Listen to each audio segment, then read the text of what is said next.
looking at the world from the eye of the Horus. If you Alexander the Great, then I am the Porus. Coming straight from the mud like I am a lotus. So हाथियों का बल कैसे सकेगा तू मुझे रोका? देख तू कैसे मैं लड़ूं, तुम लोगों से ऐसे ना डरूं. करूं मैं जिससे मैं तरुण, पानी पे चलूं मैं जिससे मैं वरुण. चाहे मैं जीऊं या मरूं, जो करना चाहूं मैं वही तो करूं. आता है तू ना करीब, तू बेटी चीप, जब भी ना कटे ना तेरी ये jeep. Better believe you're gonna bleed. Pick up a seat, get in your team. I'm the king of kings, brother in arms in a battle. You all gonna die if you act like a vandal. Bring the realm to reality from every angle. This is the public service announcement from Mumbai to the rest of the world. I am a Raja. I am the Raja. भिड़ेगा तो उठेगा जनाजा ना, तू मेरी तरफ आना. आ गया तो होगा फिर तनाजाना. ये भारतीय भाषा फिर दुनिया सुनेगी ये तराना ना. 'Cause I am the Raja. 'Cause I am the Raja.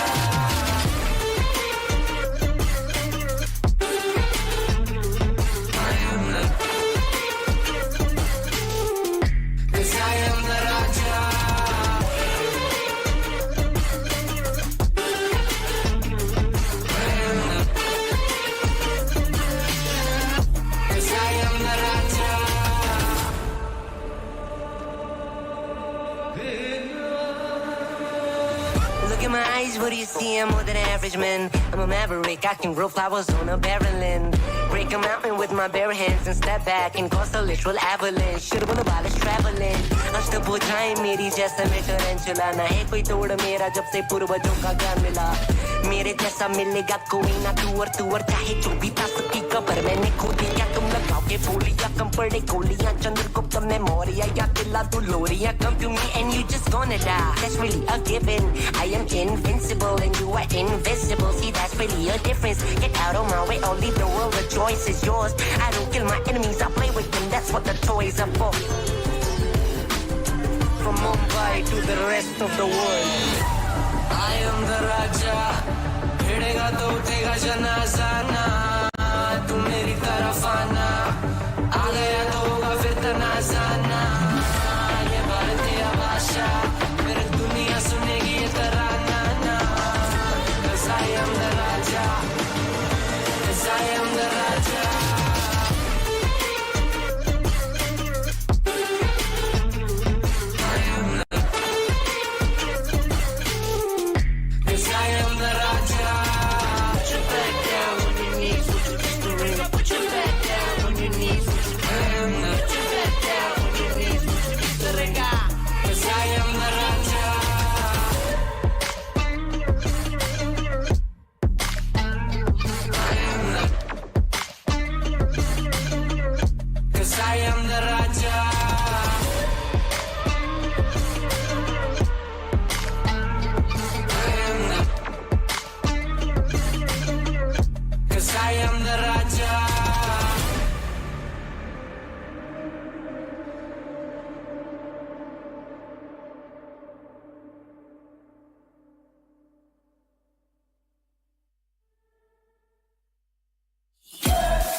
To live your life the way you want.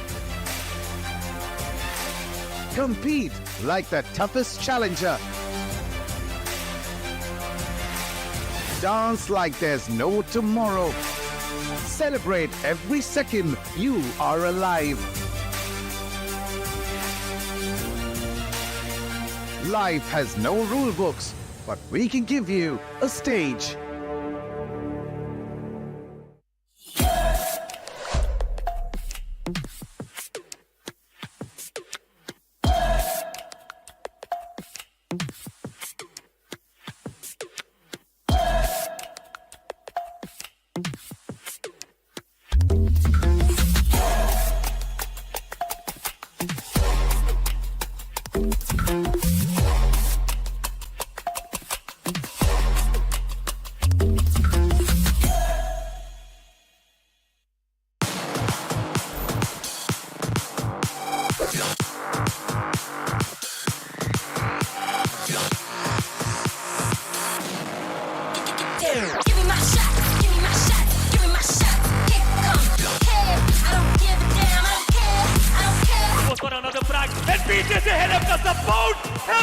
massive board.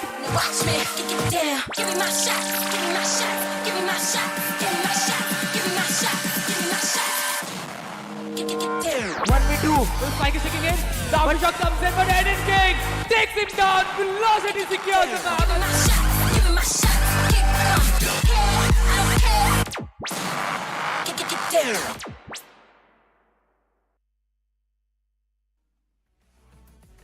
A matchup which has been awaited since the dawn of South Asian Valorant is finally here. Ladies and gentlemen, welcome. You all are watching the OMEN Valorant Challengers South Asia 2025 Split 1. And today is the judgment day. Today is the decider.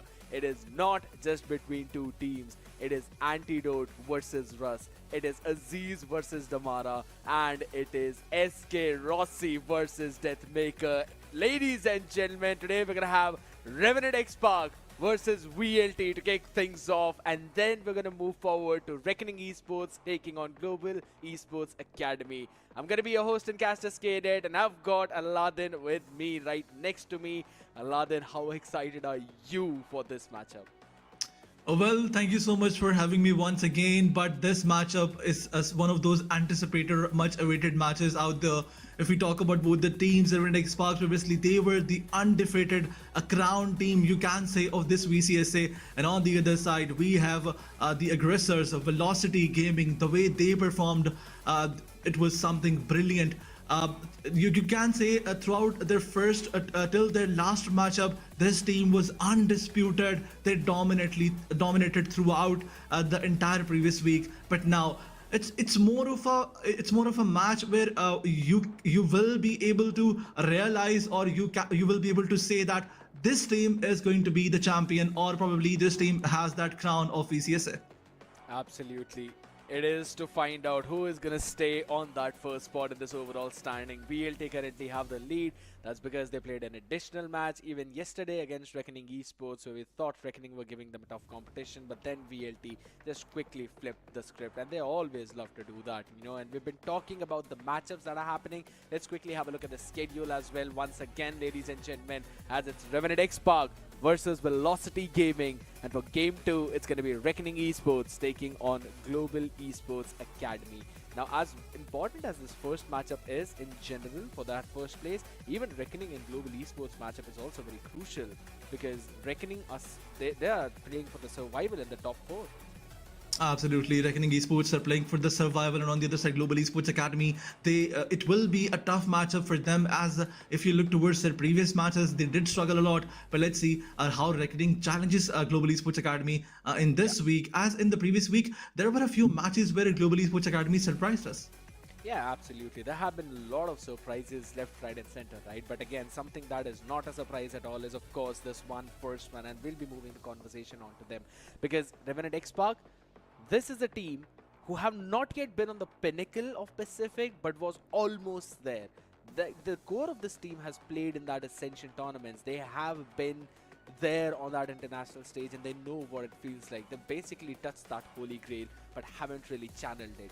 While on the other side is a team that was playing there. Not entirely this team, but rather the roster. SK Rossi, Russ, Lightning Fast, all three of them are playing in that Pacific League, and then from there they have dropped all the way back to the South Asian region. So it's basically a king now trying to regain its former glory versus the Emperors, who are now slowly and steadily climbing up, who have been the reigning champions of this region. So now, after this matchup, we will have one team that we can definitely crown as the kings of South Asia. Absolutely. On one side, there's going to be SK Rossi, as you previously mentioned, and on the other side, we will be seeing a Deathmaker. But let's see. Let's move forward and see the lineups of both the teams. The first team is definitely going to be Revenant Esports, NT, Deathmaker, Rafuel, Georgie, and Aziz. Georgie, this beautiful addition, it added more in terms of aggression in Revenant Esports, because previously when Aziz used to perform, there was no other player who was trying to complement his performance in terms of aggression. But now that Georgie is here, this guy steps up big time. But there's this one controversial statement about him that we made previously, that Georgie is in pistol round. He's out of the box, but in rifles he did struggle a lot. So you can say today is not just a day where the champions or you can say the dominators gonna prove themselves, but Georgie, he has to prove that he can do different in the rifles as well. I just have to say, you know, at this point, I wouldn't think that is controversial at all because that's what the stats say every single time. But yes, he's just proving himself with the rifles, and it's not just him, it's the entire team. We've always seen all the players stepping in multiple games against SSQL2. The entire team is dragging out of their mind. I still remember that we thought maybe SAQL might push this to map 3, and Revenant Esports said, One enemy remaining. we're just going to delete every Spike single down one A. of them on the other side, and it's not going to be a one-man show, it's going to be an entire team show. This is the strength of this team. You think that Aziz, you can basically stop him and maybe just win out the entire game? No, of course, that's not going to happen because now you've got to take care of Raw Fuel. And if you try and stop Raw Fuel, well, good luck stopping Georgie. If you even manage to do that, and in some random days, Antidote picks up a Brimstone, gets the Brimmy buff, and then just out-frags every single person on the other side. But since we're talking about those frags, the next team is full of players who have been fragging not just in South Asia but have proven themselves on the Pacific stage. Absolutely, 28-15 was something crazy from Ante's side, but there's something that's more crazy, and that is SK Rossi lightning fast. Yesterday, their performance was so brilliant, and that ace, if you remember, close to those OT rounds, that was something amazing from his side. Lightning fast and SK Rossi, they carried their team yesterday, but man, oh man, what a matchup it was. Revenant Esports, they had that leap of faith that they will probably win the second match, but it was close to impossible when both the players started charging. Absolutely, and you know, there are certain times when you even think that maybe Madeline is just not out-fragging the other base players, or maybe he's just, you know, feeling a bit under the weather or cold on that trigger. That's when he just pushes out a Nightfall, and eventually to just pair up even more chaos with that. Lightning Fast goes in from the shadows, just surprises everyone from behind him. Now these are the kind of things, these are the kind of combinations which you exactly mentioned as well. This is one of the big reasons why even Reckoning could not close out the game yesterday. Now these are the combinations which just make this team so crazy, so deadly to play against, because you can never cut them any slack. You give them an inch, they will not just take a mile, they've got the capacity to take a light year. Now this is just a strength of this team, man, and it's literally not a David versus Goliath. This is just two Goliaths taking on each other head on. Absolutely. If you talk about the skill set of both the teams, you can say that it's a bit more balanced. But in terms of coordination, synergy, team most probably Team Revenant Esports, they're gonna lag behind because Georgie is a new man and the new addition. No doubt he gelled in with the team perfectly, but that's where Team Revenant Esports, they can be punished. They can be. There's a possibility. I'm not sure about this. Velocity, they have that advantage if you talk about those coordinations. And you were already mentioning that those set plays like Ultimate of Fate, and then you can TP that you can use from the shadows, and then you can come from behind. No one has your information. You can just go all and take all those frags. So in terms of you can say set plays and coordination, Velocity Gaming, they have that upper hand advantage. Yeah, I mean, but I'll have to, you know, bring it back a few notches as well, because it's just a new edition of Georgie for a while though, but the 4-player core has been playing for a long time together. And if you just count out Deathmaker from there, the 3 players, they've been playing all the way back from 2022, and I believe all those 2 to 3 years are enough to build up that coordination. Even Antidote said in one of the interviews that Aziz is basically just our own guy now. He's been here for such a long time, he's always been our roster, playing with us together. And I'm pretty sure they might have taught him some few Hindi words, if you know. But that's the fun part about it. I really wanted to bring this conversation up as well about Aziz and Damara, how both of them are the spearheads of their own respective teams, and they both are just set up so perfectly well by their entire team, be it the recons or the flashes that's been coming in from either one of those initiators, and that sets them up for success. But it's the snappy nature of these players in itself that makes them problematic. Absolutely, this is going to be one heck of a match, and this was something that we were waiting from the very first from the very first week. Velocity Gaming coming up against Revenant XSpark, two best teams of VCSA. So now I think it's time for the prediction. This is going to be one of those very crucial, very difficult prediction. But I guess I'll have to ask you, what's your prediction? What do you think is gonna be the result of this matchup? I am absolutely not going to predict anything, but one thing I'm going to predict is, of course, that's going to be the head-to-head between both the players, Damara and Aziz. As we can see in terms of the ACS, yes, Aziz is having a bit of an advantage, but you look at the amount of kills, that's almost the same. Yes, in terms of death, that's where Damara is basically a bit higher, but I would still have to say that's only because of the fact that Damara has played an additional game instead of Aziz, right? Revenant XSpark have played 4, VLT, they've played 5. That's the only reason. But if you really look at it, even in extra matches, Aziz is still having higher kills. Absolutely. Every other stat is, you can say, is a bit more than Damara. Aziz, if you look towards the kills per round of Aziz, it's 1.07. Damage per round is also more than Damara. Every other stat, even the headshot percentage is more than that. So you can say that in terms of statistical numbers, Aziz is definitely stepping up. Yeah, I mean, he's constantly been there, right? He's been that spearhead. That's something that we always talk about. And also on the other end, though, I'd have to say, I would have loved it if there was any way for us to just count out the Bucky kills, because I'm pretty sure Damara is just miles ahead of anyone else in that one specific stat, right? But that's about it for that one thing. I still now want to discuss a few more things about the specific statistics, including the map itself, because let's be brutally honest, both of these teams have shown a lot of maps. You would think that maybe Revenant XSpark have shown a bit more, but no, it's both of them. They've played on 5 different maps.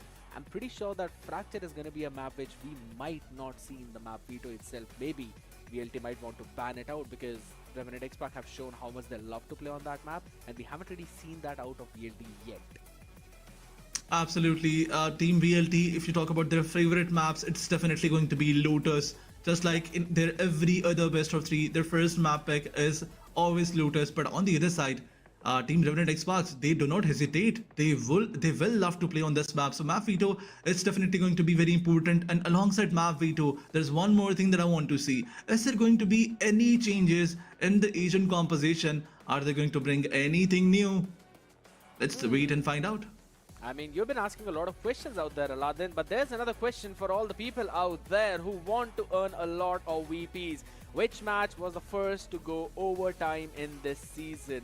S8QL versus Reckoning Esports, OG versus VLT, RNTX versus Global Esports Academy, or Aura versus Asterisk? In order to answer that question, quickly scan the QR code on your screen. I'll just give you a very small hint. It was the very first map of the entire VCSA 2025. I'm not gonna go ahead and answer your question entirely, but I've already told you it was the very first map which went into the overtime, and I remember it was me and Aladdin, you only, we casted that map itself. So I'm pretty sure we might have having a deja vu moment out here, and we might possibly see the first map here as well going in onto that OT. Absolutely, but there's one more thing that I want to talk about. Team Velocity Gaming, when they were playing against Reckoning Esports yesterday, Damara was kind of underperforming. If you look towards his stats, he was not even positive. You can say 36 kills in total throughout those both maps and 39 deaths. So this is something that can backfire or probably create some troubles for Velocity Gaming. Although the other players were stepping up, Lightning Fast, SK Rossi, he was the MVP in total. Both the players were stepping up, but if somehow SK Rossi or if Lightning Fast, one of them struggles, will Damara be able to capitalize on that? And on the other side, when you have Aziz is one of those players who will finally, when match starts, even if he does not get any of those frags in the starting of the match, he will make sure that when the match ends, he is on that top spot in terms of fragging. So is there going to be something different in terms of the performance of the two of those players which we were talking about, Damara versus Aziz? I think Aziz looks a bit more promising.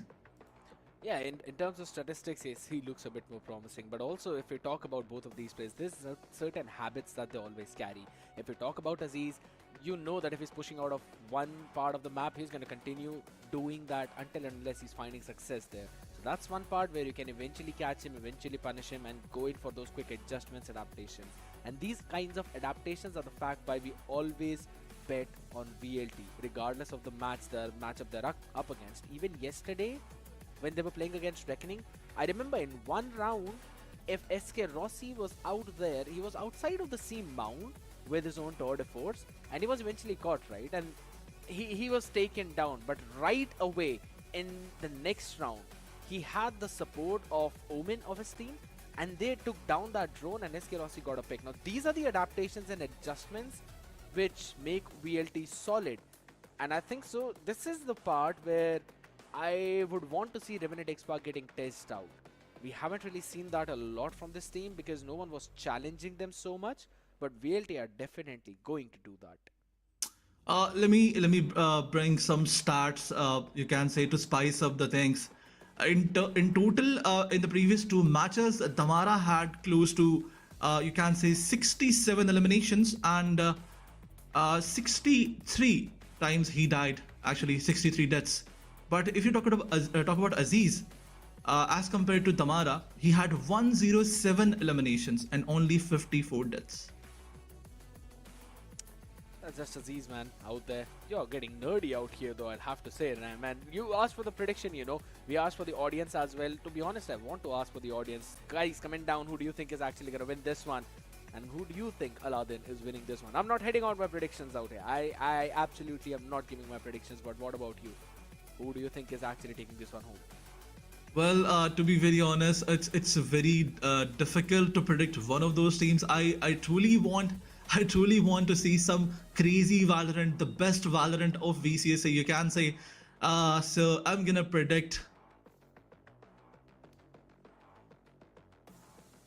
Revenant Esports. Whoa, you took your sweet time out there, man. But you know what? Since you think it's Revenant XSpark who's winning it, let's have a look at the map veto and see what that veto says. As we expected. Hold on! There's no Lotus here! Oh my god. Revenant XSpark banned it out, and they themselves banned Fracture?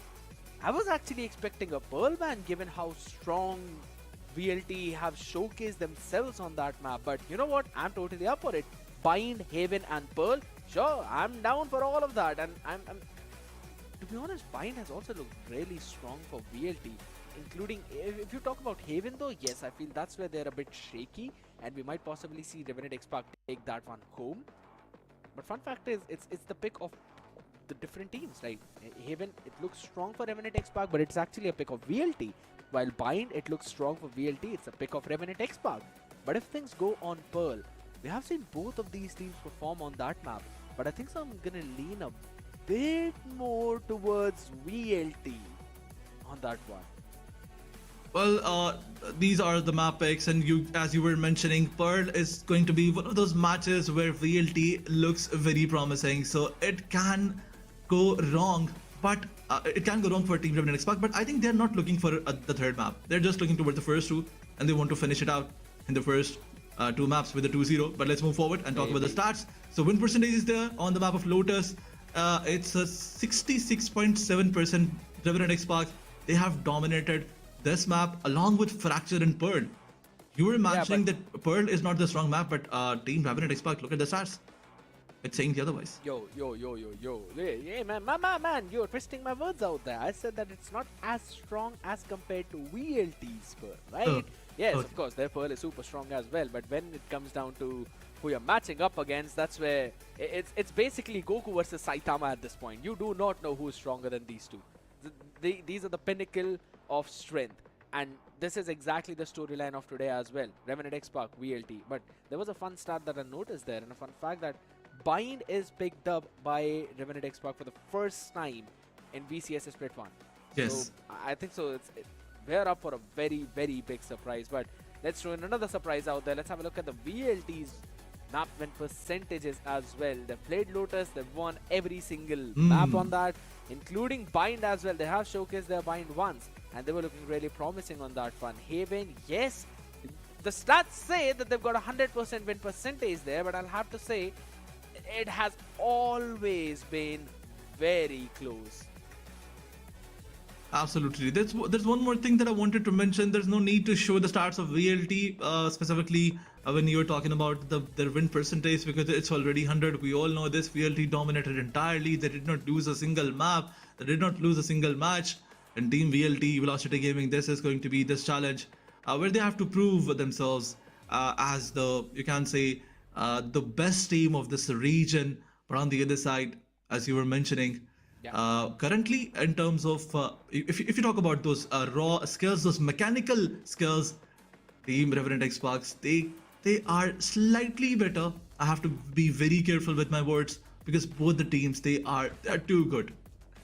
I'll have to agree with that, man. But since you're talking about being a bit more careful, right? I agree in terms of the raw mechanical skills. Yes, we do see a slight edge in favor of Revenant Esports. But when it comes to those experimentations or when it comes to those surprises, since Revenant Esports surprised us by picking up Bind, I'll have to say, I still remember back when VLT played on the map of Bind and they brought a best surprise. Lightning Fast was playing on Raze and Damara was playing on Neon. And that was a double duelist composition into the Wise setups as well. And they had some amazing ideas. There's so many players from that one map that I can remember every single time just going behind each other, and the coordination of VLT was so precise. I think so it's going to be difficult for Revenant XSpark to basically counter that on the map of Bind. Well, on the map of Bind, Damara was, you can say, was lacking behind, not because he was not performing, but only because Lightning Fast was dominating. That guy, he was on that 2.0 kill death ratio, 20 kills, 10 deaths. And on the other side, SK Rossi, not just in one map, you can say in all those 4 maps that they played against 2 teams previously, SK Rossi, he stepped up big time. And I mean, this is something that obviously impresses us more than anything. True, but since we've been talking about that, let's have a quick look at the agent select as well, ladies and gentlemen, because I know everyone's been waiting to get this match started, get this map started, and get this series started as well. It's the map of Bind. First time when Revenant Esports have picked it up and shown in VCSA Split 1, but not the first for VLT, and they are going with the same comp. Madeline on Sky, Lightning Fast on the Raze, including Damara on the Neon. Russ is gonna have his own privy buff as well, while SK Rossi plays Sentinel on Wise. But Revenant Esports are up for their own surprises too. They're bringing the Deadlock into the Wise comp. A double Sentinel, while Deathmaker plays the Initiator. I mean, not something I was expecting at all. I mean, they're trying to counter the domination of Lightning Fast, you can say. On the map of Bind, his Raze is so good. He is crazy with those sessions. The way he pushed previously, those pain shots were on time.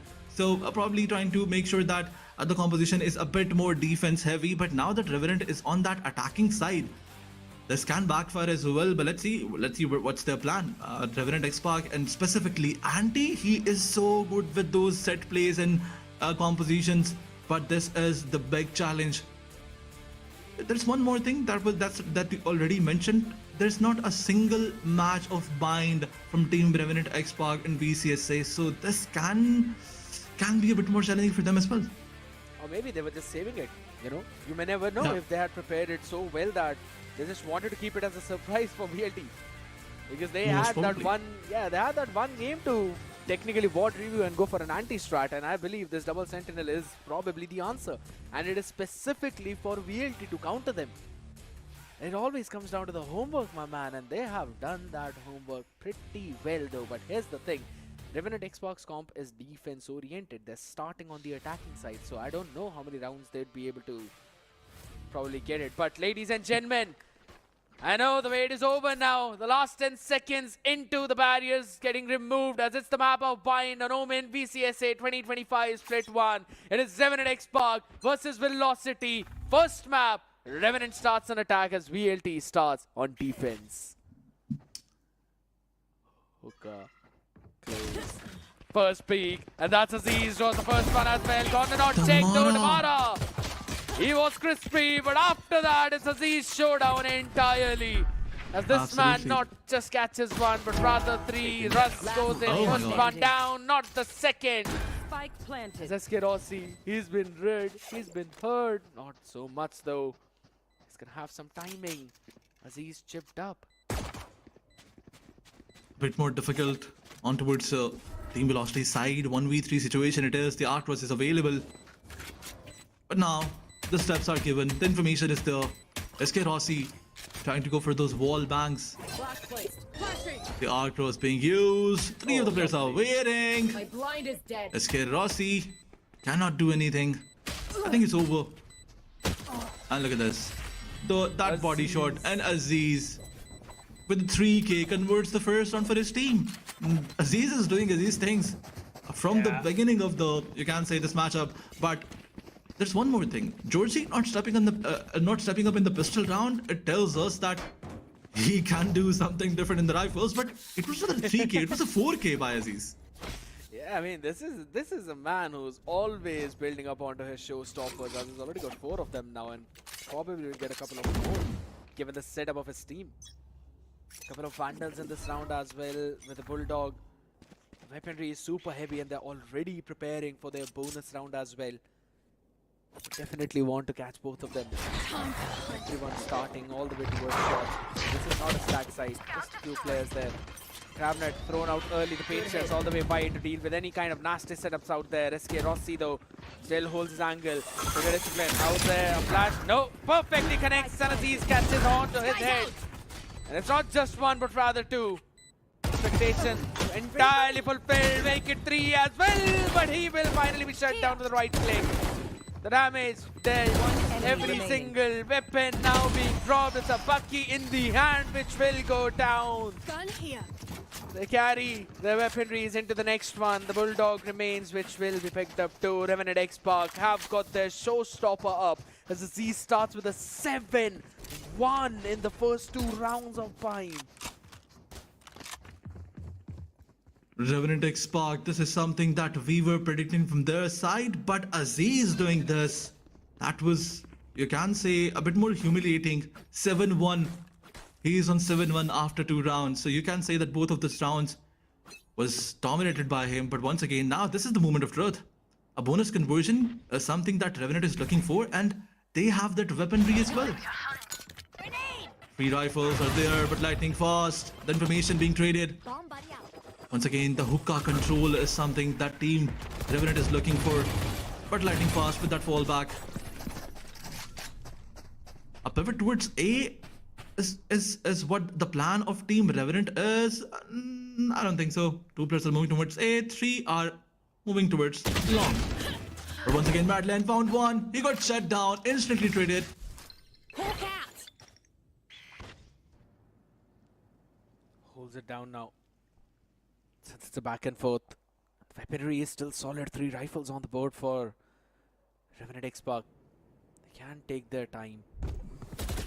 Still got the showstopper available for Aziz. And after making the noise towards B, they are going all the way towards the A side. A couple of players, but the Wise util has not yet been checked. The sheer is all the way 30 seconds left. showers. So again, it's going to be the showstopper now with a double satchel directly into the halls. And on the face comes SK Rossi Spike down. as A. he gets obliterated, blown apart, side open. Spike Damara planted. though will reclaim that space. There's some life left. Oh my God, the relay bolt. Directly onto the face, as you said, it's the relay board right there, and Oh my 1 for God. 1 goes Damara. Crazy, crazy. A 3K to hold his ground. Gotta go. Absolutely a crazy 3k to hold the ground for his team. Damara, it was a disadvantageous situation for him and his team. A 3v2 it was. 2v3 you can say for him. But yet Damara stepping up big time. But on the other side, Aziz, he gave the side to his team that you can say showstopper was on point. But after that, they were not anticipating. You can say that Revenant, they wrought this 3rd round in their favor, but somehow Damara stepped up. And with that 3k, got the round for his team. Once again, the intention is to go towards P, trying to take some information, trying to take one of them down, and then fall back towards A side. Some, you can say, repetitive script is there. Go get him.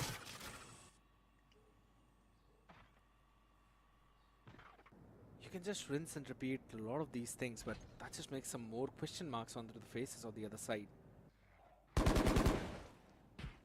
Timing. Yeah, I mean, it's about timing though, but again, Aziz, it's a 1-for-1 as Lightning Fast is repositioned behind the tube now. That Lokavi still holds his own ground down, but will not catch forward. It is got the sword of Russ, who was Spike holding all the down way B. from the backside. And it's going down to a 1v2. Deathmaker this time left to fulfill something that was not completed in the previous one. They're holding it, slowing it. He's got so many angles to clear. Goes in for the tap as both players will flood in. All the way from Zayn. The slide there, but the reposition. Impeccable. One shot away.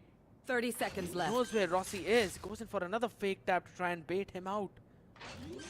Rossi knows better. Nothing could beat this one as it's SK Rossi with the Guardian. Puts the bullet through Deathmaker and takes the round away for VLT. I mean, what can you expect more from a 13 HP player? That was a body shot, but it does not matter. SK Rossi, he landed it perfectly, made no mistake. And on the other side, Deathmaker, he was so good when he took that 1v1 with Damara, but unfortunately it was a 1v2 situation. Once again, the same script, but this time now not towards the B side. Okay, I'm sorry. I take my words back. Two of the players are once again moving towards the B side. Three of the players are moving towards the B side.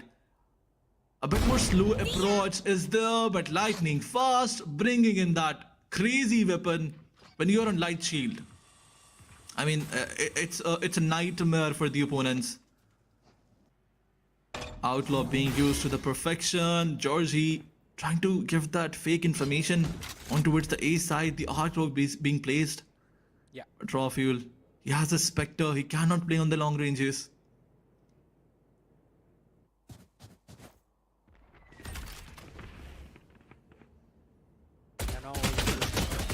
Short though, the scale up there, Russ positions, knows a bit more better as Damara. Last player standing. Along with Russ, not just obliterate the front line, but rather the entire cavalry as it's all down to the IGL himself, Antidote. Oh my god. Oh my god. And he's got the time, maybe? Like one shot, No way. that's gonna be enough. Yeah, the Outlaw. The rifle picked up did not matter, but now look at the ult economy of VLT. Yes, it's going to be another gun round for the other side, but look at that. They've got the orbital strike up. They've also got the overdrive available. Seekers up. Showstopper. I don't see any way where Revenant XSpark win this one until and unless they test the setup of Wise on the other side. SK Rossi has been setting it up all the way here every single round, but this time it seems that we're going to see a fight to both Suns. A bit more defense heavy composition it was by Revenant XSpark, but look at this, look at Damara, look at him, the ultimate is there, he is pushing fast forward, relay bolt being used timely, and from one side, Damara push and Lightning Fast on the other side. Look at Damara, found one of the players, but he got shut down instantly. Madeline, as he is following the footsteps of his player. Look at this, this was not an easy round for Team Revenant XSpark, but yet they managed to take both of the ultimates out of the picture. This is something brilliant. Smoke's down. There's a Seekers for the other side as well, so There's another. Weirdly are slowly going to play into the briefing as well. Everything has been used up, so they know where this head is coming. Orbital strike ready for us. He's just waiting for them to go in for the plant as well, since Thorns were there to slow down that push. Oh my man, every information is given. All the avenues cleared. I don't know how Revenant XSpark will win it. There we go. The orbital strike goes in for the chip damage, delays it a bit more, and which will give some time for this. Look as Rossi on that flank catches one, will quickly move back. That's seconds the left. discipline kicking in. Make a They have- one. One Animation. enemy remaining. Oh my god. Lovely shot by Madeline onto the head, and I'm pretty sure he's gonna catch in the next one too.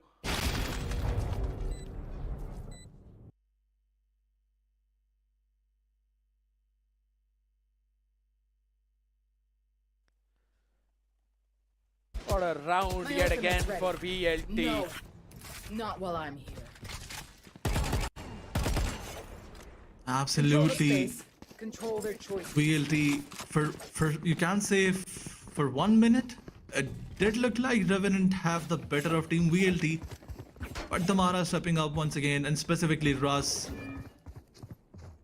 Once again, Velocity getting that 4th round confirmed, but after this one, the economy is disturbed. Revenant XSpark, they have to play with some, you can say, poor economy.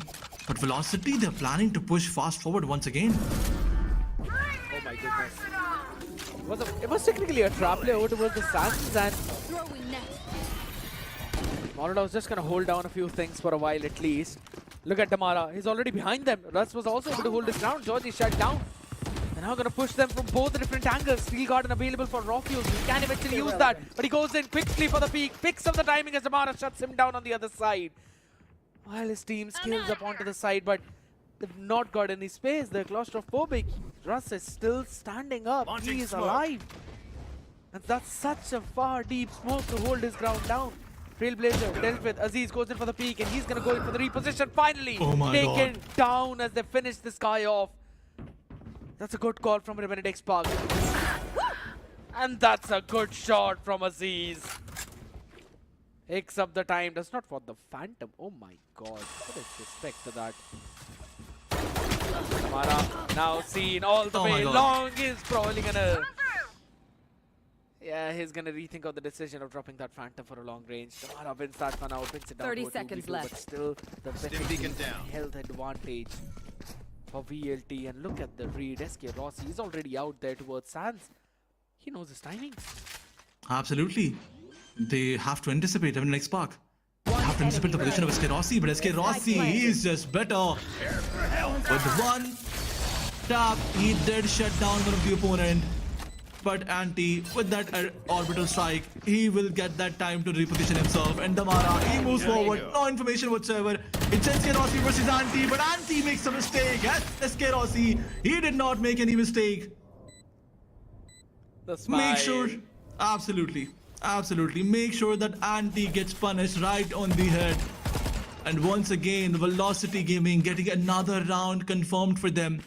But this round and the previous one, Go, go.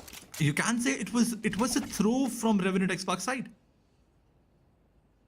To be honest, I wouldn't exactly call it a throw, but rather how VLT are quickly anticipating the moves of RNTX and reacting on the back of it. In the previous round, it was all down to Russ for how long can he hold his ground. He first shut down Georgie on that entry, and then eventually took the space all the way back towards Heaven. This forced Revenant XSpark to make an unconventional play to push towards the spawn. Because again, otherwise they would have been pinched from 2 different directions, as there were 4 people playing flank heavy. So they had to take that fight. They picked Russ, and then in an attempt to escape, just tried out to maybe get a couple of picks, stay alive and stuff like that. Over towards the end, it was just about timing. You did not expect SK Rossi to rotate out so very fast, or rather, Revenant XSpark also waited a bit too long, as the first timeout has now been used up. So they will have to try and break this win streak that VLT has been having. And of course, this technical pause is also going to help in the same thing. But this gives us enough time to talk about what in the world is now this going to be. But you know what? We'll talk about that in a while, ladies and gentlemen. We're heading on to a very short break.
Good things take a bit of time, but patience is always rewarded. Thank you so very much, ladies and gentlemen, for all of your patience. We're all the way back into the game. Revenant Esports up against VLT. And I'm pretty sure we were potentially seeing a fight happen outside of the showers, but this time around, it's not going to be the case, as Russ with his judge now is going to be posted in that small cubby over towards the teleporter. Scout destroyed. Trailblazer, alright, checks it. They don't understand. They're not going to force it forward, though. It's a smart decision by Antidote to just use the shorty instead of this, but Damara holds in the off angle. Georgie anticipates that, shuts him down as he's for the second showstopper. Quickly ready to shut them all down. In the octagon is where right now Madeline is, and he will stay there, but not alive. Spike The Absolutely. anticipation, so perfect. The anticipation was so good by Aziz, and once again getting another frag for his team. And now all this util dump, all that util dump is there.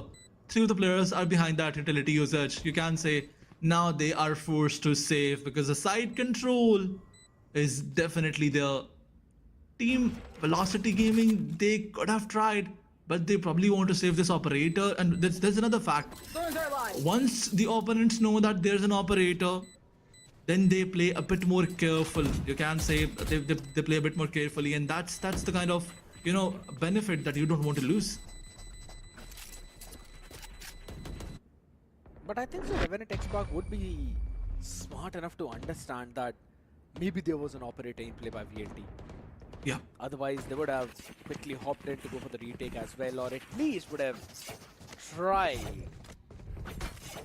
You know, Antidote, how smart he is and how quickly he can understand the situation. Annihilation available for Georgie. They did use the Steel Garden and the Showstop in the previous one to try and basically stop the snowball. So the ult economy still looks pretty solid for Revenant Esports though, but VLT could go for the full buy in this one as well. Starting heavy over towards the A side. Time to hunt. Once again, Scout Georgie has to take that entry frag, but lightning fast, so fast forward with the operator. I think the information is there that one of the players is playing operator, and now they're not gonna go towards B side. A bit towards A, coming slowly and straightly, but three of the players are waiting. Yes. That's such an awkward place to play for the operator, but for now, Yakros goes in and through the incendiary. Georgie moves in, shuts down Russ. Tamara still holds his own angle out as the quickly changed up. Sonic sensor out there, broken. Annihilation right on the face, and will be catching one. With a quick release as well as there. Damara stays alive thanks to the support of his teammates, specifically Madeline out there in the open. Rossi holds the angle towards the triple. Spike being planted over towards the B as Georgie will TP but not alive. Blinding threat. And again, Okay. it's a hold down, it's a post plant, it's a 4v4 right now. Rossi's gonna be getting some of the HP back for the regrowth, though knows there's a couple of players. Reset, the repossession, did not anticipate. Deathmaker is lightning fast, puts a shorty on the other side as Z shuts him down and Rob Fuel holds his ground. SK Rossi needs to do big, needs to go big, not the HP to help him out though, as for the lineup is where Antidote plays. No time left yet, but Rossi will still try maybe. This is bullshit. He goes in for the tap. Yeah, he just wants to find someone to pick off. He's gonna save his own Retrieving weaponry. Lovely round from Revenant XSpark.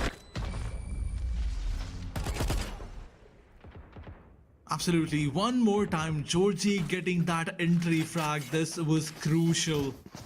And after that, Team Revenant Esports, they just went all in, and Aziz doing Aziz things, picked two of the player inside. That showstopper was definitely on point. And that side control after that. Revenant Esports, let's just say that now they have realized what was their mistake previously, and Anti coming up with a counter plan. Georgie specifically getting those early frags. This is creating some, you can say, some outputs on the map. And once again, the interest is to go towards the B side. They're just running it down all the way from to at least one of the sides.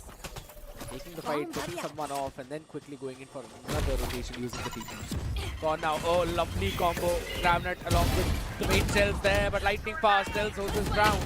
Into the smoke, all the way out there. Damara spams through the fast lane, not going to save this guy whatsoever.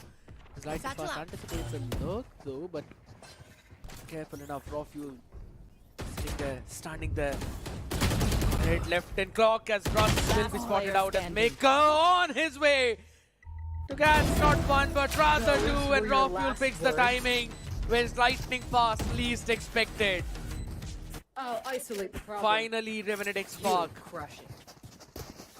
getting those 5 rounds on the attack of Bind. That's super solid.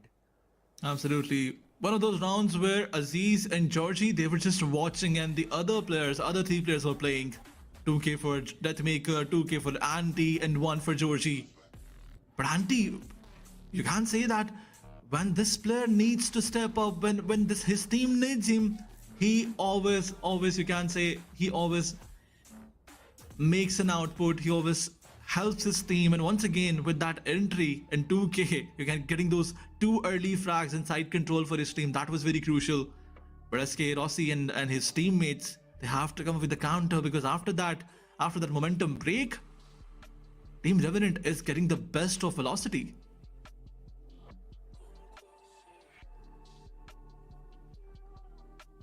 They're also picking some good lurk timings as well behind all of that. Revenant XSpark are just picking apart the players of velocity one after the other. They've found those timings.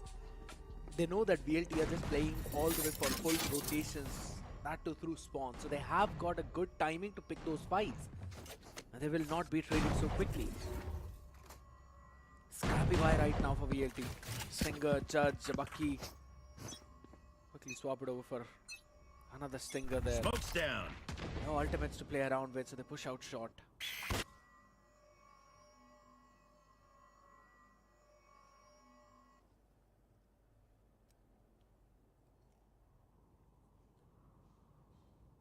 Good hold.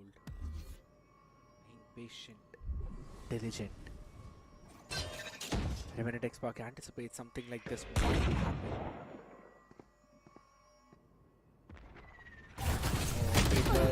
Now gonna push forward, and Antidote's patience pays off.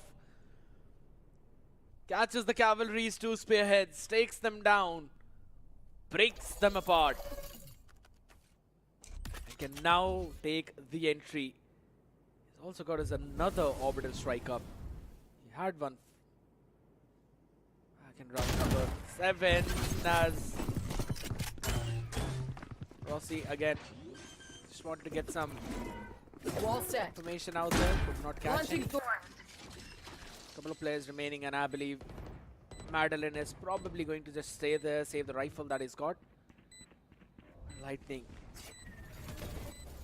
might want to push out. There's a sonic sensor on his face. Taken down. No escape. Absolutely, but a graph net being used. He was left helpless, but once again, Lightning, he just wants to pick one at least. And look at this, the sonic sensor trapping the player. 5 out. And Georgie getting that exit frag, you can say. Last round in the half. But Revenant XSparks, they are, I mean, they were looking for the equivalent score line previously, but now they want to end the first half in a 7-5. But look at this, look at that slow approach. Although once again, Anti stepping up and getting those crucial frags, that was not uncommon. But on the other side, Velocity, they wanted to try something different, something new, and it backfired. You can say completely it backfired. Yeah. He's so very close to 3 different ultimates, 1.8. Yes. Oh, lovely push out, Georgie. He's so high up on that confidence right now. Yes. Jumps up, takes down Madeline. I wanted to say, you know, this match is going to depend not just on the entry fraggers as well, but rather on the ones who quickly trade them. So it depends on Madeline and Georgie. And for now, Georgie is the one who's been having that advantage.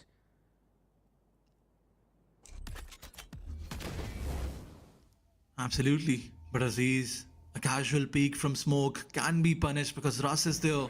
He's just waiting. But they don't want to go towards B.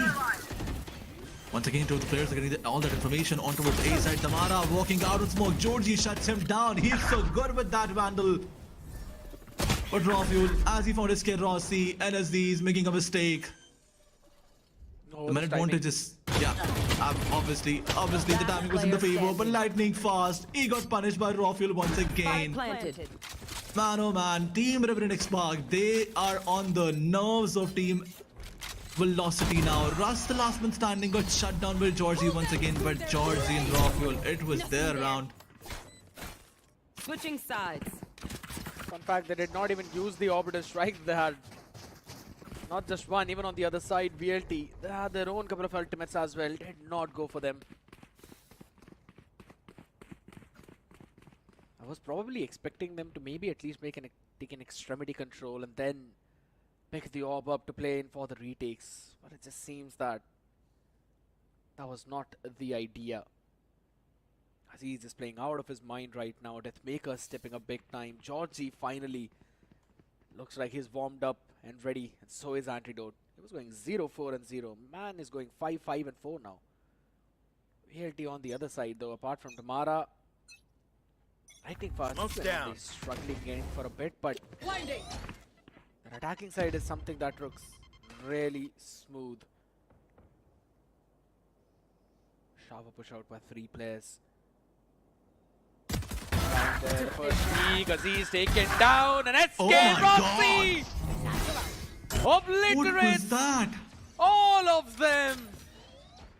You pick one after the other, he's gonna pick you one after the other. Spike planted. One enemy SK remaining. Rossi, one Make by it one, 4. shutting all the players down, and now Give he's him on an towards ace. his ace. Yes, Give him an obviously. ace. Obviously, it's a 5v1. They will give him an ace, but Rafuel, what is he gonna do? SK Rossi, the reload was there. He's moving forward, but unfortunately he got shut down by Rafuel. And Rafuel, he found lightning as well, but man oh man. SK Rossi, what a 1v3 in that situation. The due diligence of my man to just hold his crosshair down and not get panicked. This is experience speaking. The first one, the second comes in. By the time Antidote peaks, both the players have already fallen down, and the readjustment onto Georgie as well. Beautiful approach from him. There. Stack over towards the A side. It's a gamble one though. Caution here. They're just gonna play it slow. They will wait for Revenant XSpark to make a move, doing the exact same thing that was done to them back in round number 10.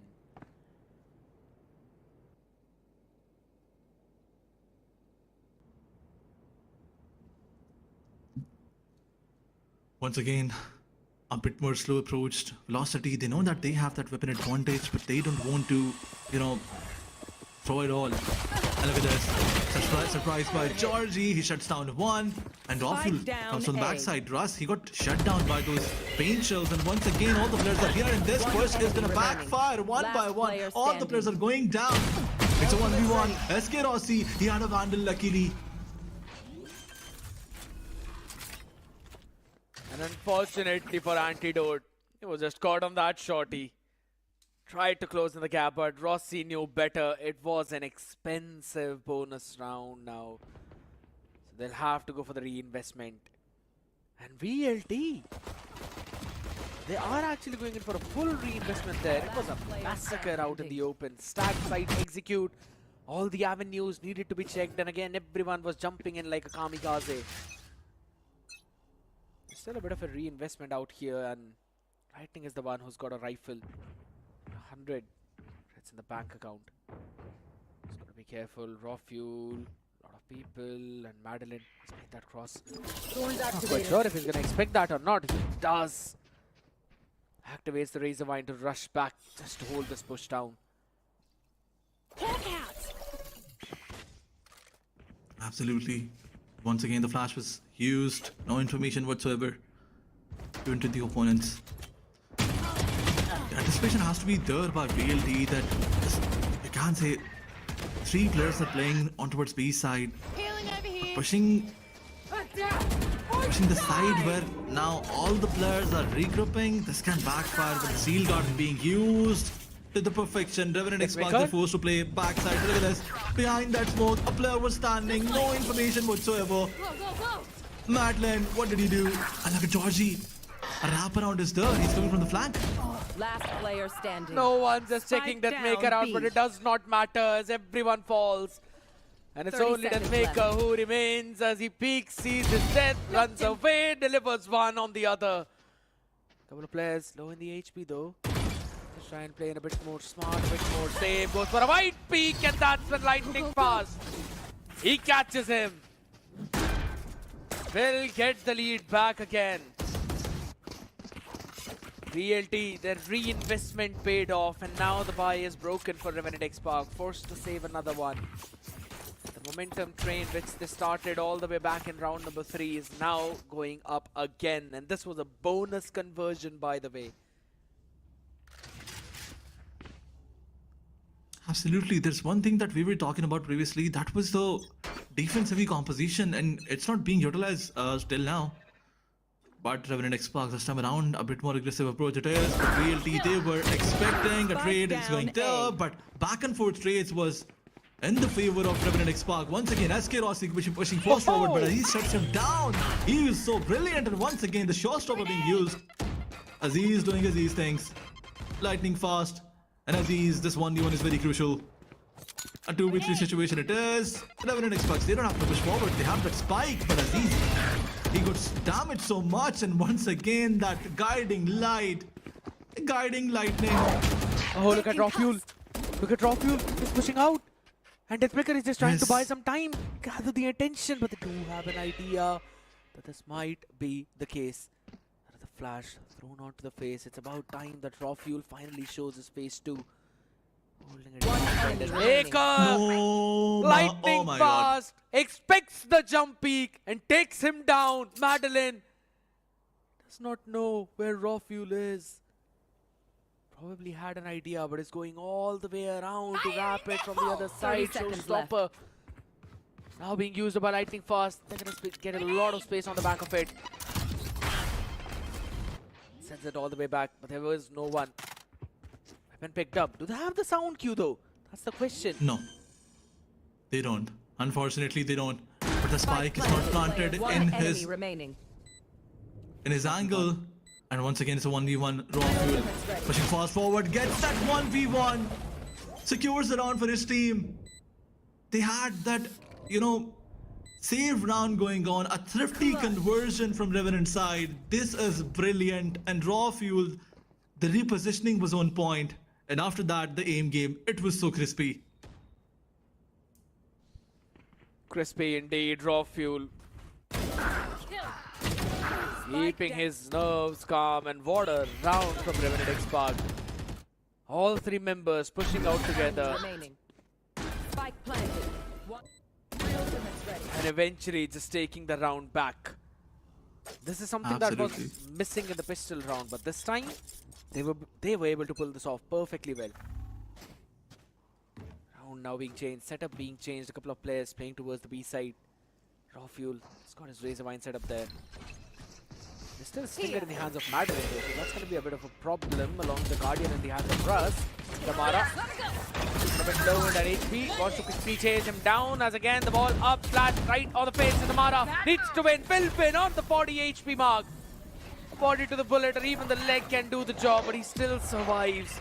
And there's a question mark in elbow now. Oh my God. Not just an elbow, in those smokes, Georgie is hiding, no information whatsoever given. And once again, VLT, if they push his fast forward, they will get punished. But Aziz, he shuts down SK Rossi. And this is not the first time that we saw this duel. But Georgie, the information being given, but Raw Fuel gets punished. But Georgie is good for one. Not good for another. He got shut down instantly. A 2v3 situation. Enemy Aziz down. coming from the backside. Spike And Anti, planted. now he's making some noise.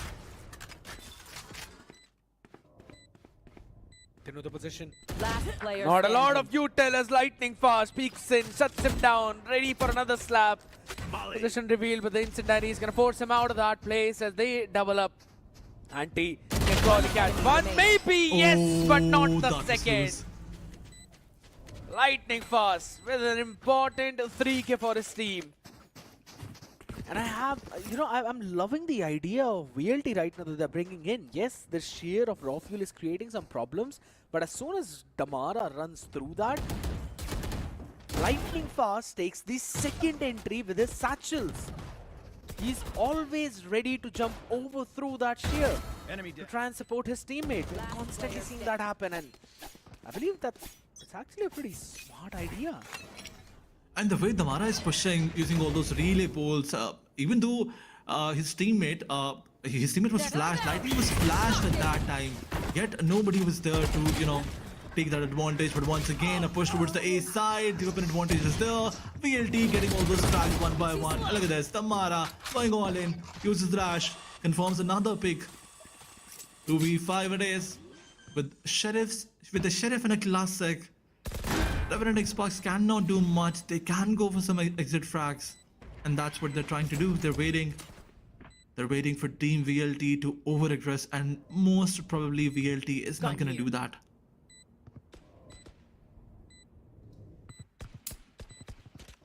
When it will just wait now, they will eventually go down to the spike, making sure that they don't give those crucial ult tops to either Lightning Fast, Martin or Scared Rossi. Yeah, Lightning trying to take a fight. He's got his showstopper up. Gets in an extra bit of cash as well in his back pocket. Double digits now reached for VLT. Again, good round in the previous one. Going in for that push. Anticipating the stack this time and quick on that answer. And Damara as well, right? He's playing this Neon so well. He has been on this Neon for probably throughout the VCS Split 1. Right from day one. And every single time you can see that dash and shot coming, but you can't do anything.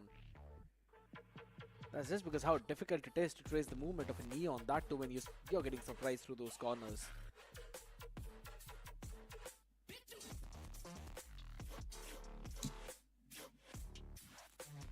Well, Velocity, they look a bit more relaxed, and definitely their performance, it does translate towards, it does puts them in that relaxing state. But on the other side, the pressure is there.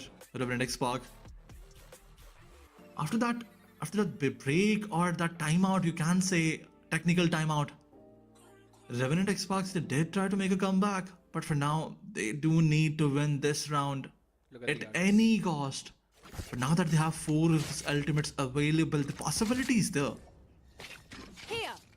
It's going to be such an important round for both of these teams. If VLT wins this, they're going to reach 11 and 1 away from the map point. Revenant XSpark, they need this one.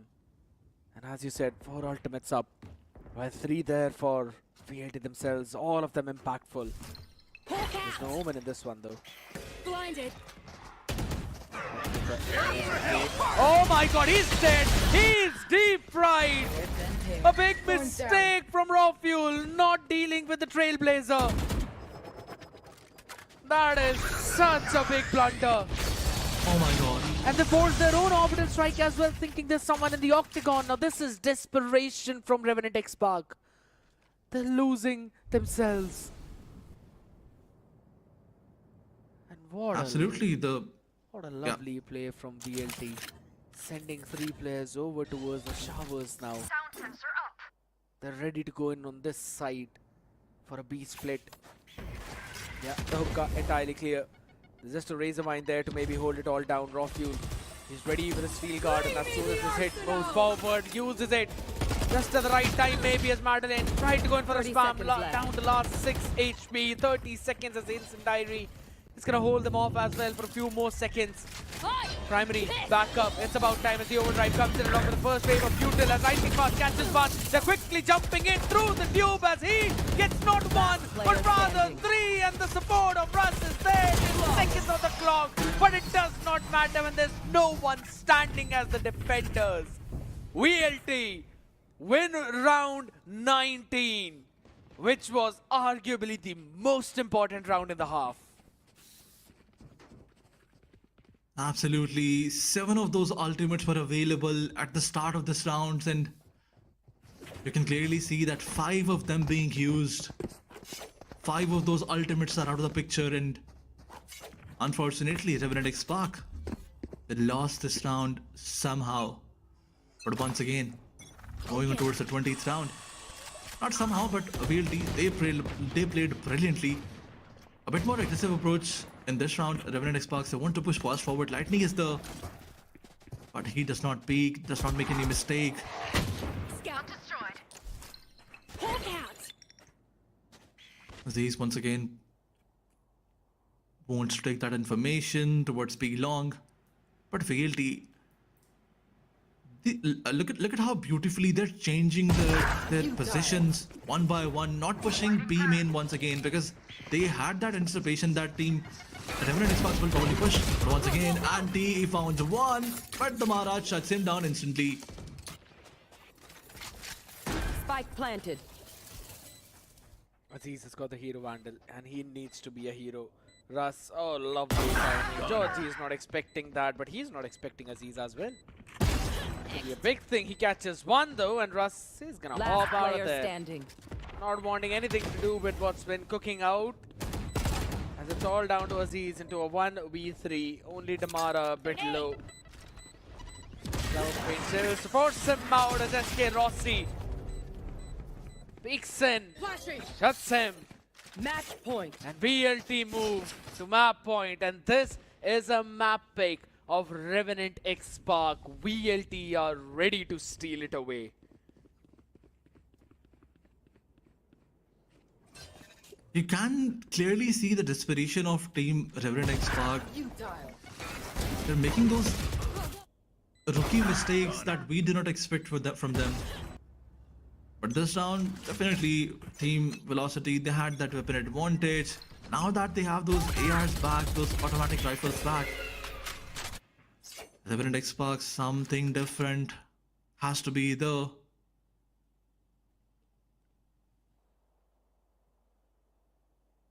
Velocity, once again with that slow approach, clearing all those avenues, making a lot of question marks. But Aziz, he has to win this 1v1, but he lost it. Unfortunately, he was. And as he lost the first 1v1, Georgie instantly balance out the situation. Let's make you have to be careful. Get punished last time. Seekers are out. Information is there, but I think this ultimate is kind of useless now.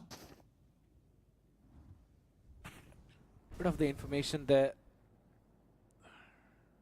The entire vice setup over towards the A side as it's going to be a flood in from the hookah.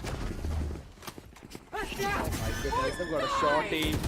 Steel Garden out on the faces. Now that's the primary weapon. They've only got the class 6 and the first one did not work. And nice that it antidotes. It's all falling down. It's all crumbling. VLT are looking to take the first one.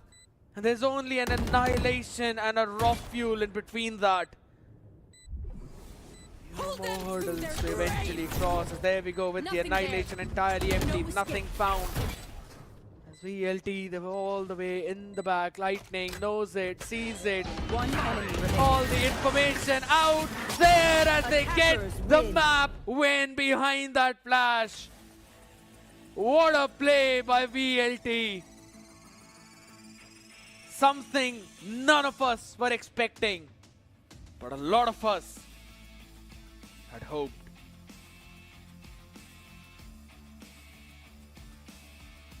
Absolutely, all the hopes of Team Revenant XSparks, they are shattered. Because Team Velocity Gaming, the way they played, there's clearly one dominator out there, and that is Velocity Gaming. But it is not over. The fight is not over. We will be moving towards the second match in a few minutes. But let's talk about the previous one. Revenant XSpark, the start was great. I mean, not too great. It was a 2-5 scoreline in the beginning. And after that timeout, they managed to convert it somehow in 7-5. But once again, Team Velocity, as the sides shifted, their attack was better than their defense. You can say clearly, it was so obvious that their attack was so far better than their defense. But as the composition was telling us that team Revenant XSpark, they want to play a bit more towards that defense side. The composition was a defense heavy, and still they did not manage to do that. Yeah, I mean, yeah, even though the composition was defense heavy, I already told you, right? There's just something that I feel that regardless if it's the double sentinel composition, I think so they might not get a lot of rounds on defense, and that's exactly what happened. And it's not just because of the fact that, you know, it's some guessing game, but rather how VLT likes to play on their attack. They take their time, they test out all the setups. If they're going towards the A side, then they will go there, they will test out all the deadlock utility. If they're going towards the B side, they'll test out the Wise utility. And in terms of those entries, the double duelist with their explosive entry is sometimes just a bit too difficult to tackle. And we were seeing Revenant XSpark face that problem. Their attacking half, very solid, yes. There was a momentum time when there were back-to-back 5 rounds for VLT. But after that timeout and also a bit of a technical pause, we saw that entirely change up. Revenant XSpark were the ones who eventually picked the pace. And I'll be honest, I thought that maybe we're going to see a bit more closer map. But as soon as it turned around, as soon as VLT went in on the attacking side, there were just one play after the another, and they just knew what was about to happen. They were ready for it. Remaining. It all started away in the pistol round. Yes, and the mix and match of strategies, that was something commendable from VLT's side. They were not just pushing all in towards B side. They were not just repeating their script. If they goes towards a B side, if they goes for, you can say, a complete B hit, 5 of the players are going to move towards hookah, and then in the other round they will try to explore some of those information. They can try to explore towards A side, and they will move towards shower. So these are some you can say mix and match of strategies that were going on from VLT's side, and that's what a team Revenant did not counter, unfortunately. But the highlights are there. In terms of aim game, no doubt Aziz was better in the beginning, but after the pressure was shifted towards his team, he was unable to do anything. He was unable to win any of those duels. And look at this round, one of those ult-heavy rounds out there, and the desperation of Team Revenant XSpark, it was clearly obvious from this one. Absolutely. Having a look at the stats as well, 12 first kills for VLT. Clearly showcasing their domination there over in the post plants as well. 10 times Revenant XSpark got the site. Now that says something about their attacking half. But the conversion rate, 7 out of the 10. And I think so that's pretty decent. They did really good on their attack. But then came VLT's attacking side. Out of all the rounds that they've played, and I believe they've played what, 9 rounds in total? They got site 8 times. And they were able to convert it 7 times. They only give that 1 round away to RNTX, and I believe that this is just a big statement. Because it does not go on for this map, it also translates into the next one on the Haven, where yes, arguably VLT have been struggling, Revenant XSpark have had a bit more smooth sailing, but now I'm not sure how that one's gonna go. Let's have a look at the MVP of the entire game. It's SK. It's SK. I think so. Spoiler! No. It's lightning fast. As we said. Lightning fast. To be honest, I'm absolutely fine with that because the man was taking those first duels. He was always getting activated early on in the round itself, and look at that headshot percentage. What? Oh my god. 42.6% headshot ratio clearly tells us that this man was on steroids today, you can say. But on the other side, if you look towards the score line on that attacking half of a lightning fast, it was 17-4. 17-4 is the score line on attacking half, and on the defense side it was 6-10. But let's not talk about that. Lightning fast on the map of Mind in terms of attacking, he is crazy. To be honest, I don't even want to just talk about lightning fast, but also Aziz, how he was also being a pillar over towards one part of the map. Regardless of where he's playing, he was making sure that every individual duel that was being thrown at his way, he was winning that. It was only about probably the last one which he eventually lost, and that transitioned into a big snowball. Look at the stats of Madeline. I'm sorry to cut you off. Look at Madeline. Yeah, I mean, It's fine, man. All I'll say is that he has got 10 assists, all right? I'm just going to put my hands up there. He's got 10 assists. Maybe Sky is just not his pick. But fun fact is, even after him not performing, it's not underperforming, it's not performing, he was still able to provide so much utility to the team that the success just transitioned over in the hands of Lightning Fast and Madeline, because the flashes were so good. The Trailblazer as well. I remember back in the Octagon where Deathmaker was playing, Yes. the Trailblazer caught him, and then it was just a deep frying orbital strike which eventually cooked him up.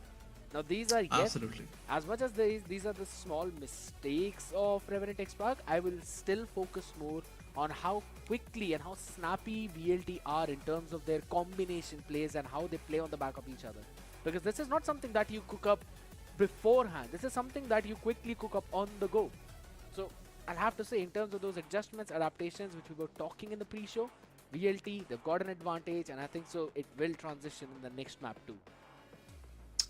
The worst part about you can say the entire B main setup from Team Revenant side was that in every other round, VLT, they were killing one side with that relay bolt and the other with those flashes, and no, there was no counter from Revenant side. Not even a single round was there when Team Revenant tried to just fall back and play for the retake. But let's move forward towards the second match. But before we move towards the second match, there's a small break that we have to take. Ladies and gentlemen, we'll be right back after this short break.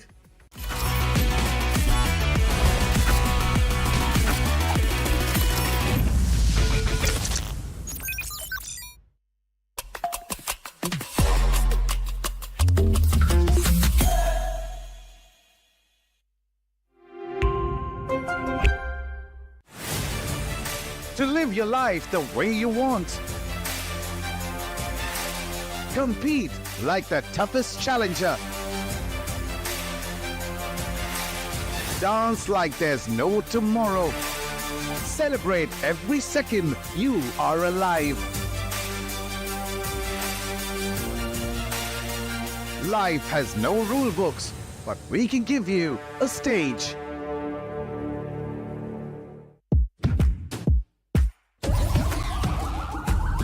This is the moment we waited for. Everything you want is right here. We gon' give them what they got. We know we running it now. Watch the game change. Watch the game change. Watch the game change. Watch the game change. Yeah. Watch the game change. Watch the game change.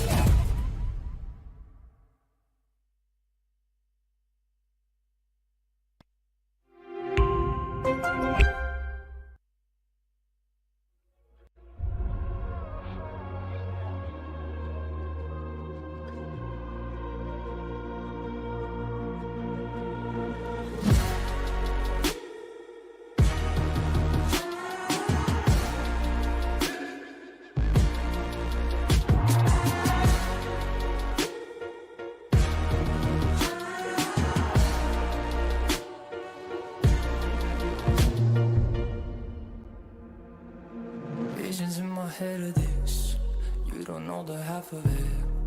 I got dreams of looking up, high as I can get. But nothing feels like how it feels, to know these things I don't know yet. The weight of everything, and everything's a threat. Sometimes I'm trapped inside and I don't know what I'm gonna do. But to take on the world is the only thing that we know how to do. I've got dreams of finding out what all of this is for.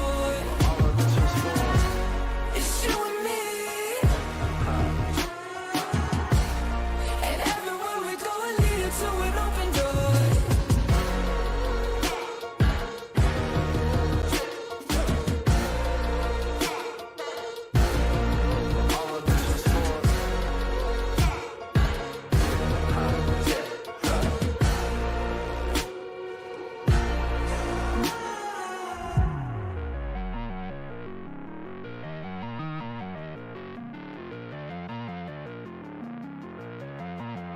We made our mistakes, the good and bad days. but nothing really breaks if I got you. Look at the sky when you go outside, and know there is nothing to keep me back.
Welcome back after the break, ladies and gentlemen, to Omen Valorant Challenges South Asia Split 1 of 2025. This is Super Johnny, joined by Shadow alongside with me. And Shadow, as the Clash of the Titans continue, we are in uncharted territory now. I mean, the first map picked by Revenant Esports, but it is Velocity Gaming walking away with a convincing win. But as we head on to map 2, the pick for Velocity Gaming, Haven, I want to know your thoughts before we jump into the series. I really think Velocity is going to 2-0 against the players of Revenant Esports. All right. Let's be honest, Revenant, they haven't played on the map of Haven at all. True. They did play on the map of Mine. That was the first Mine of VCSA 2025. And we just witnessed what really happened. So I think the same thing is going to be replicated on the map of Haven also. I mean, see, I want to agree with you, but it's just the fact that it is Revenant XSpark. This is another team just like Velocity Gaming that is yet to lose a series. And of course, today, one of them is bound to get their first loss on the board. After that, game number 1, it seems like that might just be Revenant XSpark. But again, while we were on break, you were having this conversation with Shahisnu, and he mentioned one important thing, that even though they haven't played Haven until now, it's the core of the team for Revenant Esports that has stuck together for the longest time, and it's that core that used to dominate on this map back in the days, right? The last time they played Haven was back in December, under a different banner in another different tournament, and it was a tough loss for them to face. But I believe that this team has kind of rejuvenated itself over the last few weeks, and of course now all the fans want to see is for them to make a comeback and for us to be in the decider of this series before we can talk about who wins and who loses. I agree, everyone just wants to see the decider map, but I really feel that if Velocity do pull off the attacking half on the map of Haven, defense is something which is really strong for the players of Velocity, especially on the map of Haven. It's only the attack where they really struggle the most. Yeah. And if they pull off attacking half in their favor, the chances of a 2-0 happening are really high.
XSpark only, as you mentioned, if they are able to take the lead early.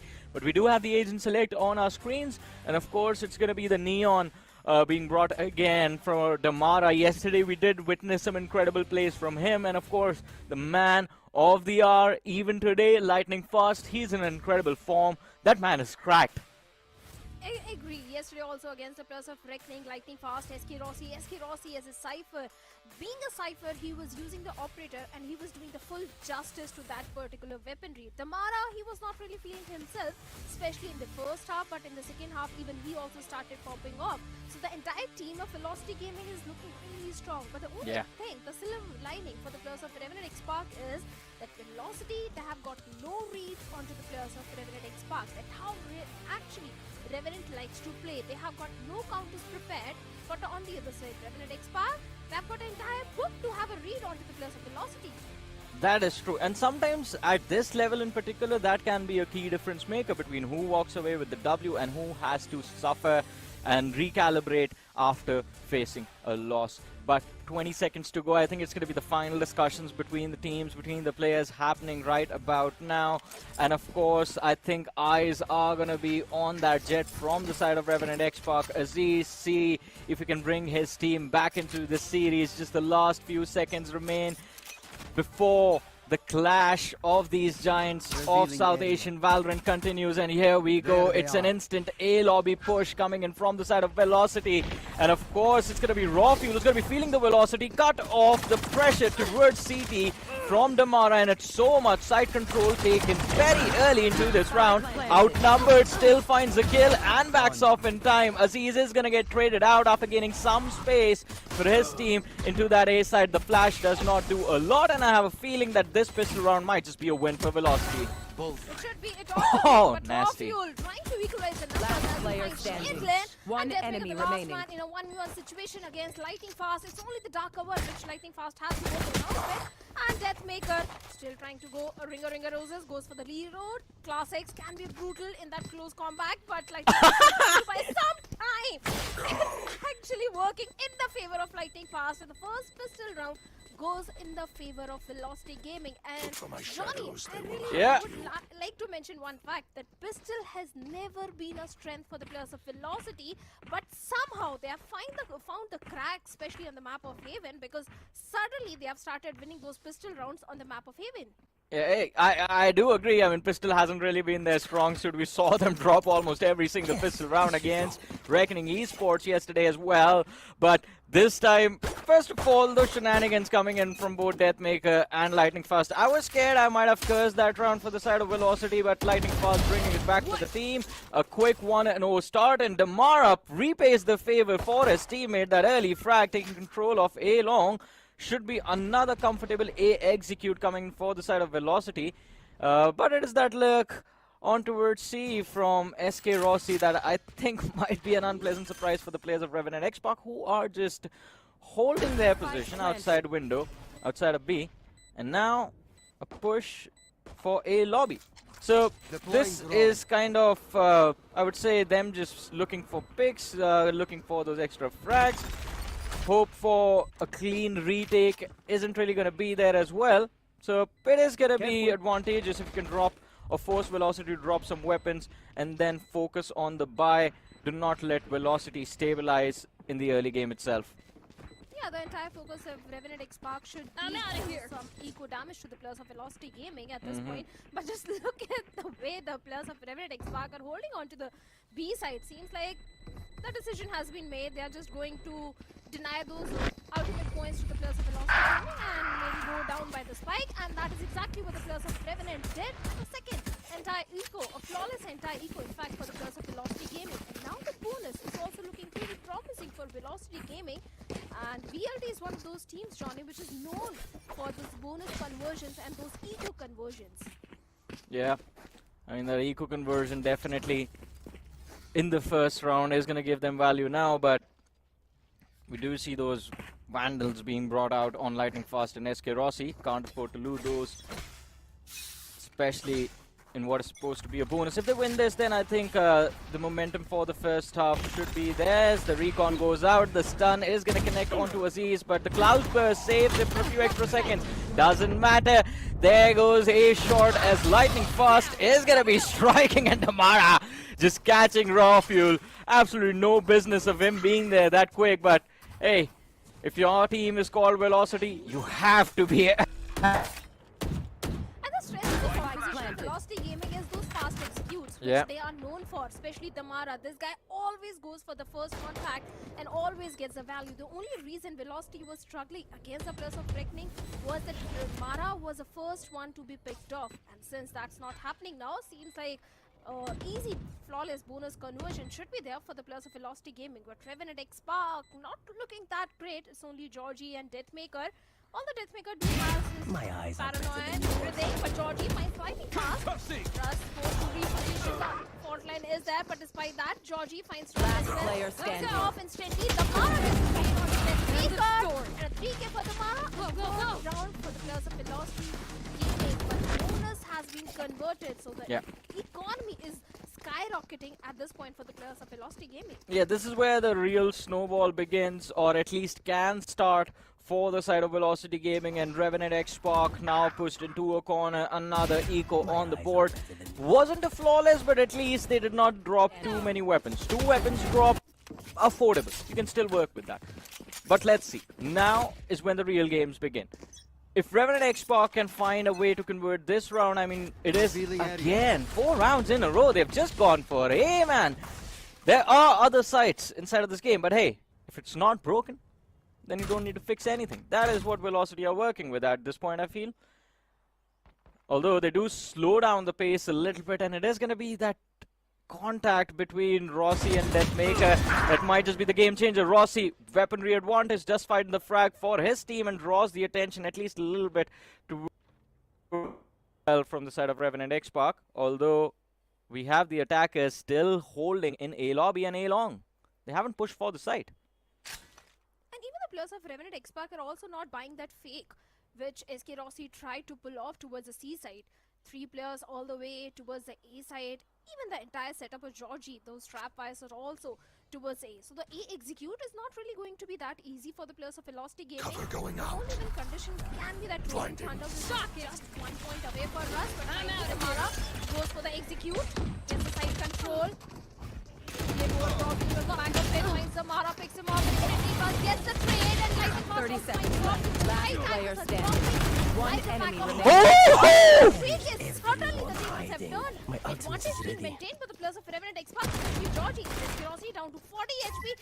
This should be the first round for the players of Revenant XSpark now. Hey man, a stinger and a dream, and it all works out. Well, at least he got 4 of them out of the way. Georgie, I mean, that was absolutely insane. Plus, Rossi not having a lot of HP also had me a little bit worried over there, but oof, a sigh of relief from the players of Velocity as they barely managed to clinch a round which was well, it was supposed to be theirs from the start to begin with. It was that one little crossfire from the defender spawn, from hell, and Georgie just lining those players up, swinging outside from that smoke. Absolutely insane. But here comes another buy, and it's the operator online for Aziz. Could be a perfect read. Could be the big moment for the side of Revenant XSpark to initiate a comeback. It's just a pixel of the shoulder, and the shot connects. Madeline out of the way, he goes. But here come the remaining lads from the side of Velocity, pushing into that C side. Georgie does find a frag. Aziz goes down. Trades coming in. The numbers equalized between the two sides, but the side control in the hands of Velocity yet again. And SK Rossi need to go big, get shut down. They're not going to read lightning fast in the same position. And he finds one. Did not check. Raw fuel. He knew he was going to be there, and yet just completely commits for the util. An antidote now forced into a very unfavorable position. A big mistake from the side of Revenant XSpark. Raw fuel, he was aware about the position of lightning fast, and despite that one little mistake might cost Revenant XSpark the entire round, because Antidote is the last match. In a 1v2 situation, there is no chance of a retake happening in this scenario. Goes for the same. A good decision though, because even the economy is also not looking that great for Revenant XSpark. But Raw Fuel, the only little hope which the players of Revenant XSpark had for that retake, was completely demolished by that one single mistake. The ultimate progression is definitely looking good for the players of Revenant XSpark. They have got the Hunter's Fury. But do they have enough creds? Do they have enough economy to go for a full buy? And the answer is no. And the overdrive of the Mara, that single ultimate can demolish the entirety of Revenant XSpark. Oh man. It seems like the smiles that were there, at least in that first map, have faded away from the side of Revenant XSpark. And also, I have to say, I mean, quite surprising to see Velocity play like this on attack today, because yesterday was a completely different scenario. Only got 2 rounds on attack. And it was the defensive side that proved to be their saving grace on Haven yesterday against the side of Revenant Esports, but today it is a completely different Velocity Gaming that has showed up to take on the lads from Revenant XSpark. And you can see the signs of concern on those faces. Antidote just locked in. Deathmaker and Raw Fuel, it seems like no answers found on how they want to shut down the side of Velocity Gaming. And on this, this is just vibes. All 4 of those lads. We do not see Madeline over there, but everyone else was basically quite chill. There have to be 5 rounds back-to-back being converted with the players of Velocity Gaming, and seems like Revenant XSpark, they have not even able to find any sort of way to shut the aggression which Velocity is bringing at this point. And seems like Velocity this time, they're going for a C hit. A double stack that side. We have got Georgie along with Deathmaker all the way towards the C, but seems like one more fast execute coming for the players of Velocity. The Mara has got the side control. The spotlight is there. The first wave of Util on the back of it. Lightning fast. Drew gets one, but all the trades are going in the favor of Revenant XSpark. Even that Hunter's Fury finds Lightning fast. Only 2 players remaining, and a complete side denial for the players of Velocity. They even have to go for the spike retrieval. Seems like a uphill task for Velocity at this point now. Yeah, 2 versus 4 numbers not really in their favor. And of course, the stack towards C is going to cause a lot of problems for them. You can see they've sent Raw Fuel to check for A long, just in case the players of Velocity decide to do something cheeky over there. But it is Madeline moving in from the back lines, and Rossi holding C long. Oh no, the stun is going to connect. Although, even Revenant XSpark are being very respectful, but no one is looking towards C-Link. This could be big. They have 1 garage, 2 on site, and Madeline has the information. Sees Antidote. If you can pick off 2, it changes everything. Oh! The second now. It's all down to Deathmaker. Madeline still has a lot of HP to work with. Deathmaker falling back towards garage. The Sova rotated towards C-Long, and Madeline is going to have no info of that. Picks up the spice, gets tagged as well. Deathmaker, we know situations like this is when he shines. 9 seconds remain. The spike plant is going to go down. Deathmaker looking to swing, and he does, but he still falls. Madeline 1v1, and no HP on Raw Fuel. Velocity, can they actually convert this? This is amazing. 2 versus 4, and they swing for a comeback. What is it going to take for Revenant XSpark to force this it is to give them their first round loss of this game, because with 8 HP, a shot at his toes is going to shut him down. And he goes for the Hunter's Fury instead. That's overkill at this point. But let's see. The tag is not going to come through. Raw Fuel does manage to stay alive. Half Deep Fuse being stuck. And as I said, no HP means a shot even grazing his body was bound to get a kill. 6-0 it is for Velocity Gaming. What a comeback in that one. Just one mistake of Revenant XSpark of not checking the ceiling. And that lurk play from the side of Medlin changed the entire course of the round. For a second, it looked like this is going to be the first round for the players of Revenant XSpark because the Hunter's Fury onto Raw Fuel did get the perfect value. Aziz was getting those value with its Vandal. Everything was working for the players of Revenant XSpark. But one guy comes in with a 4K and a dream to convert the round. The 6th round in the favor of Velocity. This is really going to hurt the mental of the players of Revenant XSpark because that was not bound to happen. That should not have been allowed. No one was checking the ceiling. But once again, Velocity Gaming seems like they've shifted their focus back to the A site. And the entire setup of Georgie is also towards the A. It seems like he's playing all the way from the Haven. The solo anchor should not be a much problem for the players of Velocity to convert this particular site. Yeah, I mean, they have been quite successful on every single A hit they've gone for so far, but this time the Mara falls first. Russ with a trade, lightning fast, takes a ton of damage over there, all armor gone, 50 HP remaining. Aziz with that Blade Storm looks to move in swiftly, he needs to shut down lightning fast, and he does. Control of Hell taken, Raw Fuel finds Madeline, side goes away, and now it's a SK Rossi left in a 1v4. So I believe this is going to be the first round loss coming in for Velocity, and Revenant XSpark will be able to put themselves on board considering the spike is dropped in a very awkward position, and there it is. The last shot from that operator, shutting down SK Rossi, and Revenant XSpark finally get themselves a round on the board after 6 given away to Velocity. Yeah, the first round going in the favor of the players of Revenant XSpark. Finally, they have able to break the momentum for the players of Velocity Gaming. But let's be honest, if Revenant really wants to pull off something on the map of Haven, they need bare minimum 4 to 5 rounds in the defensive half. They need all the remaining rounds in their favor if they really want to do something in the second half. And the ultimate progression is also looking great for the players of Velocity Gaming. The Mara once again having his own overdrive. Could be the win condition. Once again, the focus is all the way towards the A site. But the last round, the players of Revenant XSpark were able to shut down the entirety of Velocity Gaming. And that's the reason that Velocity, suddenly they have changed their pace. Instead of going for the fast hit, they're taking their sweet time. Even Antidote is just ready with that aftershock, waiting for that contact play. The shock dart just in case if there is any tripwire. But finally the information has been passed on to the players of Velocity through that owl drawn, and once again the Mara goes for the fast execute, the paranoia, the overdrive is there, and the Mara gets one, the Mara gets the second one. All the trades are going in the favor of Velocity Gaming. Numbers advantage being maintained, and Medlin was going for the plant.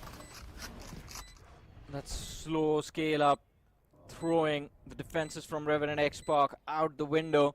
And as you mentioned, Antidote prepared with that aftershock, but doesn't even get an opportunity to use it. The overcommitment from the side of Velocity that happened in the round prior to this one was what was changed by Velocity. Instead of pushing beyond the Radionite boxes, they just stuck all of them to one side, making sure anyone who went down was traded out instantly, and that overdrive coming online for Tomorrow right in the nick of time just guarantees them another win. Revenant XSpark gotta save that operator, gotta save that big investment, big cannon in the hands of Aziz. And of course the Vandal as well on Deathmaker. They are not gonna have a lot of creds for the next one, I believe. Already they have decent amount of creds, they should be able to buy all of them. But as you mentioned, they need at least 4 to 5 rounds from here on out. And without those weapons, it is definitely gonna be a struggle. So now the economy might just be in a shaky position. One other round loss after this, and Revenant XSpark is going to be forced on an eco. So this is the round that they definitely would like to convert no matter what happens. If this round doesn't go in the favor of Revenant XSpark, maybe we can see a huge difference in the scoreline, because that's the only hope. This round is the only hope for the players of Revenant XSpark to go anywhere close to the mark of 4 or 5 on the scoreline.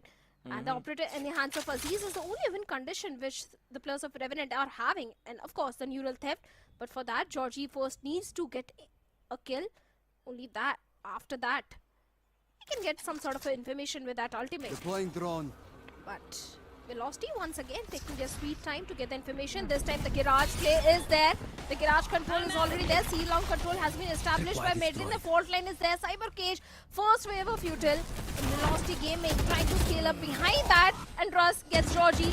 One on the side anchor has been dealt with, but Deathmaker gets completely trashed. Medlin and Damara, and Deathmaker being the hero of this round gets a 4K. And SK Rossi once again left in a 1v3 situation. Hey, still manageable, brings it down to a 1v2. And since they have scouted garage, they know no one's gonna be C-long. There's only one option that remains. Oh no, do not be the operator again, Rossi. Just a little eager to check to make sure that he has enough time to go for a plant. 7 and 2 is where we are, and Deathmaker, man, what a brilliant way to bring the round back for his team over there. The man has to go supernova. Thermonuclear over there to bring that 4K for his team. Look at this, just every single piece of distraction caused by his teammates, and Deathmaker puts it to full use. But you can't really rely on an individual so much that he needs a 4K to bring the round for his team. Operator, position towards a shot. Damara runs again, spots one behind the boxes, finds the frag. Aziz with the trade. And he scales up at lightning fast, point blank range, gets the second for his team. Damara finds antidote as well. Operator recovers, close out this backstab. Georgie goes down. The switch of pace, again this time from Velocity. Slow hits when they were shut down a few rounds ago for that A execute, and as soon as that C exec fails, they're like, alright, back to the default, boys. We run face first into anyone we see towards that A side. And that is exactly what they do. One player loss, but it's 1v4 for Deathmaker from the side of Revenant Esports, and again, just falls back looking to save that Vandal, but Velocity, they want him back, and they're out on a hunt. They certainly are. They need that one more kill in their favor of Deathmaker. They're not even going to allow him to save that one weaponry, and Lightning Fast will get the better out of him. The 8th round goes in the favor of Velocity Gaming now. Man, that sticker. Tribute, of course, to the place that he used to call home. Up until last year, of course. Yeah.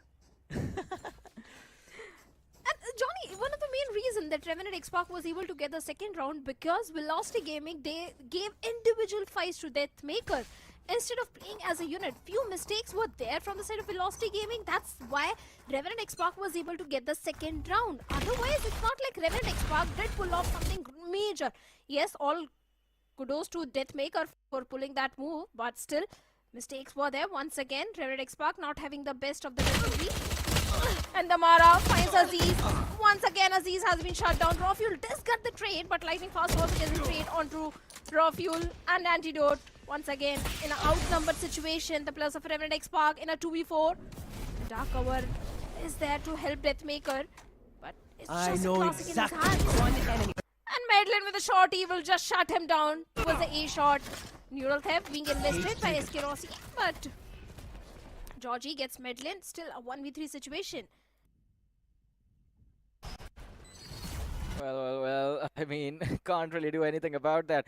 Madeline, I have to say, stop toying with your opponents like that. Switches over to the shorty, runs in the smoke to find the frag, and he knew for a fact that if the dark cover was put out, it was done to recover a weapon. Turns out it was bait for the players of Revenant XSpark, but 9 and 2, last round of the first half, and Shadow, help me with this for a second. Where are you? What's it been, like 10 minutes into this game? First half almost coming to an end. What is going on? It's VLT. They're just feeling the velocity. They're just... Maybe they are even feeling the spark also, but this time Aziz finds Russ, picks him off, Antidote finds lightning fast. Could be a third round, possible third round for the players of Revenant XSpark. The numbers advantage is still maintained by Revenant. Antidote having his rolling thunder. this is The deep. neural theft is also there. 2-win conditions are there for Revenant XSpark, but they have to find the timing, and the timing is working in the favor of Deathmaker as he picks off SK Rossi as well. Medlin, the Mara in a 2v4 situation now. Yeah, had that lurk worked out, even if he was able to get a shutdown onto Deathmaker, I think it would have been a game changer for the side of Velocity. Look at that, neural theft put to use, so now they know where the players of Velocity are running off to. And it is going to be a quick rotation coming in. Oh, alright. Just ults instantly towards A.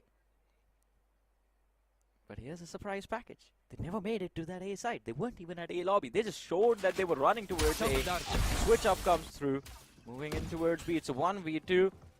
And if Raw Fuel can handle the pressure for a few seconds, he might be able to get his team the third round. And it's 9-3. As the first half comes to an end, Velocity a 6-round advantage. But can they cling onto it in the second half? That's going to be a big question. And of course, in about 36 seconds, we are going to have an answer. Yeah, the pistol is going to be really important for the players of Revenant XSpark. And not just pistol, Johnny, let's be honest, they need to convert the bonus, anti-eco round and the buy round as well. Only after that we can say that Revenant XSpark do have some hope of a comeback. And if by any chance Velocity Gaming is able to convert that pistol round in their favor, or even the eco round, which they are known for it, it's a 2-0 happening in the favor of Velocity Gaming. So their next first pistol is going to be so crucial for Revenant XSpark. 100% agree with that. But guess what, ladies and gentlemen? We are going to go on a very short break. There's a technical pause happening, but don't you guys go anywhere. We'll be right back after this.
Welcome back after that small break, ladies and gentlemen. Of course, it is the clash of the giants of South Asian Valorant, Velocity Gaming and Revenant Esports that we are witnessing. Map number 1, 13-8 win for Velocity. It is map number 2 underway right now.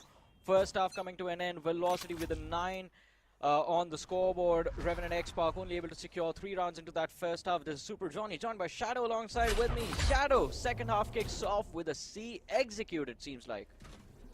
Yeah, the entirety of Revenant Esports is going all the way towards the C side, a double stacked up site where we have Lightning Fast along with Russ. Okay, the paranoia, everything is there, and Aziz on the back of it completely dodges the paranoia and finds Russ. One of the side angle has already been dealt with. It's only Lightning Fast. The proactiveness is also there from the side of Velocity, but seems like nothing is working for them as Raw Fuel with a 3K. Georgie comes from the back lines towards the B and deals with the last player. Easy pistol round goes in the favor of Revenant Esports, but pistol has never been a strength of Velocity. Maybe there is a chance of the eco conversion coming in, which Velocity is known for it.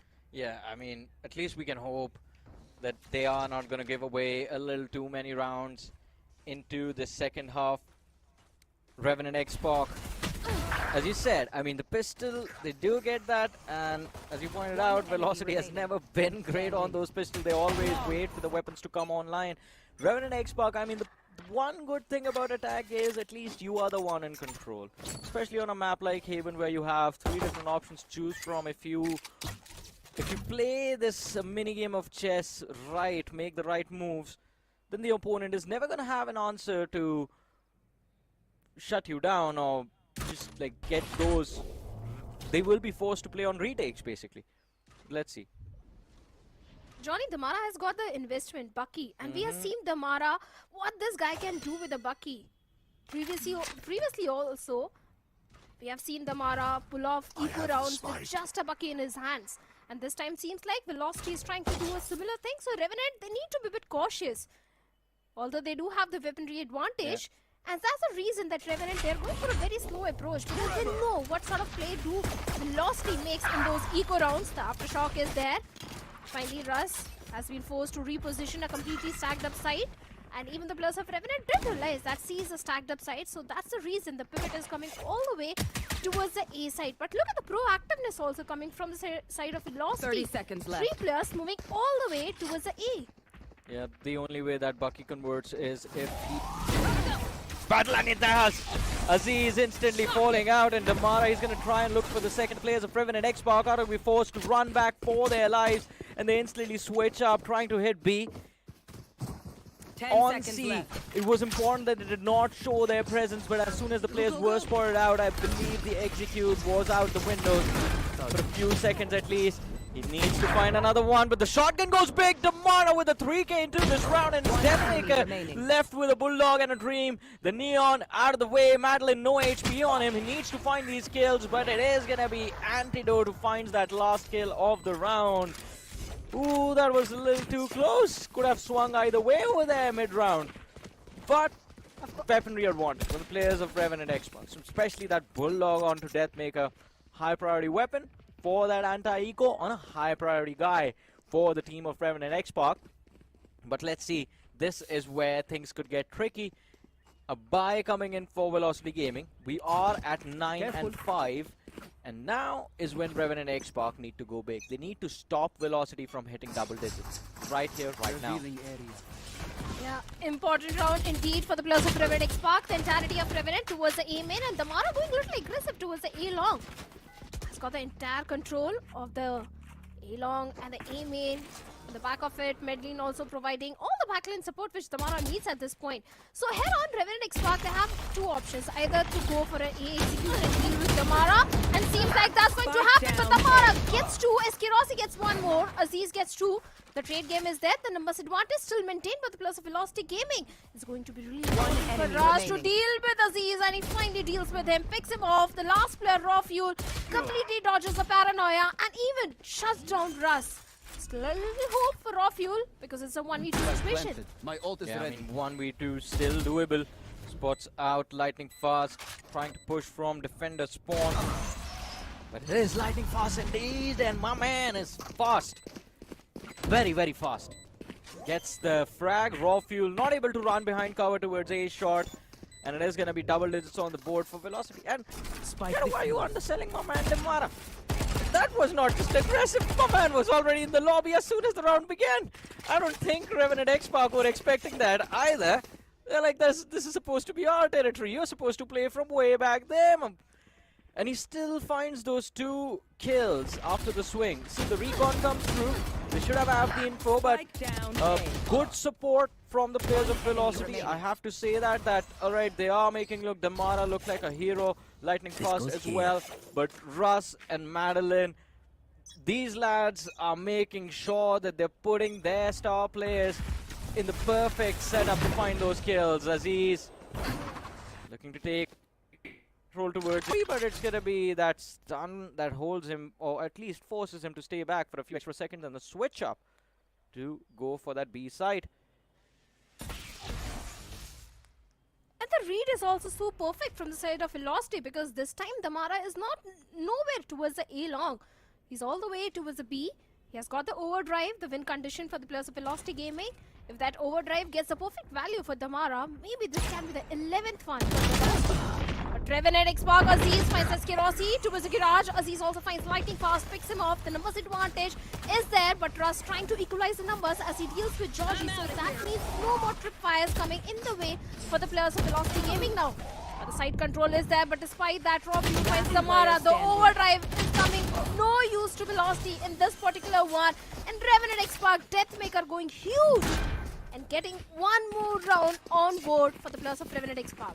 10 and 6, and I think the rules of Valorant, or at least the made-up ones that the players have amongst themselves, usually dictate that anything under a 3-round deficit is okay. So they need just 1 round more to bring themselves into a comfortable position. Revenant XSpark, but a timeout coming out from the side of Velocity Gaming. And this could be a big one. They do not have the economy to make any big moves, but if they can swing the game in their favor on this eco, then it could put them in a position from where closing out this series with a quick 2-0, it's not going to be too difficult. But I think at this point, Velocity might just be looking to give away this round and just focus on the buy coming up next. A big conversation between Rossi and Russ. And on the other side, I'm not seeing anyone talk from Revenant XSpark. Antidote looking at the camera. Looking good. And hopeful as well. Finally, Revenant XSpark, they do have a hope of going somewhere close to the scoreline of Velocity Gaming, because they've got the Hunter's Fury and the Blade Storm.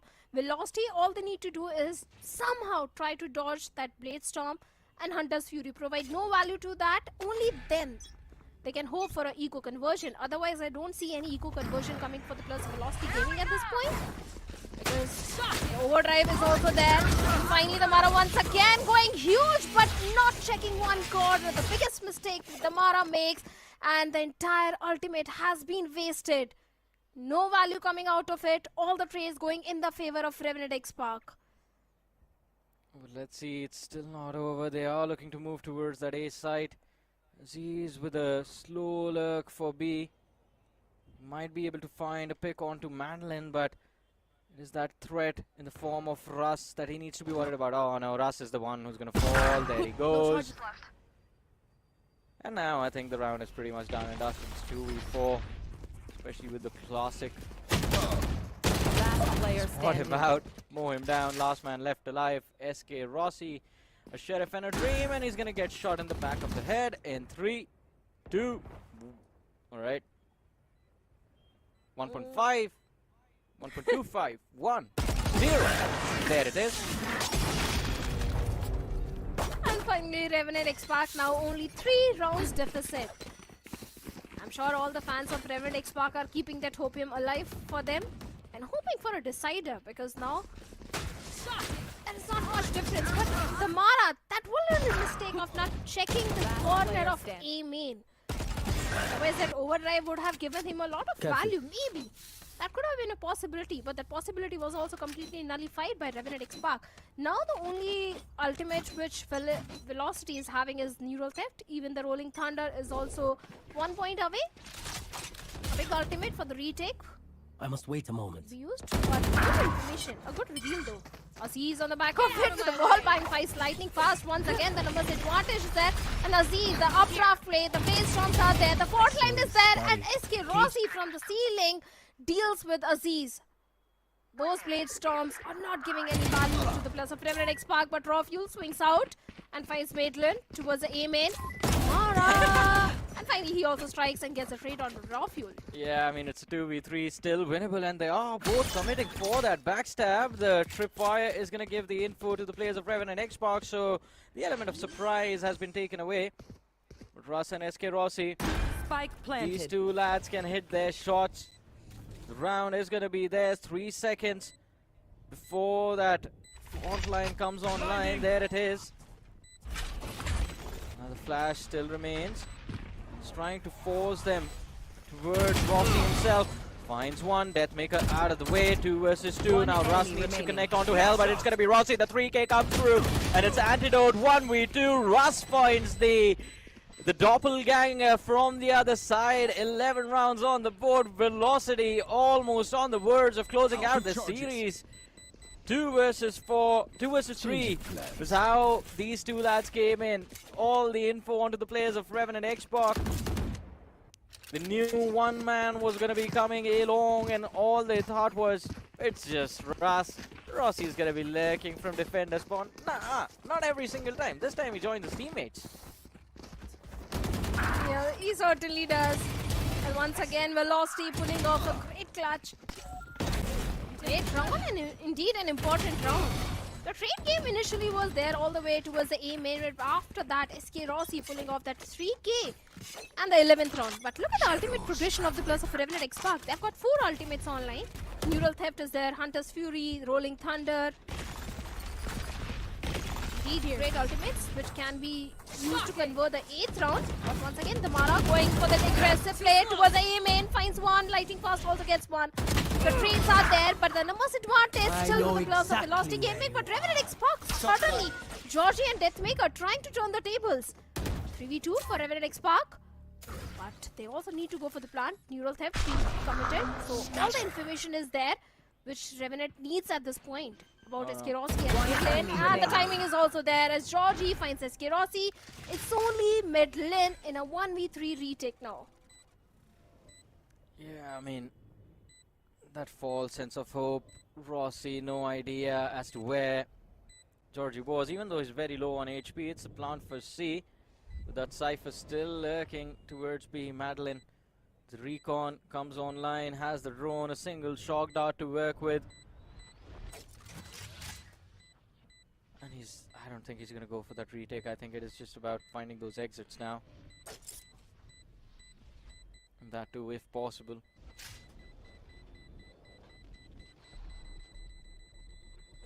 Maybe he can find Georgie, but seems like a no. And the weaponry has been saved, but the round goes in the favor of Revenant XSpark. Once again, Revenant just only 3 rounds deficit. Back and forth rounds, something which Velocity doesn't need at all. They want to close this series in a 2-0 fashion. Let's see if they can, because the next round is also going to be really important. But more than that, the important thing is going to be the student exclusive offers. Exclusive student discounts. Save more this March with cashback up to INR 10,000. Exchange benefits with worth rupees 21,000, 12 months no cost EMI, and you also get a HyperX headset worth rupees 11,427 at just INR 499. Offer valid till 31st March. Yeah, I mean, OMEN, of course, bringing us a lot of wonderful offers along with this wonderful and lovely OMEN Valorant Challenges South Asia. As the action continues, C site is where the players of Revenant XSpark are looking to go. Velocity, a quick rotation coming through. Damara again on that Bucky. The one rifle they have on Mandel and everyone else sticking to those sheriffs, but a slow scale in towards side. They do manage to get control. Aziz making sure every angle is going to be cleared. Russ caught off guard. Still looking to use that util. Madeline finds one, but that's all he's going to be good for. 2 versus 4 with those sheriffs. I think Spike it's going to be the planted. 9th round on the board for Revenant Esports. So they are the hope of making a comeback in this series. It's getting stronger and stronger for the side of Revenant Esports. Can they keep it alive for long? Lightning fast falls, just a formality, a matter of time before SK Rossi follows up, but he picks up a Vandal. 1v3. They're going to try and bait him out. Flash comes through. Playing for that right. Gets spotted from Garage. And Georgie finds the last kill. 11 to 9. 2 rounds to work with for Velocity Gaming. Economy, yeah, kind of in a very unfavorable position. So they got to move to match point right here, right now. Otherwise, Revenant Esports, they are going to be able to tie up the scoreline. Of course, if Revenant they get the 21st round, then the scoreline will be even Steven, because Velocity they won't have economy for the upcoming round. So indeed an important round for the players of Velocity Gaming if they really want to 2-0 the players of Revenant Esports. But once again, Demara going aggressive all the way towards the A-long, trying to get that control of their A-main. The shock darts are there, holding on to the entirety of Revenant Esports outside the main. But main plan of the players of Revenant Esports is not to execute the A side, but rather to execute the C side, because that is exactly where the spike carrier is. But the pivot is coming. Finally, Revenant do realize that it's not going to be easy to execute the C or the A side. So maybe the pivot is coming towards the B side, or maybe a mid push out raw fuel, trying to get the information to the Aldron. The recon goes in, and the Mara still holding on to that angle, but the surprise element is no longer there as the Aldron passes on the information of the Mara to the players of Revenant Esports. And here comes the mid push out all the way towards the B. I don't think the Mara cares about the element of surprise. He's been pushing towards A lobby every single round and just causing a lot of trouble for the players of Revenant Esports.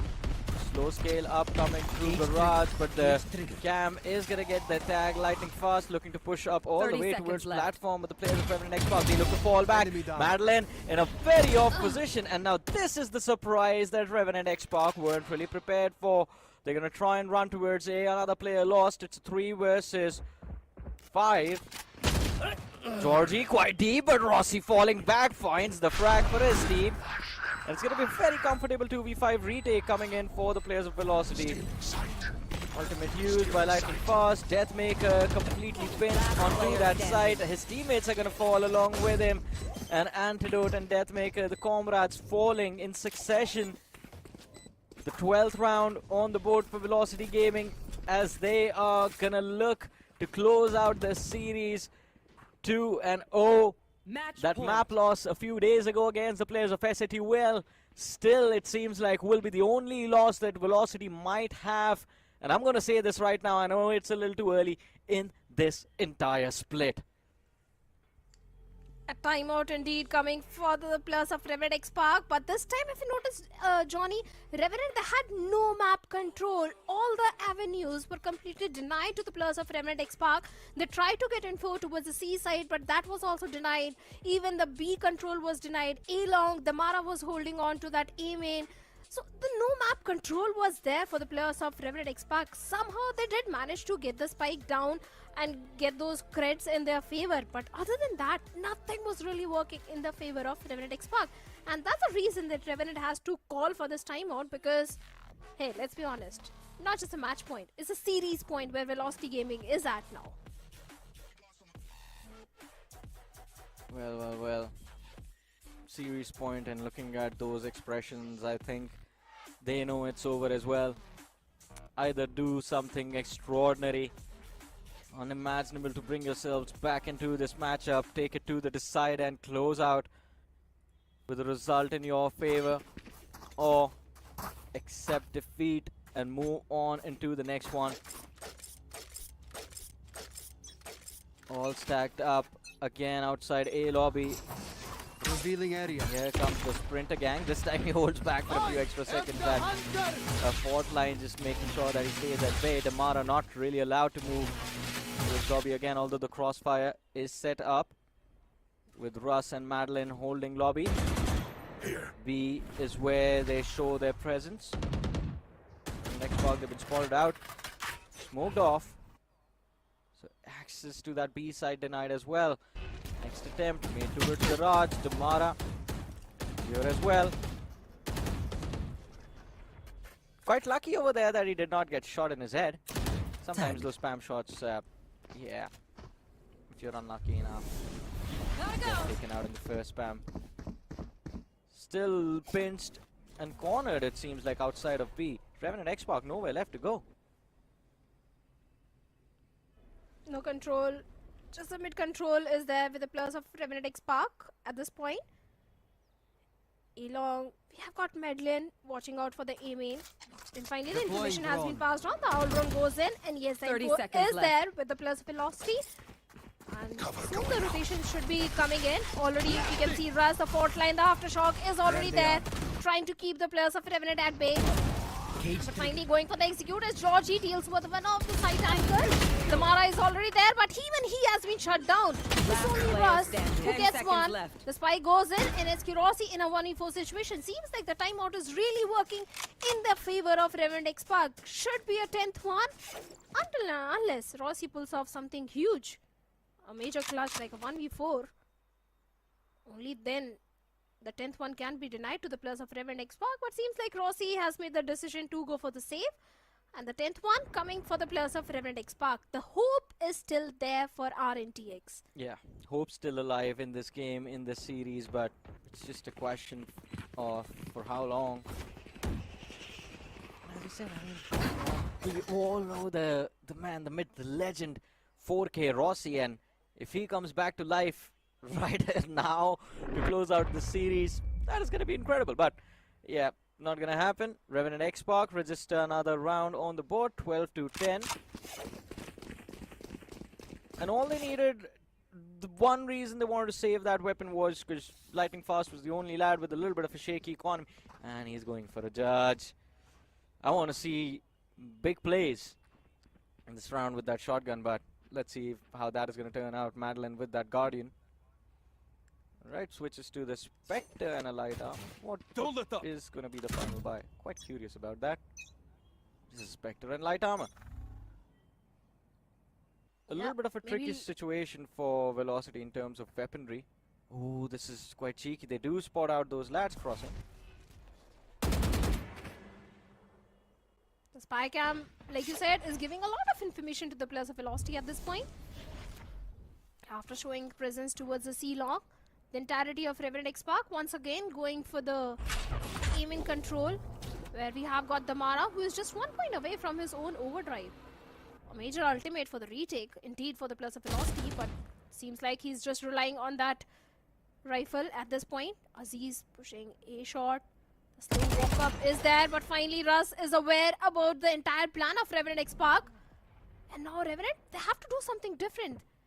They have to make some sort of play, because whatever they were trying in this particular round seems like the players of Velocity have completely read it. And that's the reason the pivot is coming all the way towards the B, where we have got Georgie all the way to outside B main. Once again trying for the garage control, but the trap fire is already there. Nothing is really working in the favor of Revenant XSpark up 30 until now. seconds left. Seconds on the clock. They are going to be forced to move in. Aziz leading the charge. Does make it to side, but Lightning Fast still there. If he finds one, this could be where Velocity put the halt on the momentum, but it is going to be Rossi who goes big. Finds two for his team. The shutdown comes through. Spike's still not planted. So much time wasted. But finally they're getting those kills. Russ is going to be the last man left alive in a 1v3 as Raw Fuel finds those frags. They get this down barely, and they find the last kill as well as Rust is going to be picked off. What a chaotic round. Look at where all of those bodies went. Well, all of those players fell. It was right in that back of sight. Velocity, they tried their level best, but the shutdown comes through. Revenant XSpark, an opportunity present itself to take this map into overtime and to close it out.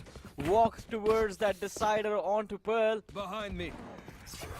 Velocity, they're going to be kicking themselves if they end up losing this game, I'm sure.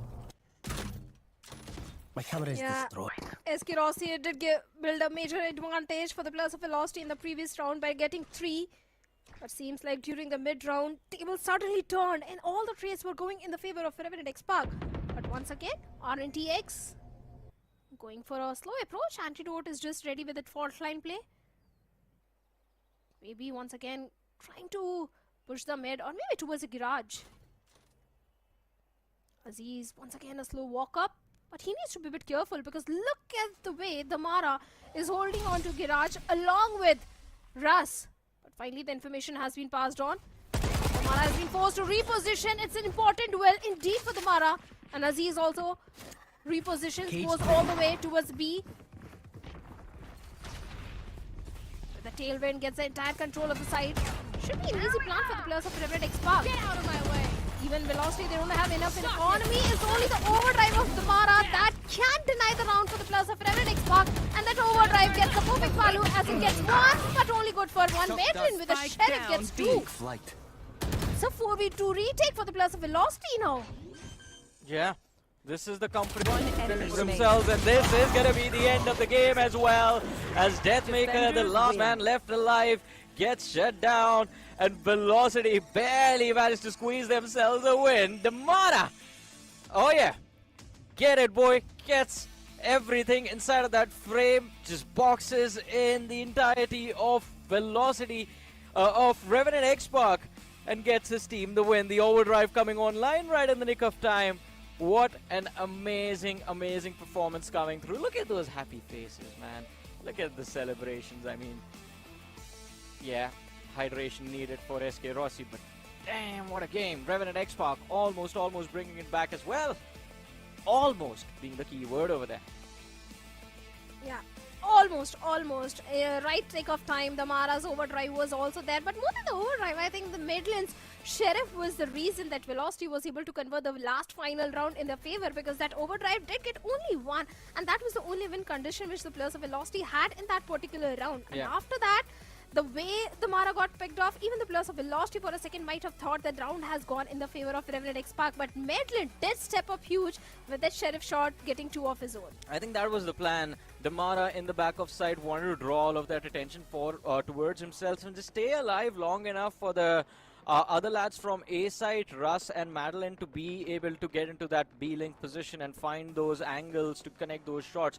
And that is exactly how it worked out quite nicely for them, because he was able to line up Antidote and that Cypher right behind him in a position from where all he had to do was just dish out that 1.5 second of damage. As soon as he got that 60-70 tag down, those shots from those Sheriffs were going to put those bodies on the floor. And it just worked out quite nicely. And that last 4v2 retake situation, the 4 players left had the better weaponry on them, so they were always going to be able to close, not always, but majority of the time, with those numbers, with those weapons, they will be able to close out those rounds. But more than that second half, it's that first half that was quite surprising, Shadow, to be honest, because we did not expect Velocity to do that well on attack, especially. One enemy remaining. But at least The I thing is, Velocity has been doing really great on the map of Haven. That is exactly what I was saying to Scared as well, that Haven has never been a shaky map for the players of Velocity gaming. It was only against Revenant Esports that Velocity was struggling, and that also because Reckoning was able to shut down Damara every single time in the attacking half. Otherwise, it has been a really strong map for the players of Velocity, and this time Damara was really popping off as he was somewhere 22 in 19 and getting too many assists also. Like fast, he has always been fantastic as a Omen, doing the majority of the heavy lifting with those paranoias. Even in the team performance, we can see the first kills are equal from both the sides, 12-12 for Velocity and Revenant XSpark. Yeah, I mean, the first bloods were kind of the same, but it's what happened after that, getting the first blood in, that ended up becoming that game changer. Aziz was doing quite well for his team, but then the follow-ups would not be there. On the other side, Damara, every single time he was given the cue to go in, his teammates would follow up from the other side of the map. The lurks coming in from SK Rossi became a problem for the side of Revenant XSpark to deal with as well. But hey, MVP of Haven, it is going to be the man who likes to dive face first into the enemy team, sometimes all by himself, sometimes with the fall of Damara on that Neon, a KDA of 1.6, ACS 274, damage per round 161, so almost getting a man out every single round. Headshot percentage, that's a little low, but who cares? He's playing Neon, he's just gonna run and gun the whole time. And he was doing exactly that the entire time, especially in the first half. Maybe in the second half as well. In the defensive half also, every single time this guy was pushing the aim in and getting that control and shutting down the players of Revenant XSpark. From Revenant, the MVP is going to be Aziz with 22 in 17, 250 ACS, 8 first kills. Even Aziz was also doing a lot for the team. Yeah. But all that happening was in the second half. The first half, the defense was where Revenant XSpark was really struggling the most. Georgie was also doing fantastic, 18 and 16. And I've been saying this time and time again that if you really want to win against the players of Velocity on the map of Haven and Lotus, all you need to do is find a way to shut down the Mara. That's the only way to shut Velocity on these two maps. I mean, you got to shut down Damara, and I have to draw attention towards Russ and Madeline as well, because it also was that big difference between the Breach and the Sovas on either side that ended up putting their frontliners in position from where either they would get those multi-frags or they would just end up getting taken out. And just the ability for Russ in particular, and Madeline, I mean, his aim is cracked, so he was able to find those individual frags himself as well. But Russ with those setups, constantly putting his team in a position from where, alright, go get those kills, the flash comes through, the fault line is going to be perfect, the aftershock to force the opposing side into the corner. Those are so minor details, and the way he was able to set his teammates up for success, I believe, became a big difference maker of how Velocity was able to dominate into that first half. Second half, yeah, I mean, you can only do so much when you have 3 players just like lined up for that A lobby. But hey, this was just the first match of the game. The Clash of the Titans concluded. Velocity a quick 2-0 against the side of Revenant Esports. And of course, the Clash of the Giants continues. Legacies of South Asian Valorant colliding on this epic Sunday, ladies and gentlemen. The next matchup we saw there, it is going to be Reckoning Esports against Global Esports Academy. And Reckoning, they have been having a fantastic time in the entire VCSA 2025. On the other side, Global Esports Academy, they are on the struggling side. They don't have too many victories in their hands. In fact, they just have only 1 victory and 3 losses in their hands. So that's really concerning for Global Esports Academy. And the next matchup is going to be really important. But more than that, we also have got something for our viewers. All you have to do is just scan the QR code to answer the question. The question of the day is, which match was the first to go overtime in this season? SA12 versus RGE, OG versus Velocity, Revenant XSpark versus Global Esports Academy, or Aura versus Asterisk. And whoever answers the most correct questions gets a chance to win those VP points. Exactly. You want some epic skins for yourself? We are giving you an opportunity to get some of them for yourselves in a very easy way. All you gotta do is watch the broadcast, and these quiz questions are gonna pop up. You answer them, you could be the lucky winners. And if you do end up being the lucky winner, do share the happiness with us as well. Do make sure you're tagging us on your social media if you end up winning something. And of course, it is going to be exciting to see who actually answers this question correctly, who's been following the action for a long time. But ladies and gentlemen, talk about following the action. We're going to follow up this piece of action with the next matchup, because we're going to take a very short break, but don't go anywhere. Coming right up is Reckoning Esports as they face off against GE Academy.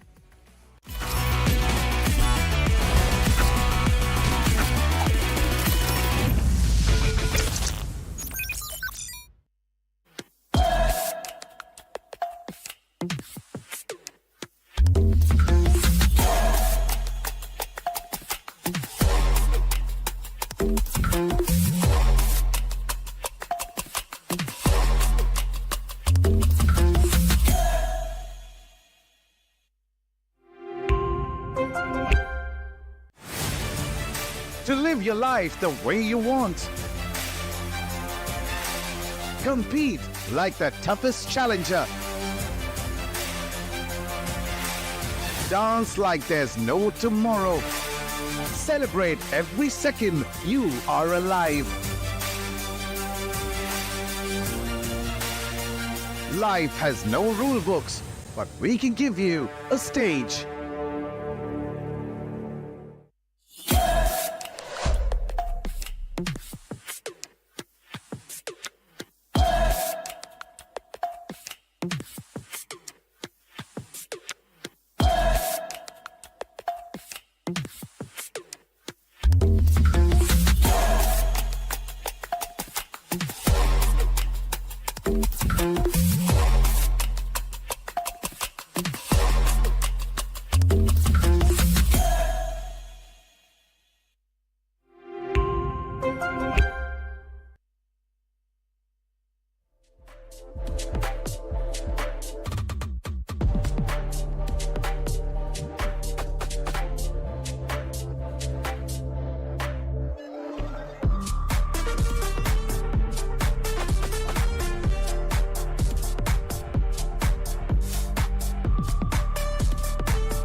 To live your life the way you want. Compete like the toughest challenger. Dance like there's no tomorrow. Celebrate every second you are alive. Life has no rule books, but we can give you a stage.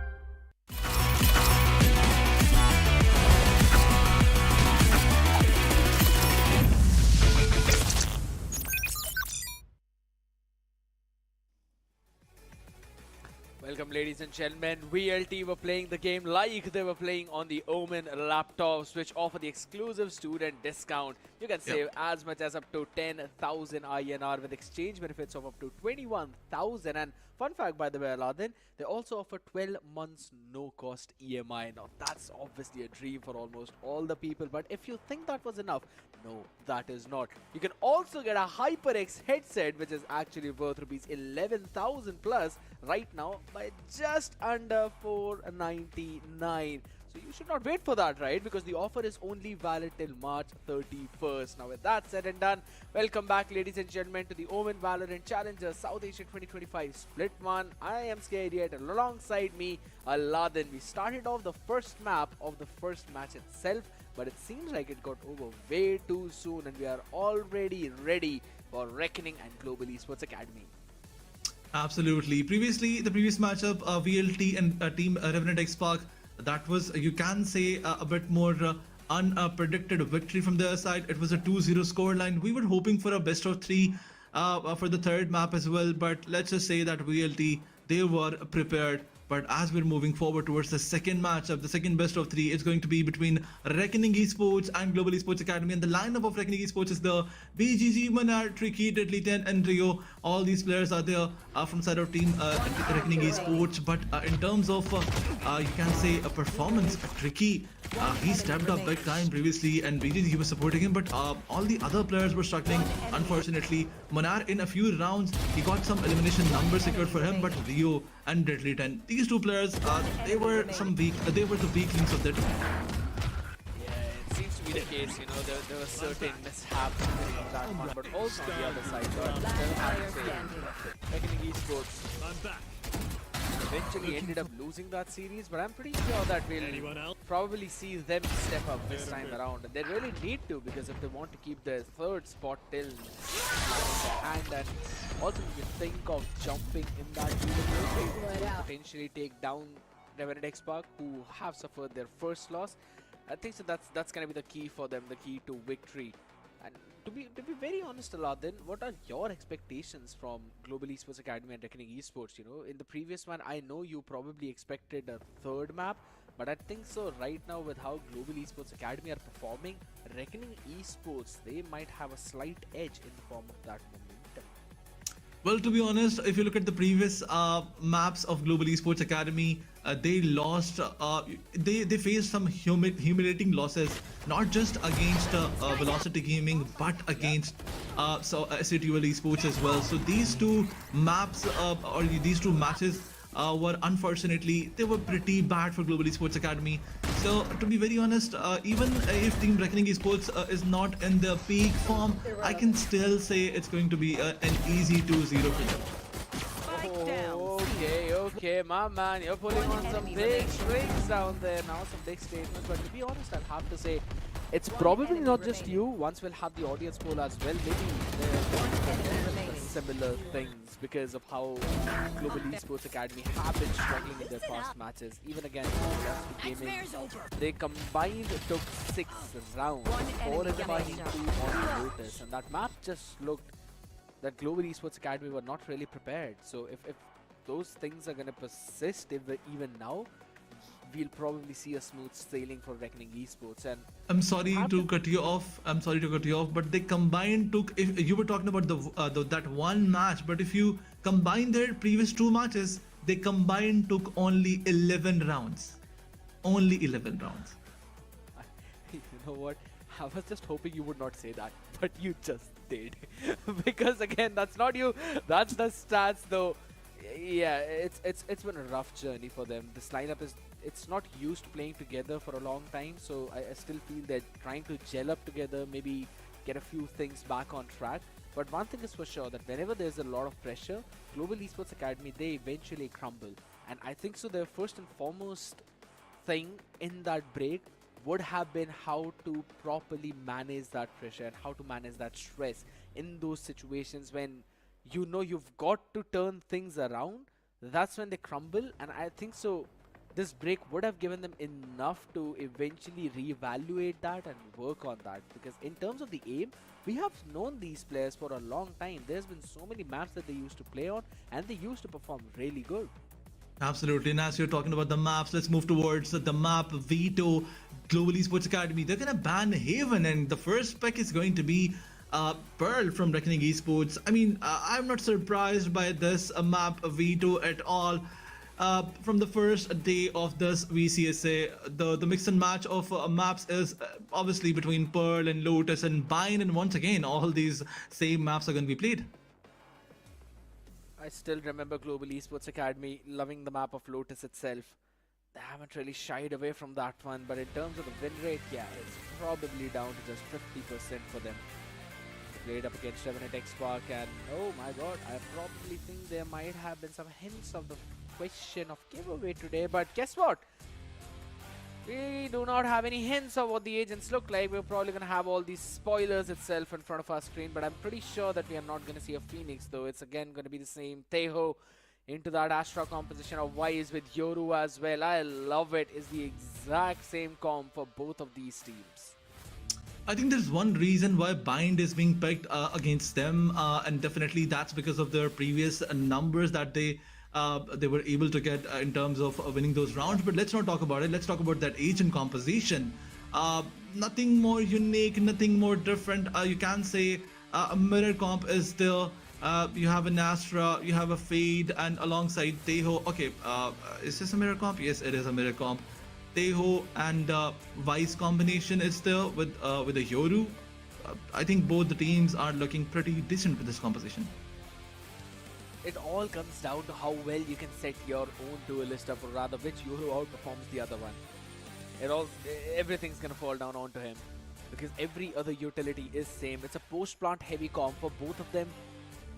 Yes, of course, in terms of the execute, you've got a ton of utility as well back in your hands. Absolutely. Again, yes. Yeah. You said it correctly. In terms of execution, you have so much util, and on if you talk about the retakes, you have that utility to do that as well. But let's see. For now, Global Esports Academy, they're on that attacking side. They want to take all that information on towards that B side. But two of the players are left, one towards B and one is aggressing towards mid to get all that information. So Alarka is also there, but let's see. For now, a bit more slow approach from Global Esports Academy. Just holding it down, slowly scaling up, because that orb. Pearl is a map where you can't really go for those fast executes. You have to take your time. You've got to play it slow. There's just so many avenues that you need to clear, and so many fakes you got to pull. But I love it what Tricky is doing. He's re-cleared the entire space of B. So the head is going towards A of Global Esports, and Reckoning know exactly where it's coming. Taking that back. Absolutely. Once again, the call-out was there to regroup and push together.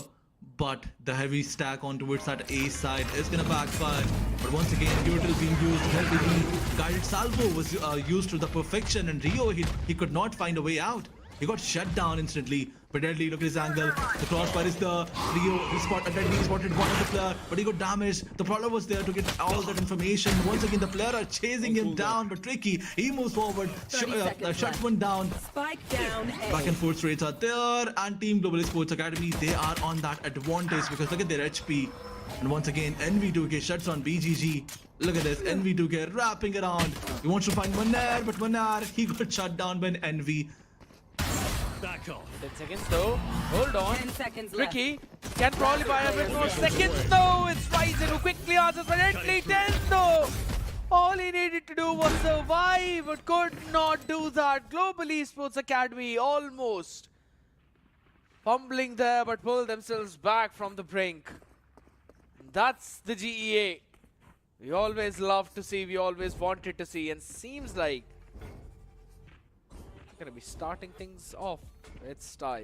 Now, as soon as we do, it's gonna be a brief pause out there on our journey. So speed breakers we don't really love, but you've always got to go around them. So don't worry, ladies and gentlemen, our team is diligently working. We'll be fixing it way too quickly. It was more of an over push from their side. Global Esports Academy, they just wanted to push through like spawn probably. They just wanted to walk all over the opponents, but hold on, be careful. This can backfire. Global Esports Academy, they just want to push all that pressure on towards Team Reckoning Esports. But hold on, wait for a few seconds. After these first 2 rounds, things can turn around once Reckoning Esports gets their hand on those rifles. So Global Esports Academy, it will look difficult for them after that, but they can surprise us. Remember that one map where Global Esports Academy, they just rolled over their opponents. They just crushed them so brilliantly. I'm not sure which team was up against them. Maybe it was OG, but they can surprise their opponents. They have that raw aggression in them. All they need is a bit more confidence alongside that coordination. And I believe that previous round is going to give them exactly that. Getting their hands back on those better weaponries. 2 Bulldogs into the mix with a Spectre and a Stinger. Got the advantage, but really want to push out and trying to stack, so they're just playing all the way far back.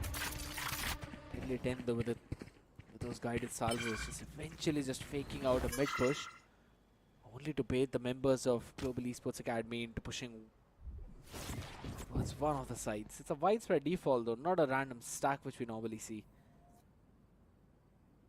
No more goes thorns. all the way. Catch them. Goes in as tricky right now. He's gonna TP out of that. He's eventually caught with a shotty in the hand. Rio finds the first one, and with that, weaponry in his hand, but that Spike eventually is just a stinger, nothing more. The Global Esports Academy quickly realized that they've got to plant in for long. And they have done that. They've got the better weaponry. Yep, and look at Smokey. The angle is so crucial. Smokey is gonna surprise them. But once again, Global Esports Academy, they're regrouping, trying to refuse the artwork being used, but as he shuts down, as UV shuts down Tricky, another peek is there, and Smokey, look at him. This is the most crucial duel, but he unfortunately got shut down. Do they have the time? The answer is no. Kibo and Risen collectively shut down entire 3 players, and once again, Reckoning Esports, a round that they probably thought it's going to be theirs, it's now back in the hands of Global Esports Academy. Scoreline is 2-0. Reckoning Esports now on towards the bye round, but Team Global Esports Academy, they lost 2 of their weapons, so a bonus conversion is something that looks a bit more difficult now. Well, at least Reckoning is winning somewhere. In the audience performance poll, 59% of people think that Reckoning will win. So there's a bit of support going out there, and to be honest, I think so. A lot of people actually agree with that. Hey, main aggression, hold on, Envy. Careful out there, my man. He realizes what's happening. Eventually fall back, but in the meantime, his team has already taken out. Wait, he's actually going to go in for the re-clearance? Time to jump. Big trouble! Ryzen 1-for-1 as Rio gets both of them. The aim in control entirely taken. A good reaction from Global Esports Academy, running it down all the way towards the side, towards the back. Eliten gets all that information while UV will eventually push down Spawn to create some surprising nasty angles. And Munair and BGG seem to be there about it. As the first fight, BGG wins it out. The Astra a bit more diligent, and the Wise counterpart Kibo quickly shuts his misery out. They know where the players are. They're going to be pinned from multiple directions as the Nightfall invested 1 HP on Smokey. Should not have a clue. Definitely does not. And yes, I do feel the exact same thing, Aladdin. They invested the Nightfall in this round. No way you invested a Nightfall in a 4v2 situation where the opponents, they don't even have ARs. I mean, one of them has a Vandal, but the other he does not. And you invested Nightfall. I mean, it's very you can say a questionable move, but maybe they just wanted to confirm that victory. And as Deadly was he was low HP, so the teammates they just wanted to secure. They just did not want to lose this round, and you know, bonus conversion can hurt them very badly. But let's just move forward Reckoning with the first round in their hands. And once again, the intros is on towards the A side. Reckoning Esports moving forward, gets the orb, falls back. Tricky is still there. He is placed on that angle from where he can surprise. Bad shot. Lovely flash out there. It's got to reposition though. Can't really overstay. Look at sweet time and look at the HP of UV and NV. Both of them pretty low. And by the way, Global Esports Academy playing with a change right now. Normally we were not seeing UV in the lineup, but decided to bring in the sub. Go ahead. Very cheeky one though. Have to reposition as the arcade comes into play towards the backside as well. We gave up on that space. NV quickly stealing it all the way too in the meantime. Still don't really have a lot. Still getting claustrophobic and very fast. Blood retake, Rio, Drakening, Monar. Every single one of them will slowly step up as UV low on that HP will send it back. Can't use that yet. Towards Monar's way down to just 30 3. seconds left. Smokey. On a Sheriff, even worse. One enemy remaining. The other side, UV still wins that fight. And it's all down to Monar, who's got an arc rose remaining in his own hand though. Still sees the players as the wall bank connects. 1 more seconds to work with as the ball push out. And line up for him in his own crosshair. Monar clutches the round out for his team. Absolutely chaotic. Monar, he was better than everybody else in this round. And the way he shuts down two of the players, a collateral from him. But it does not matter. Maybe it was a 3k for Monar because he did pick another player previously. So confirming the round for your team with the 3k, that's some brilliant numbers. But this certainly is going to give a lot of confidence to Revenant Esports for Global Esports Academy. Now it's their safe round. Another round is going to go towards Team Revenant Esports. They have to be very careful. Once again, the approach is a bit more slow. Moving towards Art with 2 of the players and 2 other players are trying to explore that door. Monar with those random fires. The smoke was there. But once again, Kibo. Information is in their hands, but the capitalization cannot be. And NV is trying to push the spawns. Does Rio have any idea? Is he going to anticipate that? I don't think so. Alright. Monar got to run back quickly. Oh, they're on for a chase. They want to buy this man. They want to bury this man in the grave, and UV does exactly that. The entire setup goes on to miss as Ryzen is ready for the Nightfall. Not the best weaponries in hand, but at least they've got numbers and their strength in numbers. It's time to adapt. You don't have the primary. It's all down to the secondary as the delivery is there. BGG, Big Dog taken down. Nightfall all the way too far, deep into the spawn, but there was a small pocket, and that's exactly where Deadly Tendency over. Tricky has got his own dimensional drift available, can eventually run in. Reveal out the position of the rest of the players. Couple of weapons recovered. Is it enough though? That's something really in the next few seconds as Rio being sent, taken down. No util out there and Ryzen will just make sure to send Tricky back to the same place where now even Deadly Tens join them. What a thrifty round from Global Esports Academy's side. I mean, they started the round with Sheriffs. Rio, the way he stepped up big time, that was not Rio, UV, the way he stepped up alongside Risen, that was crazy. UV getting the first pick and Risen, making sure that he confirms at least 3 of the players. Once again, Revenant Esports, I think their approach of playing very fast forward, that's one of the reasons why they lost this round. They gave away their weapons in the save round, and that's what hurt. That's what costed them the whole round. Yeah, but once again, yeah. There's a hero Vandal in the hands of Monar, and I really like what Revenant Esports are doing. They posted him up so far forward. All missiles away. While the rest of the players are eventually just holding the boat down over towards the other parts. Alright, Deadly. I'm pretty sure that he's dead as meat right there. Not an opportunity. Smokey. He'll not win that one. Rio shuts him down. That too way too quickly. Possession noted yet again. There's a 1-for-1 trade though. Shorty in the hand. UV will still wall bang Tricky.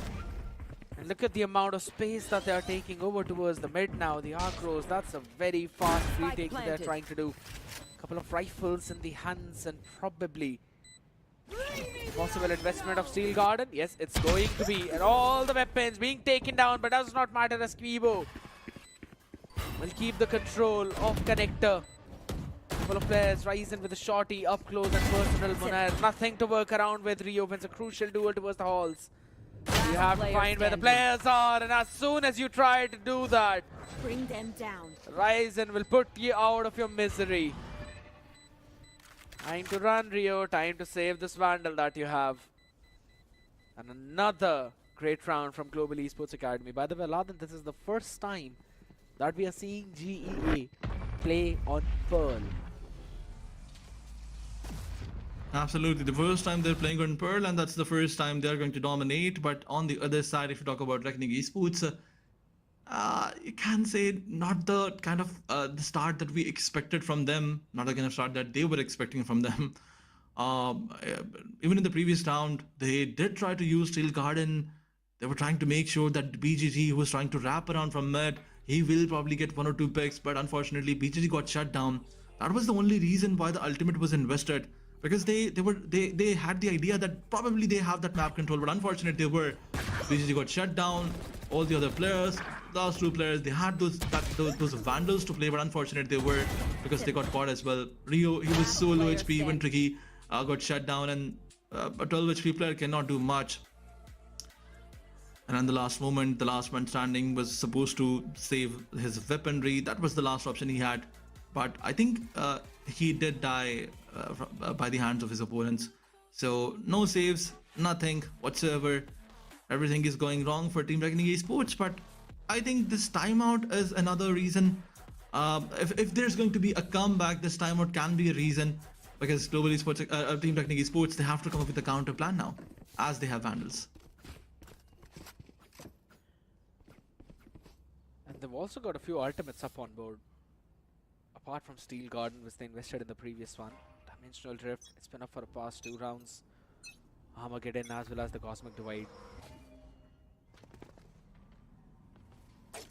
The eventual idea is to quickly aggress towards the A main. Information shared a bit. Traded at least for now. Global Esports going with the exact same default of running it down towards B main and taking the orb. Who's next? You want There to we go. find it? Envy quickly jumps in. Using all the utility, trying to take this one man down. Now runs out. Shorty's on his face, and he's got the TP as well to run out of there. Still free card for NB2K as he still tries to buy some more time. Nasty. While rest of the team is playing all the way for long, all the way passive. What an idea from Global Esports Academy. Oh, that white peak. NV2K was not anticipating, but look at this, Armageddon.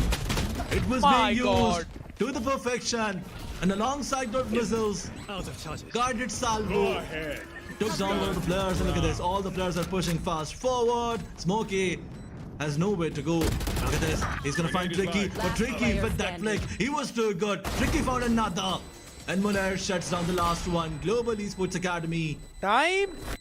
And another round. 0.03 milliseconds. Look at the clock.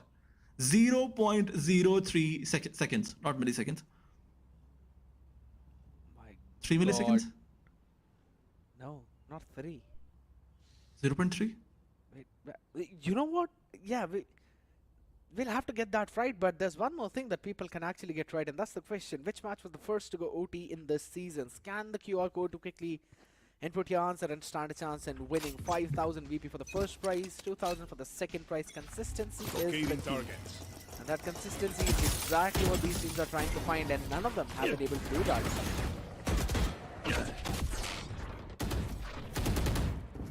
Oh, that was around 30 milliseconds. But let's not talk about it. Let's talk about the fight.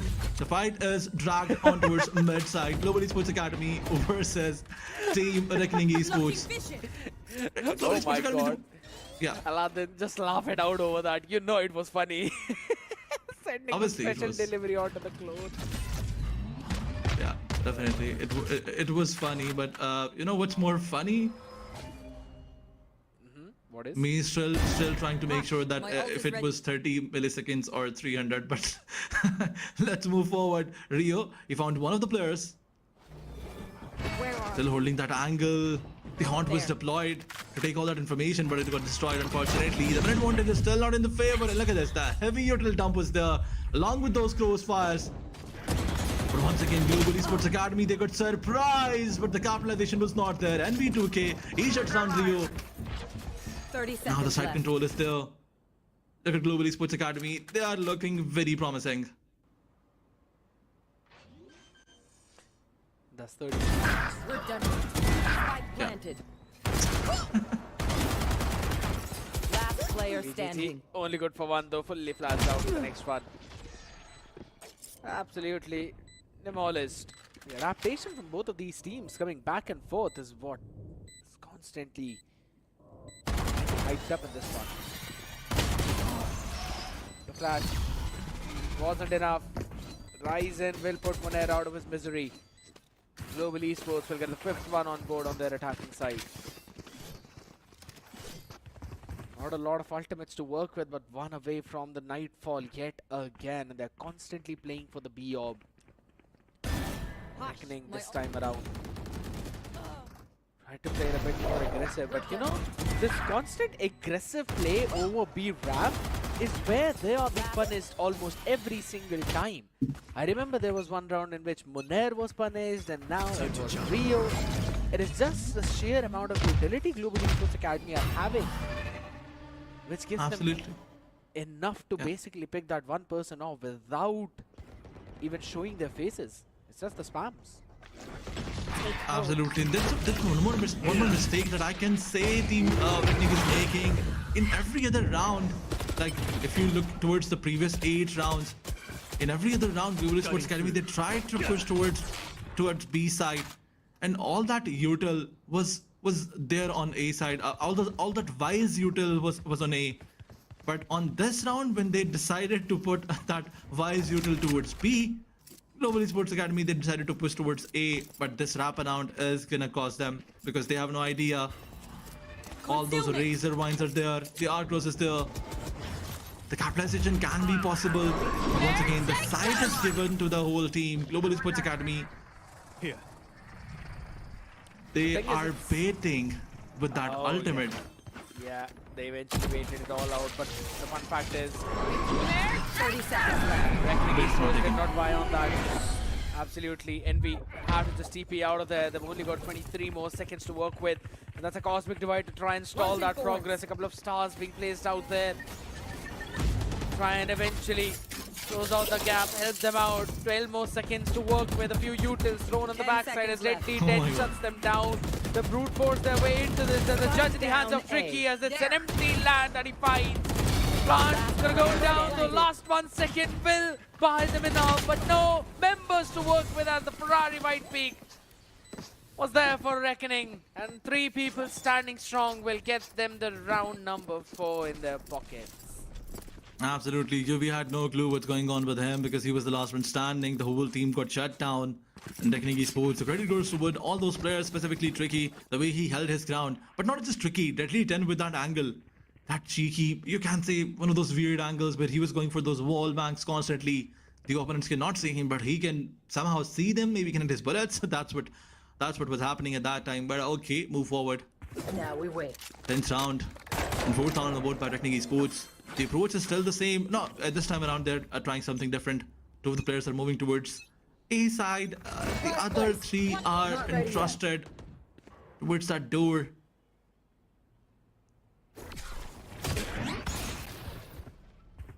Once again, Reckoning Esports trying to clear that avenue.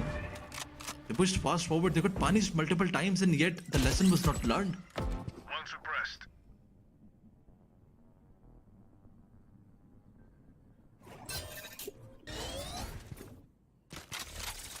Portal closed. Going all the way over towards Here. the water. The entire mid control just given up. But I do like the idea. Red 10 playing all the way in spawn, confirming that there's no one pushing in. Therefore, Munair can just keep on looking at this connector place. Yeah. But it's all individual fights that they'll have to take. There's one of them. Alright, Munair gives up that space quickly. Activates his storm. Eventually just slow it all down. Full util now being dodged in. It's gonna time. Oh my god. Yeah, they buy enough time. Munair quickly goes for the reposition as well though, anticipated by Kiko as gently goes for the smoke through the nebula. Sends it all down to Smokey as it's all down to now UV, who's got no clue where the shots were coming from. And Reckoning equalized the half. Just like the previous round, UV had no clue what's going on with him, what's going on with his team, where is his teammates, where are his teammates. So you can't say that he's being put in the same situation again and again and the results are still the same, because Reckoning, something is different after that timeout with his team. 5-2 was that score line, and now 5-3. From 5-3 to 5-5, Revenant Esports, they're looking promising. But you can give a lot of credit to not just Munair, but all the teammates. The way they were holding their grounds. Red 10 in the spawn, he was waiting if any of those players can try to push from that double door and then go all towards the spawn. Redley was holding that angle, and on the other side, other players was trying to hold that B side, and specifically Munair with those 2 picks. He gave that upper hand advantage to his team.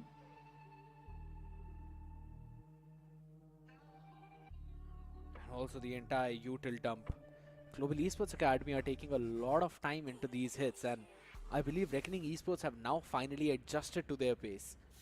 So they really know how this entire hit has been working for them. So they're also playing pretty solid with their ultimates. The cycle is also coming in. And I'd have to say that for not just one, but rather both of these teams.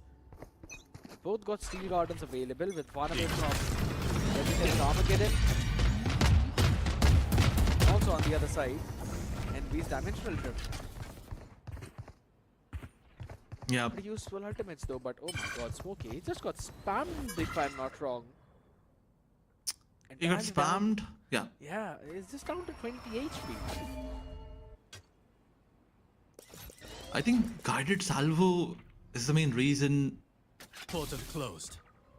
why this team is pushed far back towards the mid side. But Global Esports Academy and V2K, the angle is so good, the plan was on time, and Rio got shut down. That's what he wanted to do. That was the entire purpose of placing multiplayer here. But the trades was on time. The trades were on time, and once again, Global Esports Academy, they're pushing towards that from that wall, and Smokey. No way, he found one. Oh my god, on that 20 HP, still managed to find one. Not ready yet. But Global Esports Academy investing that Steel Garden, but do they have any clue? Do they have any clue that Munair has his Steel Garden available? Yeah, I mean, It does not matter. It does not matter. They're already on pistols. Bring me the arsenal! fun fact, Out of charge. the entire ultimate eventually has been painted out, so Munair quickly finds Kibo. Couple of shots being landed, but not by UV, but rather by Munair. Still the Vice makes none difference. Ryzen knows what's happening, sees what's happening, but that is exactly what Reckoning sees too. Lands in the first one, half defused! And he just gets a collateral through Sheriff! Last round in the half. What a round by Ryzen! Does not matter if he's got a Vandal, if he's got a Phantom, if he's got a Sheriff, he will still get the round. The nastiest collab that we've seen in probably the entire VCSA. I mean, even Ryzen is confused about what happened in the previous round. He did not expect that. Look at this. 3 of the players are there, and those crispy headshots. Oh my god. Ryzen he's on steroids once again. There's another player, ladies and gentlemen, in this team that is on steroids. But moving forward, 6-5 is a score line. I think Esports is looking for a balance Time to jump. Looking for 6-6. But NV2K, as he did the same thing in the previous ultimate round. But once again, he only got information. The guided salvo was used on his information, but the calculation was not there. That's the Nightfall now. No information being given, no sound cues whatsoever as soon as the Cosmic Divide goes down, and that's brilliant. The Armageddon. Oh my god, used up. Armageddon. Oh, what a positioning of Armageddon! This has pushed every single person back, but I think for the grapple it's still there. It's gonna hold it all down as the Armageddon on the other side brings out Tricky. Last time he got success there, but this time shut down perfectly. Meets the answer back to the fuse being stuck. They don't have anyone watching it. The smoke is there. It's being stuck. It's a Ninja Global Esports Academy. Could not land in that last bullet as Rio survives through all of that. Oh What my an god. absolute cinema of a game we are having. Oh my god. I mean, minute voltage is the reason why they were able to get that ninja defuse, but on the other side, if you talk about that Armageddon, Deadly 10, he placed it so perfectly. The opponents had nowhere else to go, and Revenant Esports, as they were looking to balance out the things, scoreline is now back to 6-6. A bit more, in fact, the most balanced half you can say. But now that Reckoning is on the attacking side, Manar, he has to look for those late lurks, and on the other side, Tricky has to play his part. Let's see, the pistol round. And this can give a breakup and advantage, but this time around, the pressure is on towards that Art. Global Esports Academy, they found one of the players, but unfortunately got two of their players down. Once again, the 1v1 trades are going back and forth trades. Wall tripped. Go away. UV shuts down Moner. Once again, 3v2 is the situation. planted. Reckoning Esports, they have that advantage. The plant is done. Obscuring vision. And that crossfire. Global Esports Academy, they can mess this up. But look at Smokey. He found one. But BGG, Last player standing. he tried to reposition, but he got shut down. Deadly 10, responsibility is there, but he got shut down as well. UV, my man, what have you done? Appreciate that. My guy is just running it down with a frenzy, landing shots on the skulls Not like one. it's a Phone's day in activated. another park. Taking that Absolutely. Does not care about it. Forget about ghosts or anything. Just give this guy a frenzy. It's more of a fumble from Reckoning Esports side. It was a 4v2 situation. All of your players are on full HP. Blinding How can you lose this one? And it was a pistol round. None of the opponents had any advantage. But Rip and tear. Retrieving twice flash. with all that turtles. What's that? B side, the Razor Vine being deployed. Flash plate. Arc Cross is placed on towards the mid. He's expecting someone to knock at the door. And Rio is certainly trying to do that.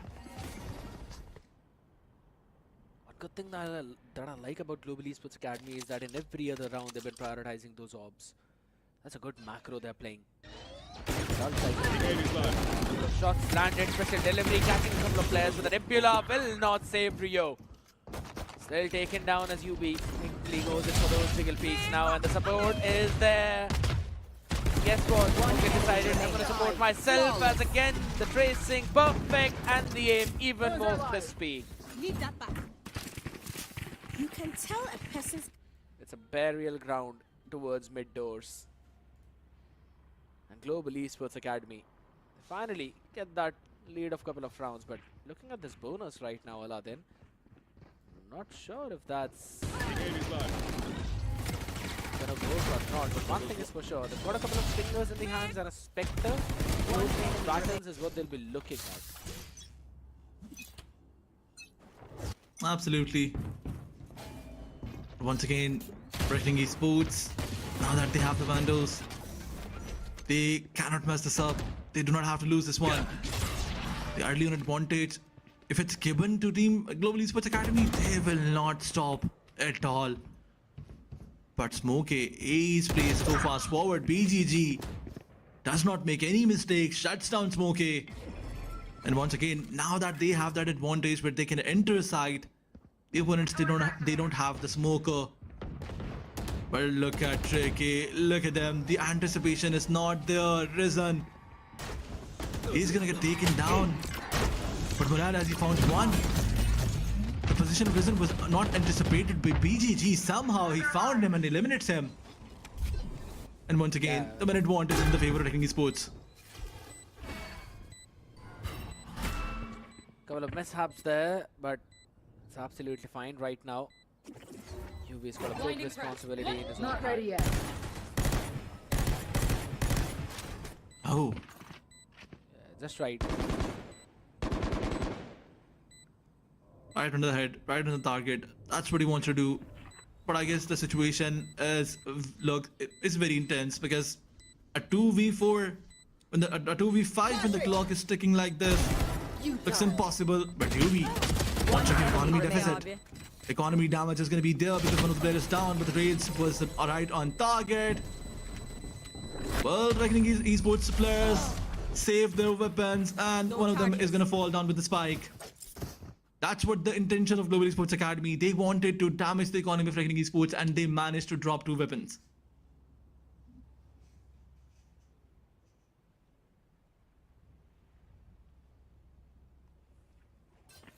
Just a couple of weapons being dropped, so of course That a not gonna wet- hurt a lot. Reckoning. It's gonna be a full buy round for this one. Just a half shield for Ryzen. Apart from him, everyone on full shields. 1 point away by UV's. All missiles away. And again going in for these takes, and the flash lands it perfectly, and Tricky not just one, but catches rather 2. Shutting him down out there. UV and Smokey.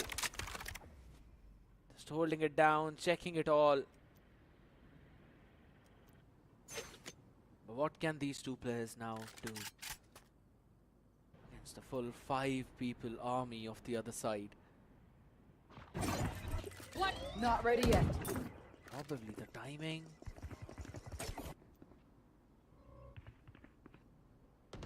One enemy remaining. Look at that, Monet. Just way too aware about it. It's Spike all down in the planted. hands of UV now. Who, as I said, was still 1 point away as soon as this round started from his own ultimate. It's still 1 point away. And it's probably going to remain the same until and unless someone from Reckoning jumps in to try and maybe take a person or 2 out.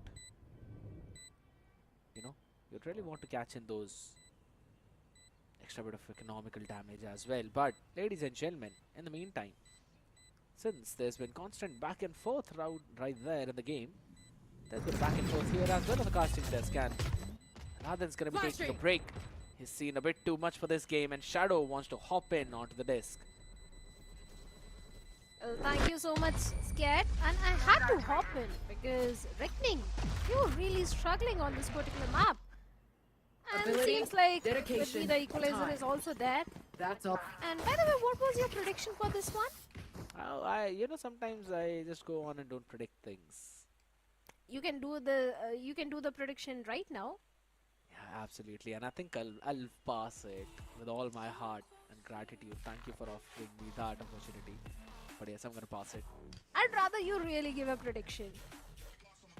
I'm reckoning 2-0. That's the reason Global Esports Academy was in the lead. I love it. I Fine. love the fact that they're actually giving a good competition on to this team, right? Because they were struggling a lot back in the previous week, and now once they're coming out of it, I think so. This is a very new, refined Global Esports Academy that I'm loving. Yeah. Special Kibo. Smokey was performing in the previous week as well. He was doing really great, but seems like even the remaining players, the entire team has started performing now from the side of Reckoning. And that's really something which is making Reckoning Esports so strong. Because if you remember the performance which happened against the players of OG. But let's leave past in the past. You're Rather just not. You know, you're not putting salt on top of the wounds, but you're just pouring salt on top of the wounds. Ouch. That's okay. But yes, go ahead. That's okay. I really believe Reckoning Esports, they are going to get a victory on the map pick of Global Esports Academy right now. Wow. Because, yeah, I do believe in Reckoning. Looking at the way Reckoning is playing this particular round, Global Esports Academy they don't have enough crest to go for a full buy. It's just only one single Vandal, one Stinger and a Bucky in the hands of Risen. The Stealthron gives the information towards A. But the entire plan of Reckoning is to execute the B side, where we have a solo anchor that is going to be UV. Even his Steel Garden is just 1 point away. Setup or Smoke is also towards B. So it's not going to be easy for the players of Reckoning to execute the B side. The defense towards the B is really high. They have to find a way to breach into the defense at this point, especially this Nebula. You have to respect the score. Wait for it, and finally the Nightfall investment is also there. On the back of it, Deadly 10 gets Kibojan, and UV gets the trade onto BGG. 1v1 trade is already there. The Steel Garden being invested. Hold it all down, and on the back of it, NV catches one quick, but Rio quick on that trade as well as UV still holds his ground. It's all going to go in their hands as it's a thrifty round for Global Esports Academy.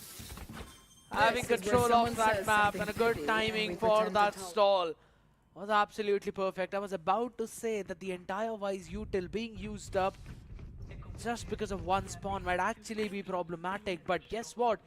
That Sheer and the Razor Vines just bought enough time for the rest of the players to pop there.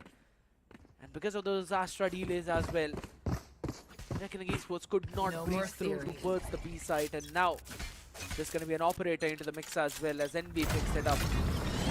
Sets himself up towards the yard, but towards A main is where the main attrition is. Of course, once again going for the A main control, which has been established. It's only Smoke here with his Cosmic Divide towards the A site. Although Munair has got his own Steel Garden to work around with for the post plant. But still, Astro start towards the A main is something little problematic. Steel Garden being invested finally.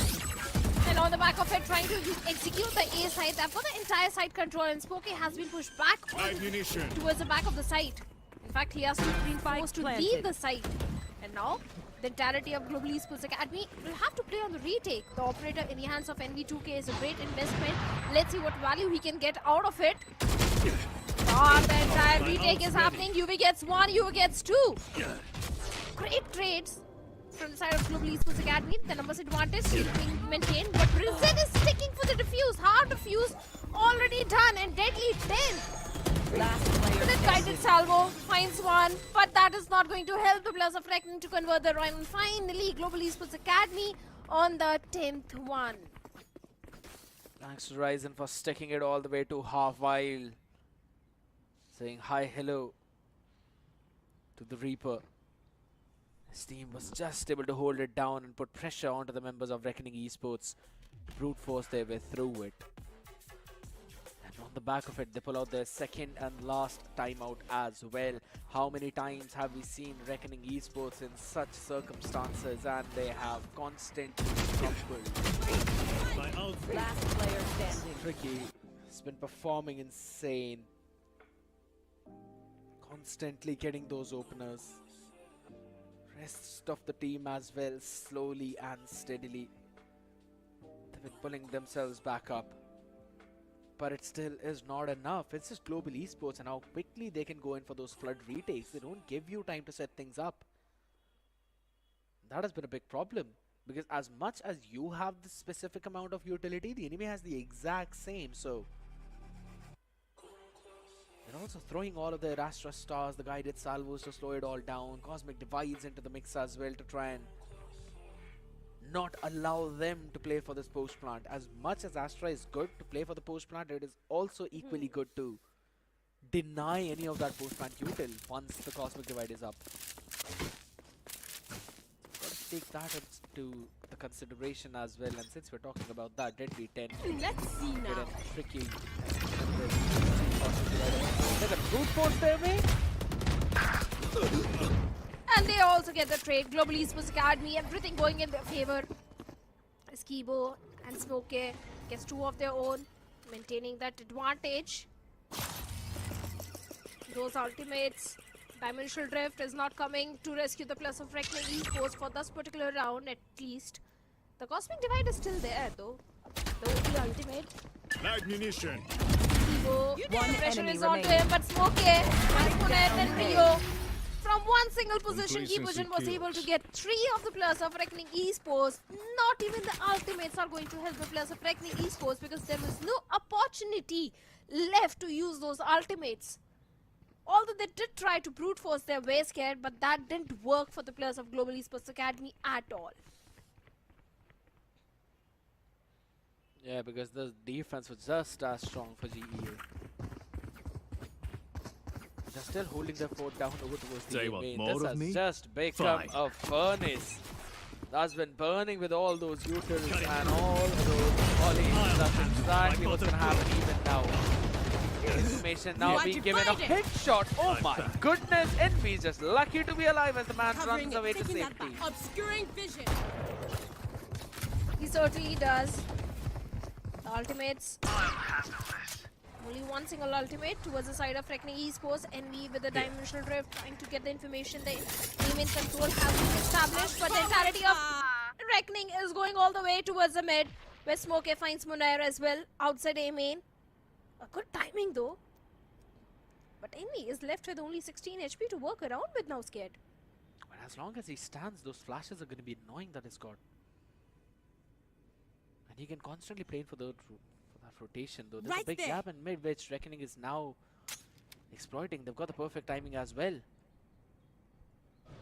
But it still falls down to how quickly can you figure out the positioning of... Kick them out. You can't. He takes the head off of Tricky. He takes control of main. 30 seconds left. Reckoning are now conditioned to probably push over towards the spawn. It's an open plan though, you can play it from anywhere. But what a rendezvous towards spawn. You can't fight that, you can't win that. There's an army there. But right now, BGG, he just wanted to become Hulk. It did not matter. And it's still UV on the other side. Who's got the Hulk Buster? Now to the last 1v3. Deadly 10. He's got the Armageddon. Uses it all up. It's gonna catch one with a half still stuck. Ryzen has got it on his head. That he's always gonna stick to half. And by the time he reaches there, UV will do the rest of the job. As Global Esports Academy move to 12th and map point. Just give...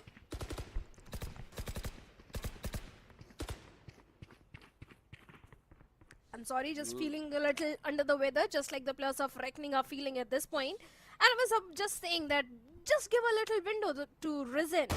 And this guy will leave no stone unturned. To stick for the defusal, once again, the hard defuse was there. Give enough time to the remaining players to go for the remaining. A good round conversion from the side of Global Esports Academy.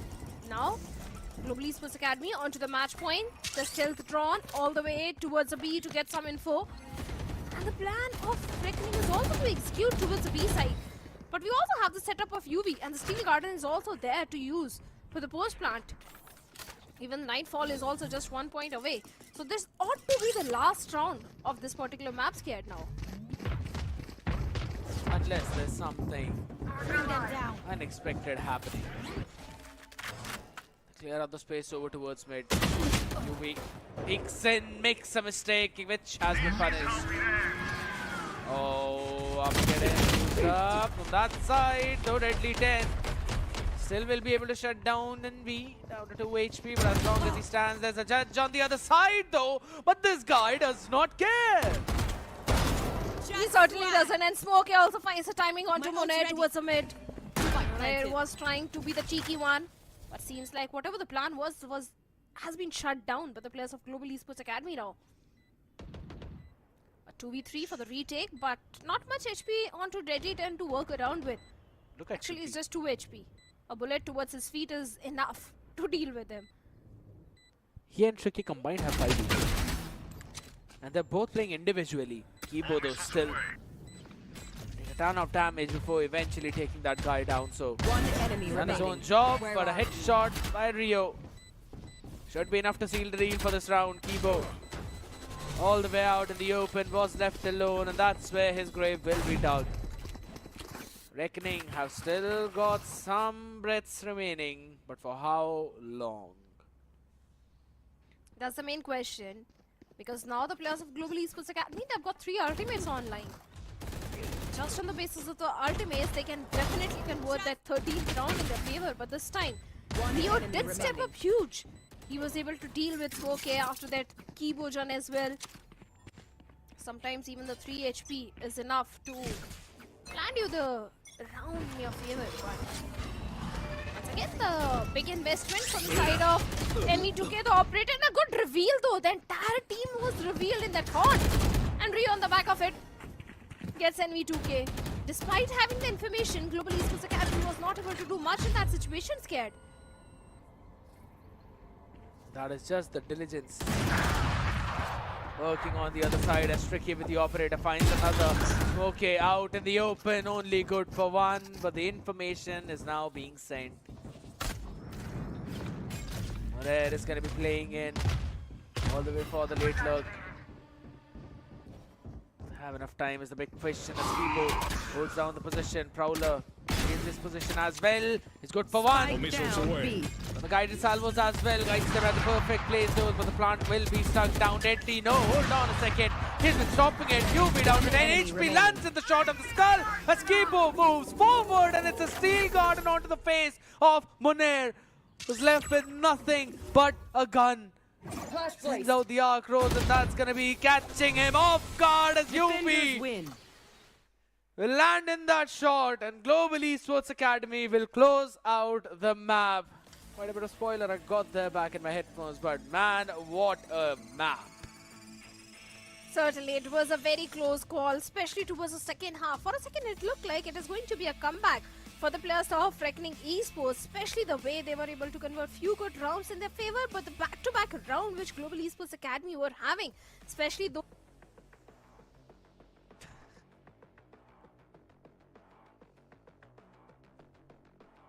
Welcome back. Welcome back. I know, Shadow. I know you tend to go invisible mode, but it's fine. No need to go invisible right now. Yes, I.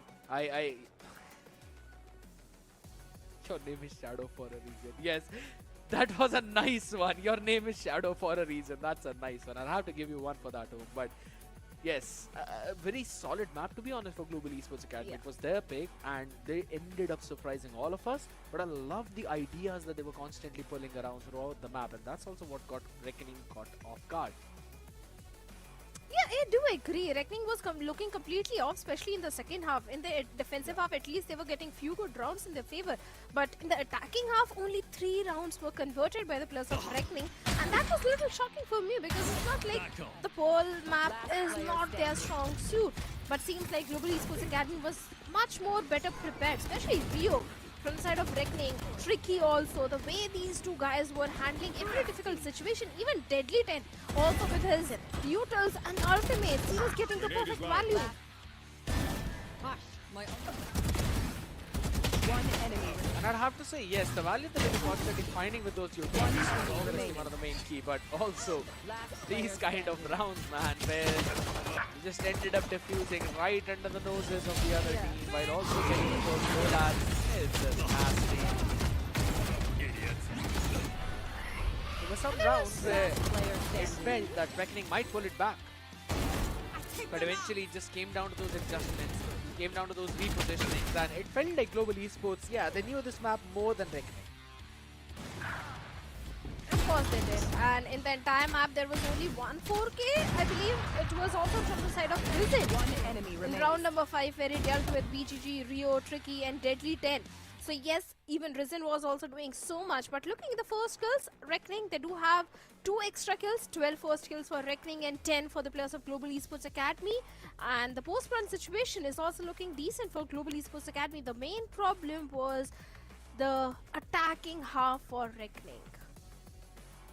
Yeah, they got sight 6 times, out of which they were only able to convert it 3 times. So of course, a bit of a problem there. But even for Global Esports Academy, I'd have to say that they got sight 10 times. Yeah, that's nice. But eventually ended up converting only 6 now. So but it's something that they might want to work with. But UV gets the MVP for this one. Man, this new lad, as soon as he hops on the roster, makes a huge impact. 327 ACS with 213 damage per round. Playing wise to utmost perfection. That's something you love to see. And even UV has been stepping up so many times, because I remember in one of, not just one, I think many rounds were there where UV was the last man standing and he was able to convert the round in the favor of Global Esports Academy. But the MVP from the side of Reckoning is going to be Rio, the Fade main, with 18 in 13, 236 ACS and 3 first kills. Rio was also doing a lot for the team, especially with the Nightfall, the Taunt. Even if you remember towards the last few rounds, the Taunt did give a lot of information. But even Monair was also doing a lot with 19 and 15, but BGG seems like on Astra, he was not that really good. Yeah, they've been facing a bit of struggles there on that Astra. BGG, I mean, let's be brutally honest. The way how he started VCS Split 1, he was looking unstoppable. But as soon as we're moving through and through a bit more of those games and against those teams, it seems like they have figured out how he likes to play. So eventually, he's the one who's getting caught off guard multiple times. And if your smoker is the first one to fall, then of course that's a big problem, because in most of these games and most of these comps, Reckoning Esports are playing with just a single smoker. They don't have double smokes, so the site executes eventually become hell for you to deal with. But that's just not one side, right? There's also Tricky. Yeah, in terms of first splits, you could say that he was having a bit there, but consistency is where he was struggling, and few of the big reasons were Ryzen, Smoke, UV. You just couldn't deal with either one of them. They were just playing so on point today.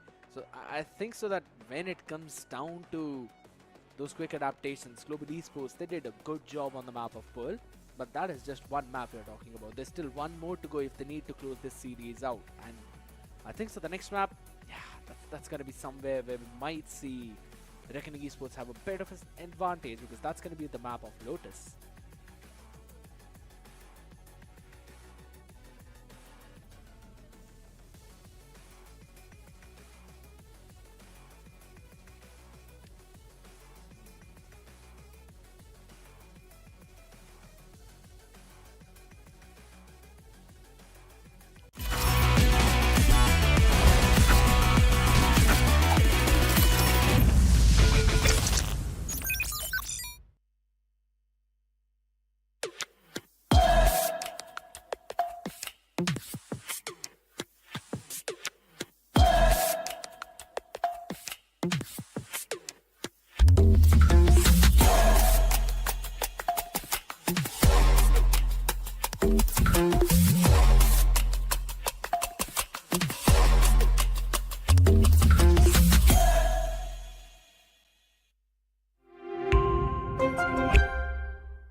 To live your life the way you want. Compete like the toughest challenger. Dance like there's no tomorrow. Celebrate every second you are alive. Life has no rule books, but we can give you a stage.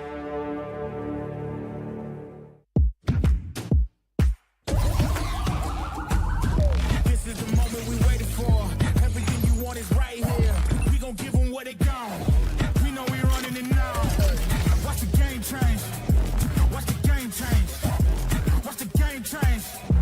Watch the game change. Yeah. Watch the game change. Watch the game change.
The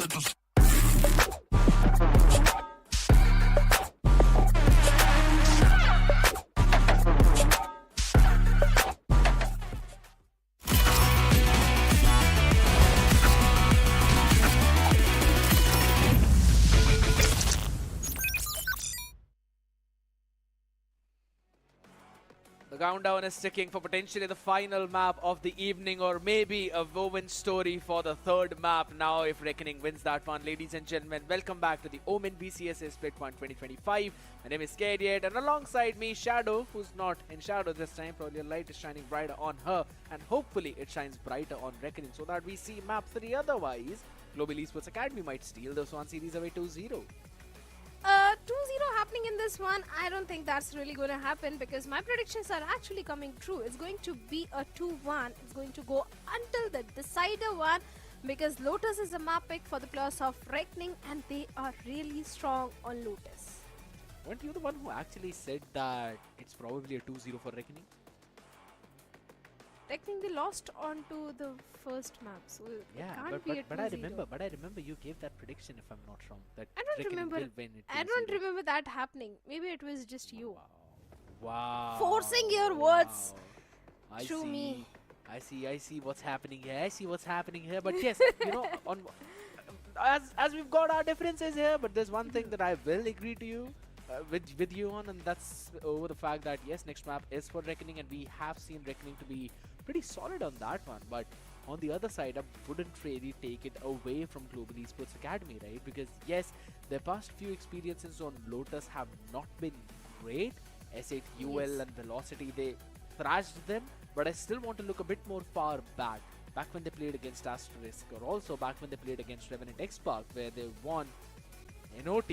So I think so we might probably, if we look at that story, Global Esports might have a chance of stealing this one away from Reckoning as well.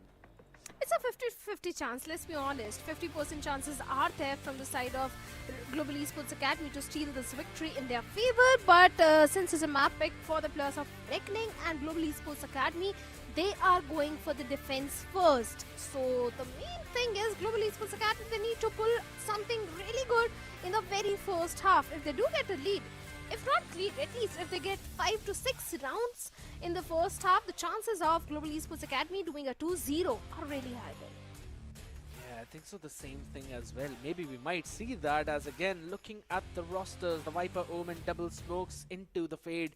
Global Esports are still sticking with the same Fnatic composition, upgraded with just a Wise instead of a Killjoy, while Reckoning going in with the same main meta of the Breach Teho in almost every other map. And I think so this one, I really like the Breach Teho composition a bit more than the Omen Viper one, and I was having the same discussion with Spartus as well back when he cameoed on the English test too, and he mentioned the same thing, that the meta for the Viper Omen has basically passed for it's been gone for a while. So I think so it's about time that teams adjust to the new compositions as well, because eventually everyone, there's every other team, there's one player playing for the anti-lurk. So you don't really have a lot of chances or the timings onto one of your lurk players to eventually catch someone from the big backside.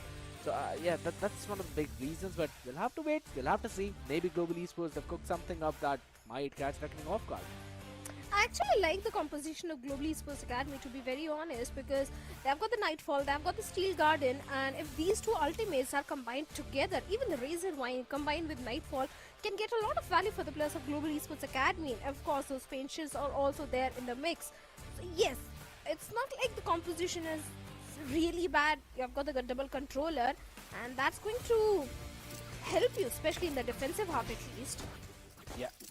It's not like I'm not a fan of this composition. I really like the composition of Global Esports Academy, to be very honest. And for now, we have a triple stack towards the C. Putting it all down while Global Esports pushed outside of the B as Ryzen needs to run away, save his own life as the ball goes up, and he barely survives, though, entirely blinded out there. Everything being thrown at this man, but the kitchen sink and the bullet will finally do the job. As he has been taken down, but a bunch of utilities beaten up, though. Rio pushes out, and One enemy what remaining. man was trying to do, eventually setting the rest of the players up as Smokey down to 33 HP has got a mammoth task in front of him. Indeed, an uphill task for Smoke to get a 1v3 and go for the refusal. And just look at how the three players are standing next to each other.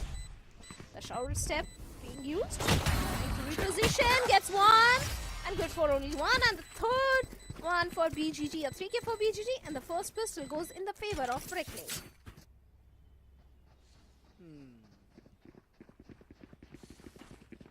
Solid pistol round for them. Just moving all the way towards the B side, understanding there's one player who placed the connector, stealing that one space away as well, and then taking control of the heaven,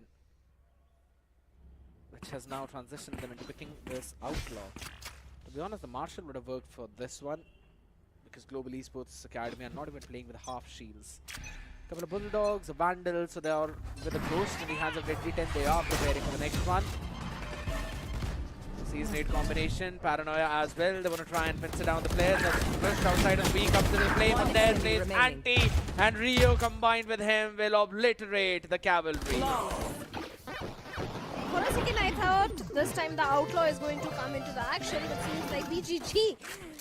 That Outlaw didn't have to do anything. Rio's Bulldog was more than enough to deal with the entirety of Global Esports Academy. Indeed, a good anti-eco conversion, but now it's a bonus round for the players of Reckoning and a full buy for the players of Global Esports Academy. And this is indeed an important round for Global Esports Academy, because if they lose this one, it's going to be a 4-0 in the favor of Reckoning. And the ultimate progression is also looking decent for Reckoning now. Decent task now, but how long? We are halfway through his Rolling Thunder as well. Tricky hasn't even got a single AWP point for the past 2 rounds, so that dimensional drift is not coming online anytime soon. I don't like the idea of Reckoning moving towards the C side, because they haven't really tested out this Wise setup here. Just creating, or rather trying to create those question marks. There's the rubble re-clear over a minute mark. Monet, as he holds down the fort outside, to make sure there's no one going in for the flanks. The Paranoia, the main shell is definitely there, keeping the entirety of Reckoning at bay.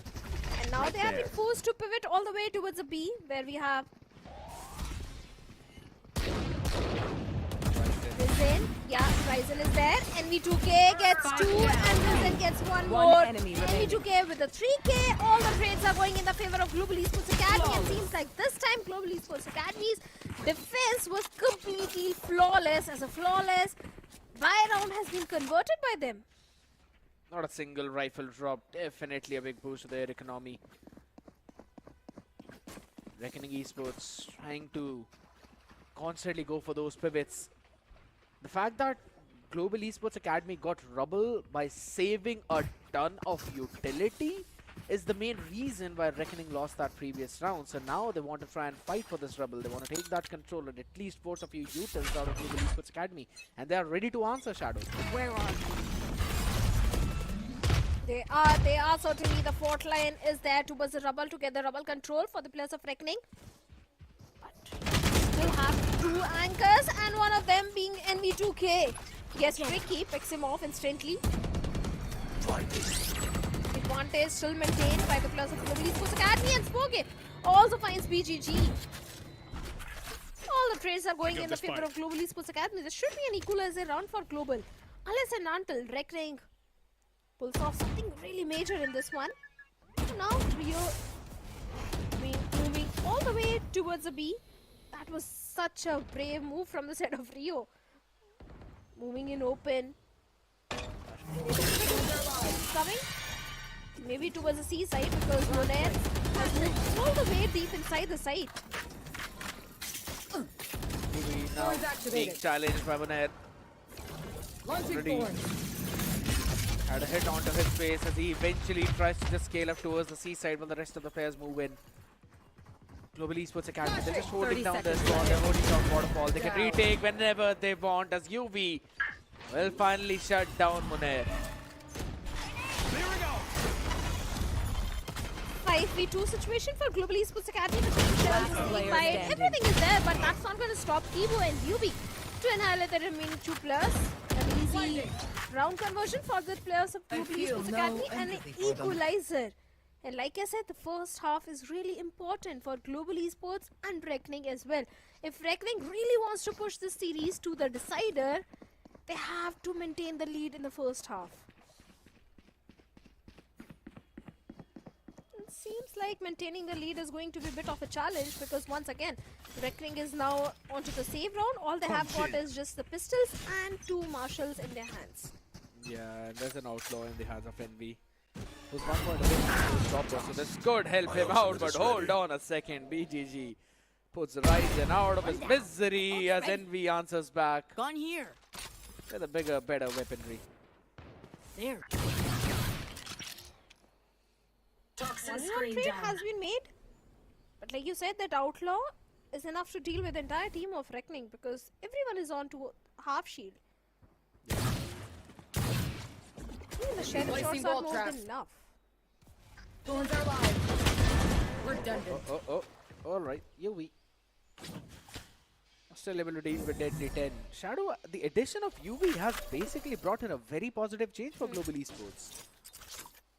I agree. Hands down. This guy has been doing good. Once again, the snake bite on the back of it. 1v1 trade has been made. The advantage is still maintained by the players of Global Esports Academy now. It's only 2 marshals up against 2 rifles and an outlaw. Tricky is going for the plant. Easy plant though, but player not an standing. easy post plant because it's down. only Moner remaining as the enemy. He finds Tricky. Moner gets one. The paranoia completely dodged by Moner, but Smokey is someone he can't dodge at all. And the third round goes in the hands of Global Esports Academy, but it was a costly round, Scared.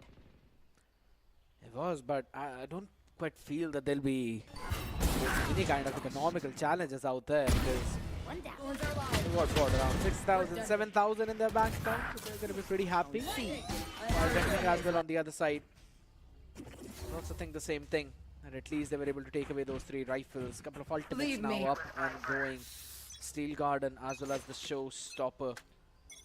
Same is available for Moner on the other side, though this one's going to get nasty. Probably a trap setup on the back of Paranoia. Ready with the Showstopper is Envy.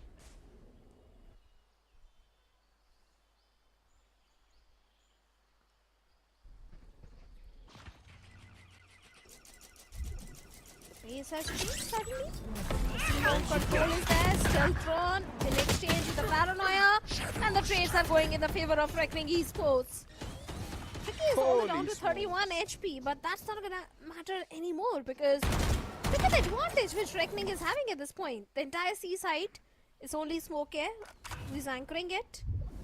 It's just a dark cover. Although Steel Garden is there in the hands of UV, and also the pressure, added pressure to convert the round. Should be an equalizer for the players of Reckoning. All missiles away. Lovely round by Reckoning Esports. Understood there could be a trap. Okay, just push the round forward. And a phantom moment, unfortunately for the man. BGG will shut him down, and it's all down to just UV and Ryzen. Hold on. Firearm. He had his time. He's not on that aim a bit. It's alright. Take hold. No charges. Trying to get that info with the haunt. But no information has been passed on.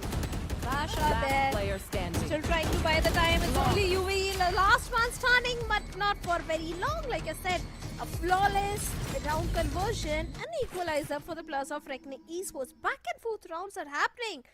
And Global Esports Academy, yes, the extra pressure is definitely there.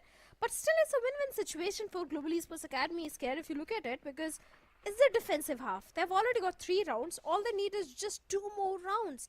And they're good to go for the second half.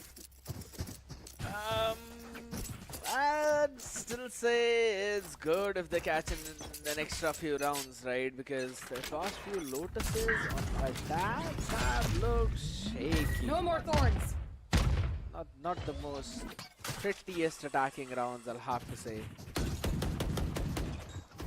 So maybe them trying to catch those extra few rounds might help them out. Now again, this is all the way just based on the VLT match, and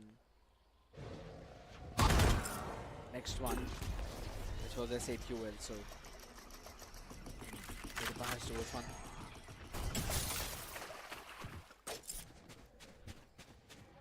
Given up the entire space and are playing even flank heavy. 3 players, they're gonna move together through the sheer. As soon as it gets triggered, they're gonna have the information now. I love the idea how Ryzen is just ready to open the door up with the Nightfall. This could be a big trap. Although the players of Global Esports Academy do have the Steel Garden and the Nightfall, but even Rio is also having his own Rolling Thunder, and seems like the Rolling Thunder has been invested, but on the back of it, Monair gets 2 and 3. And the entire round is going in the favor of Reckoning Esports because UV once again the last man standing, but not for very long. The round went for Reckoning, and now Reckoning, they are in the lead. Just one ultimate was enough for Reckoning to deal with the entire team of Global Esports Academy, that Rolling Thunder. They set up Monair perfectly for success, and Rio lands in that perfect ultimate as you mentioned. And on the back of it, Global Esports Academy just quickly calling the timeout. They were not prepared for this one. And then the readjustment of Monair as well. To take Kibo first and then focus on Smokey. That was the best part. Understanding that there's one man who was untouched by the Rolling Thunder, so you first have to take him down, then transition it to the second one.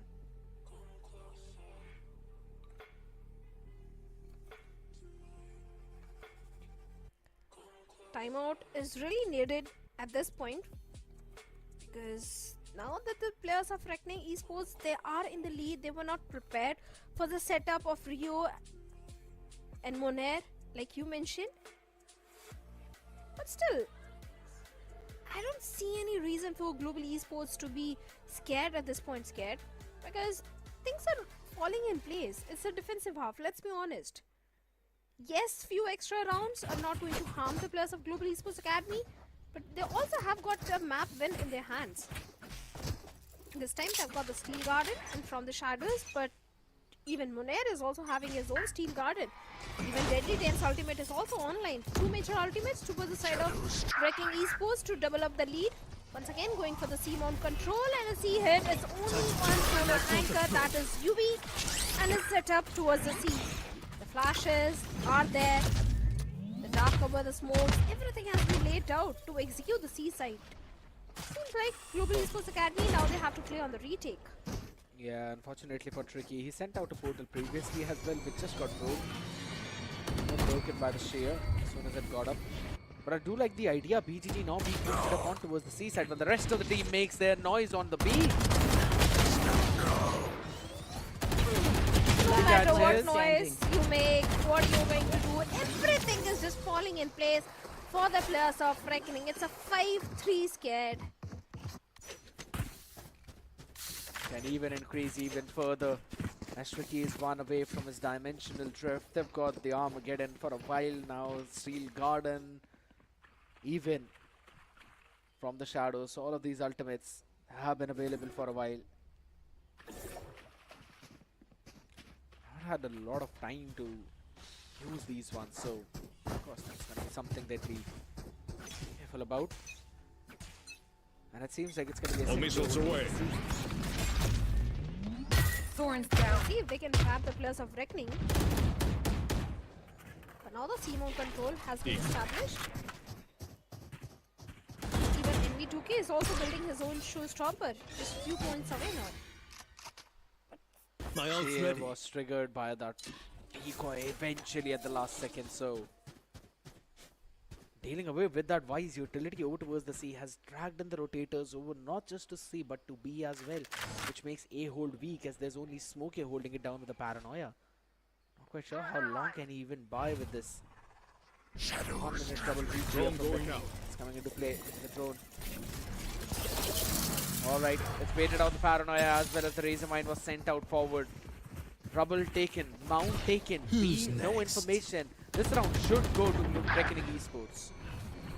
It has to, as Rio also finds NV2K. The dimensional drift is also there for the side of Tricky. Paul gets a lot of information, especially on the smoke. And the ultimate combine, Tricky gets 2 of his own. What a perfect combination. 30 seconds left. Spike Dimensional planted. drift along with Monair's util.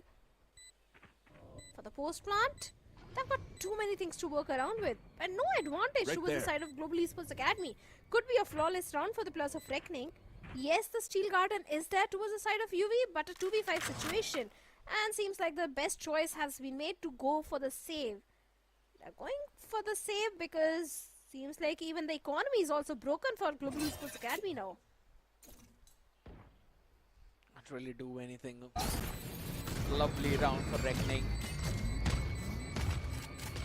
Global Esports had the rubble control till the first minute mark. And after that, they lost everything.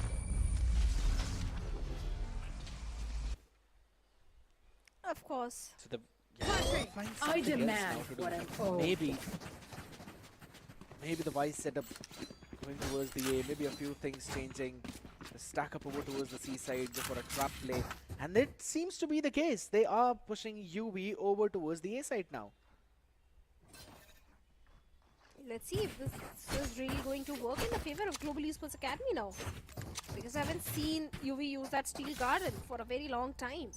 A stack up, triple stack up towards the C. Because All missiles time away. again Reckoning is going all the way towards C. Deadly 10 has got his ultimate also online. Drone going out. And with a guided salvo trying to create more space for the team. The stealth drone to get the information, the poison cloud is also there, the smokes are there, everything lined up perfectly to execute the C side, but it is still a stacked up side scared.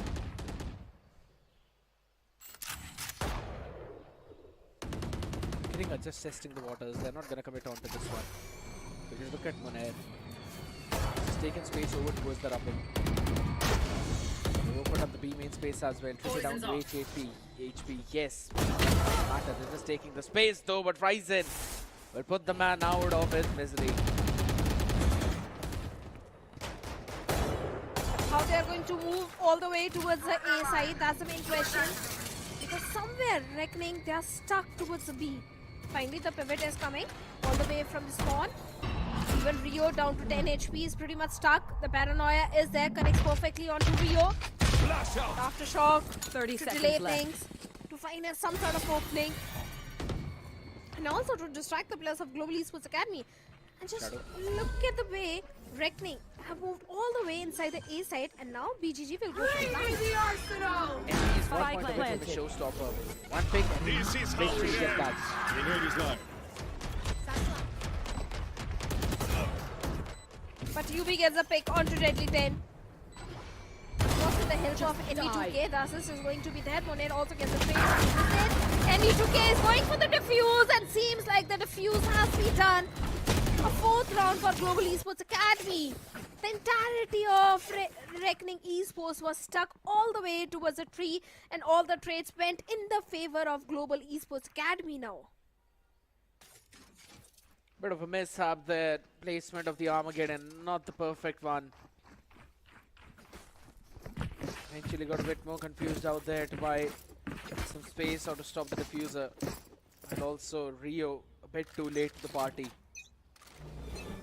Thought that maybe he was playing for the late glove, but it was not playing the game. Cover going out. This time Reckoning trying to execute the A side. The information is already there towards Global Esports Academy. Seems like 3 players are pushing the C mount, trying to go for the lurk play. It's all about the timing, because even the players of Reckoning Esports are also moving towards the C. And Rezen seems like he has been picked off, and now Reckoning going all the way towards the B. But still, there's a great opportunity for the players of Global Esports Academy to go for those lurk plays now. Stealing sight. Yeah, they're gonna play flank heavy. Paranoia right away to open the door as well, maybe just to create those question marks. Couple of players behind them, don't see anything. 1-for-1 trade, Tricky's been taken down, but look at the couple of players now trying to push them forward.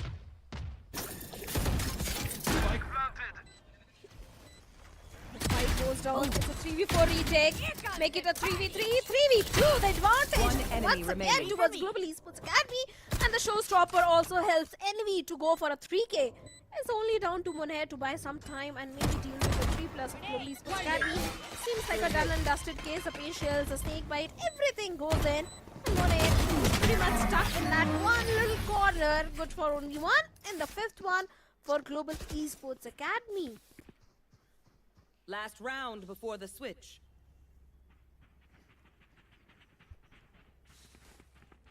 My question is, are we going to see an attack operator? Have enough for that. Because Tricky has shown that. Oh. Not in this one, but rather the previous one. One enemy remaining. Wait for me. See that happen.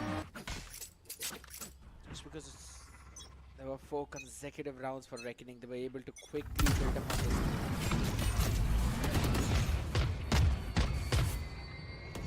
Seems like the operator is not going to be there, at least in the attacking half.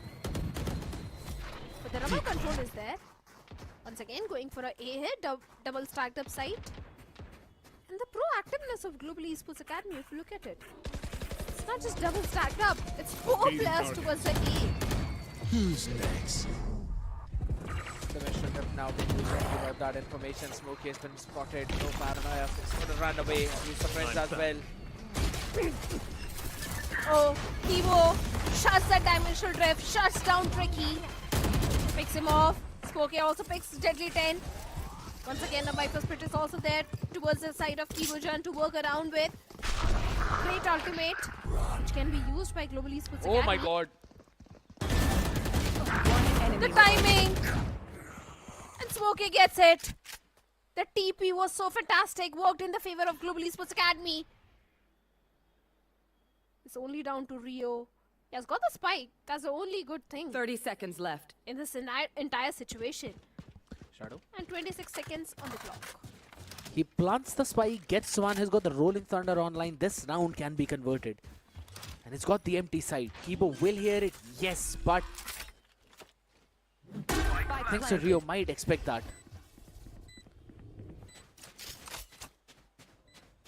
NB. A slow walk up towards the stairs. If Rio isolates this fight, he has got 4 players to work around with. All he needs is just to pick one player. And the entire team of Global Esports Academy is not aware. Yeah, they've seen him. It was the map. It was just a shoulder that NB was able to spot, and both the players just got ready right away. Switching sides. And with that, we're able to secure in this half for them, at least equalizing the half on a 6-6.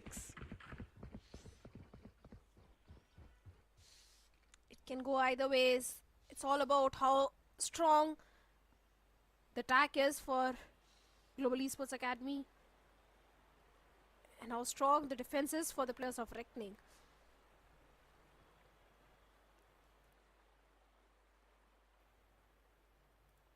But also, we have got something for everyone.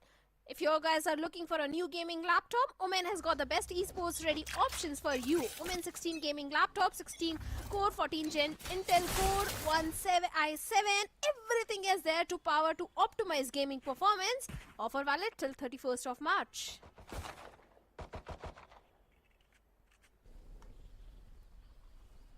And now coming back to the game, like I said, pistol is really going to be really important. Towards the defense, a double stacked up side towards the C. A Razor Wine is there from Monet to keep the entirety of Global Esports Academy at bay. Looks like an aggro hit. The Prowler goes in on the back of it. The execution is happening. And the players of Reckoning have been pushed back towards the waterfall where NV2K finds BGG. Even the Dark Cover was not able to stop the players of Global Esports Academy at all. Monet down to 20 HP. The situation is definitely in the favor of Global Esports Academy now. Vision is going for the plant.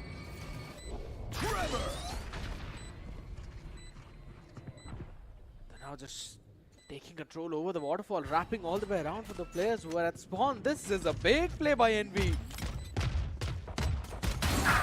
One enemy remaining. Certainly is a 3K for NV2K. Whatever hope Reckoning had to convert this round, NV2K has demolished that. But wait a second, even Deadly 10 has got something up his sleeves. Gets one, the pain shells come in to buy some more time. But once again, Deadly 10 going for that swing. But it's not just one, but 3 players. A 4K for NV2K and the 7th one for Global Esports Academy now. And he's already 4 points into his showstopper. So just a few more picks in this one, maybe an off play. And he will have it ready for the bonus round. That could be detrimental for how this half is going to turn out. Global Esports Academy catching the pistol will now put Reckoning Esports on back foot. They can't really do anything. There. Technically, the only man who's anywhere close to farm up his own ultimate as well. 3 points in the previous one. Stark over towards the sea. That's also where, oh, Global Esports, they're holding it, they are diligent, and they know what might happen. They're prepared. They are prepared. The guided salvo on the back of it. Moner gets smoke here with the classic. These classics are so brutal in close range. But present with the Guardian gets 2, UV gets 1 more. Was there of Reckoning, seems like it's not gonna work. But just able to find smoke here. And NV2K with his Guardian, which BGG was able to recover. Still a 1v3 situation is right in front of him. Goes for the reload, and UV gets the timing onto him. The 8th one also for Global Esports Academy. Entire eco round has been converted now. And NV2K is just a couple of points away from his own ultimate as well. So maybe they can play around with it, catching something. But they're not actually investing into this one, so maybe they're not focusing on the bonus conversion. Rather than play the default. 1 enemy remaining. It's same. A good bait by Global Esports Academy to pull all the players in their own trap and then shut them all down with a long range weapon.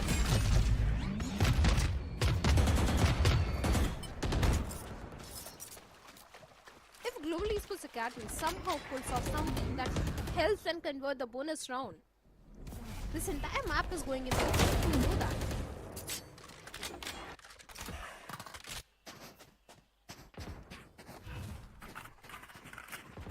Shadows traveling. That's the reason that pace has suddenly changed for Global Esports Academy now. Once again, going for the trouble control, it's only tricky that they have to deal with. But sometimes one player is enough to do a lot of damage to the team. The poison cloud is there. No one is aware about Tricky, and he gets. Did he get Gulat? Yep. That one a headshot. That's nasty.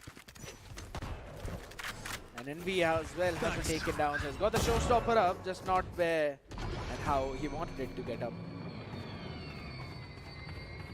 On the back of it, the way side entirely empty. It's going to be a full-fledged retake for 30 seconds Reckoning left. Esports, and I'm pretty sure they've got a ton of utility to take that space.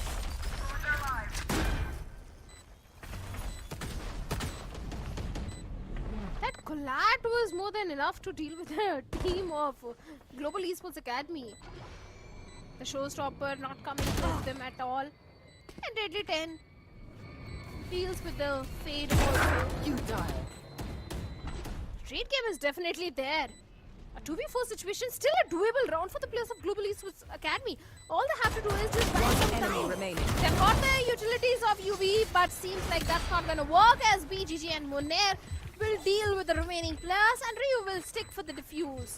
Good try. 7th one for Reckoning. The bonus conversion was not allowed, but The dimensional once again, fabric here is buy thin. round coming for Global Esports Academy, and a chance to double up the lead now. What about 3 rounds? The 3 rifles coming over the next one. 1 enemy remaining. So it's not gonna hurt them a little bit, rather gonna be happy. Rip and tear. My eyes are constantly stuck on that showstopper because that is probably an ultimate which will change the fate of this entire round. Reckoning starting very heavy over towards the A side to take the space towards rubble. And in response, Global Esports Academy now want to steal the space away towards Mound as just re-clear the B main with that drone. It's going to be a full-fledged push down over towards the C. Maybe. Launching thorns. Fire in there! T-mount control is there, but the wise wall was triggered, but that's not going to stop the players of Global Esports Academy. The showstopper is there. NV2K trying to find something, but those razor wines are definitely going to stop him in his tracks. One ultimate. has been completely Spike denied. planted. No value to that showstopper. But the site has been executed. And the paranoia on the back of it. Trying to do something. The flash play was there. NV2K with a judge gets Monair towards the CT. He's still holding on to the grounds. The great One games enemy are remaining. there, and it's only BGG remaining from the side of Reckoning Esports. This retake is not going to happen at all. It's a 1v3 for BGG. The Shorty judge, yeah. onto the face, and Judge gets the kill. 3 HP for UV, 5 HP for Kibo, but as long as they stand, the weaponries will remain in hand. And on the back of that, after that showstopper, now they're building up onto some massive ones as well. One away from Steel Guard and UV. Ryzen already has his Nightfall up. Not the best weaponry in the pocket, but it's fine. It's still better than the Sheriffs, and the Frenzy has been brought around on the other side though. Tricky, he's got his Dimensional Drift up Shadow and is taking a Bucky. That means he's probably going to go in for a trap play, and they're going all the way towards the seaside too. Set things up for him a bit. Yeah, the C1 should see him. There's a fault line. It's a bit out of range though. He's got to run back. Wanted to make a play there to maybe catch someone, but Global Esports Academy are so aware, so diligent. Let's tag towards the spawn. Didn't allow Tricky to get any sort of run with his dimensional drift, like you said. But the C-mount control is there. Should be a 10th one for Global Esports Academy now. They've got the Nightfall to work around with. Even the Steel Garden is also just 1 point away. The fake decoy towards the waterfall is already there. Everyone is just waiting. Any sort of maneuver from the side of Global Esports Academy. Rio just ready with his fault line.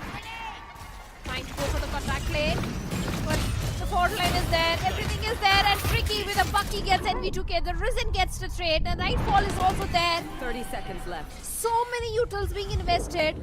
But the situation is in the favor of the players of Global Esports One Academy. But enemy wait a remaining. second. Monair with a frenzy gets Spike 2. down, C. Deadly also gets 1. Suddenly, the tables have turned. And Reckoning seems like they are pulling this round in their favor as UV is down to a 1v2 situation now.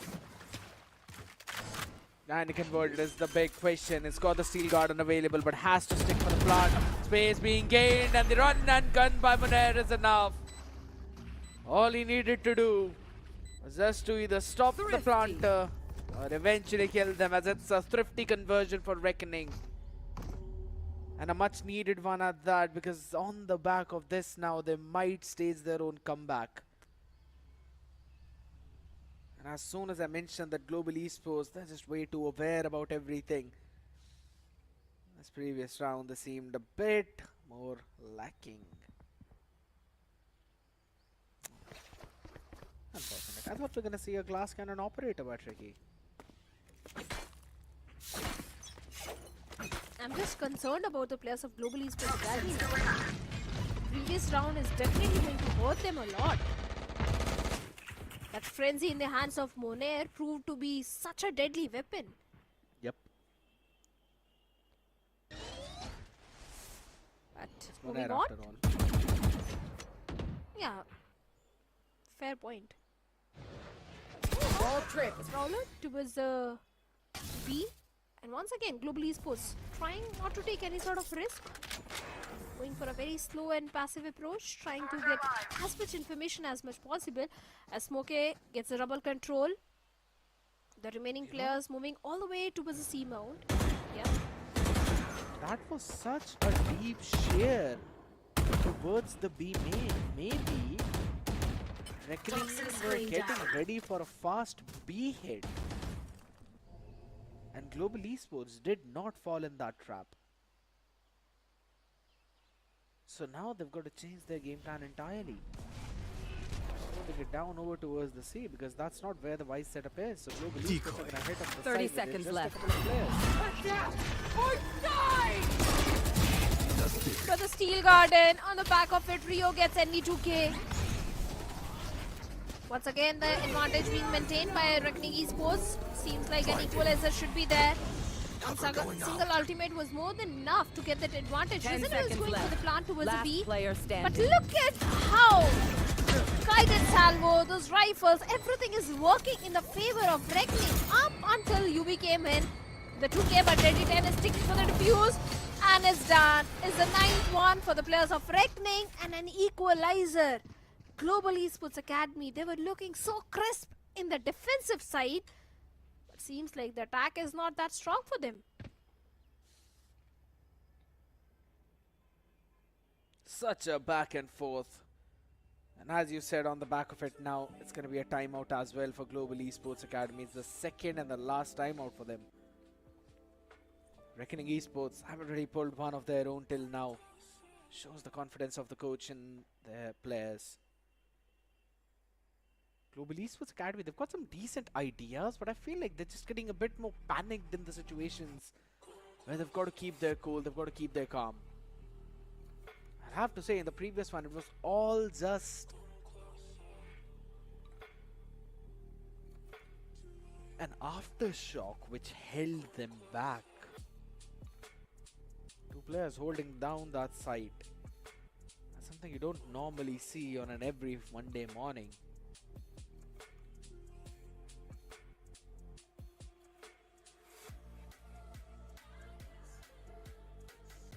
Now the pressure is there on Global Esports. They really need to rectify whatever is happening wrong. Yep. Outlaw in the hands of Tricky. Watch your step. It seems like 3 players of Global Esports have got no shield onto them.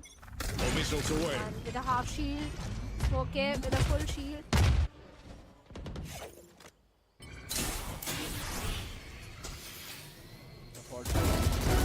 And that's going to be the first, maybe not just the second as well at the same time. As BGG will hunt both of the players down and send them back to the next round. Can he get a third one is the question. Yes, he absolutely can. Smokey gets one, still keeping the hope alive. Stinger in the hands of Kibijan. Even Smokey has got the paranoia to work around with if it connects perfectly. But wait a second, Rio has got his own rolling thunder. This one are really slim, but that arc cross to the back of it. Monair deals with the remaining 2 players of Global Esports Academy and Reckoning on to the double digit 10-9, and this time Reckoning, they are in the lead. It's all about timing, and the timing was absolutely perfect for Monair. And the way how he constantly changes where he places that arc rose is catching Global Esports Academy off guard. Since they're at the exact same place again, because why would you expect it to be at the same place 2 times in a row? Global Esports Academy want to play aggressive over towards the A. More time. Should eventually stop them, but no. Quickly double satchel TP and Rio. He was absolutely not aware about that, and Deadly 10 is lucky to be alive with 80 HP. A couple of shots, but the body is all it's gonna take by at least a battery. This is a decider round for the players of Global Esports Academy. If they lose this one, this map is going in the favor of Reckoning Esports. That's why such a cautious approach is being showcased by Global Esports Academy. But look at the position where BGG is. The crossfire is there between Monair and BGG and Global Esports Academy. They are falling apart. It's only 2 players remaining. A 2v3 situation. The numbers advantage is maintained. But that is the only advantage which Global Esports is having at this point. They still need to find the timing onto Deadly 10 or Tricky. Tricky with the operator. Trying for the retake.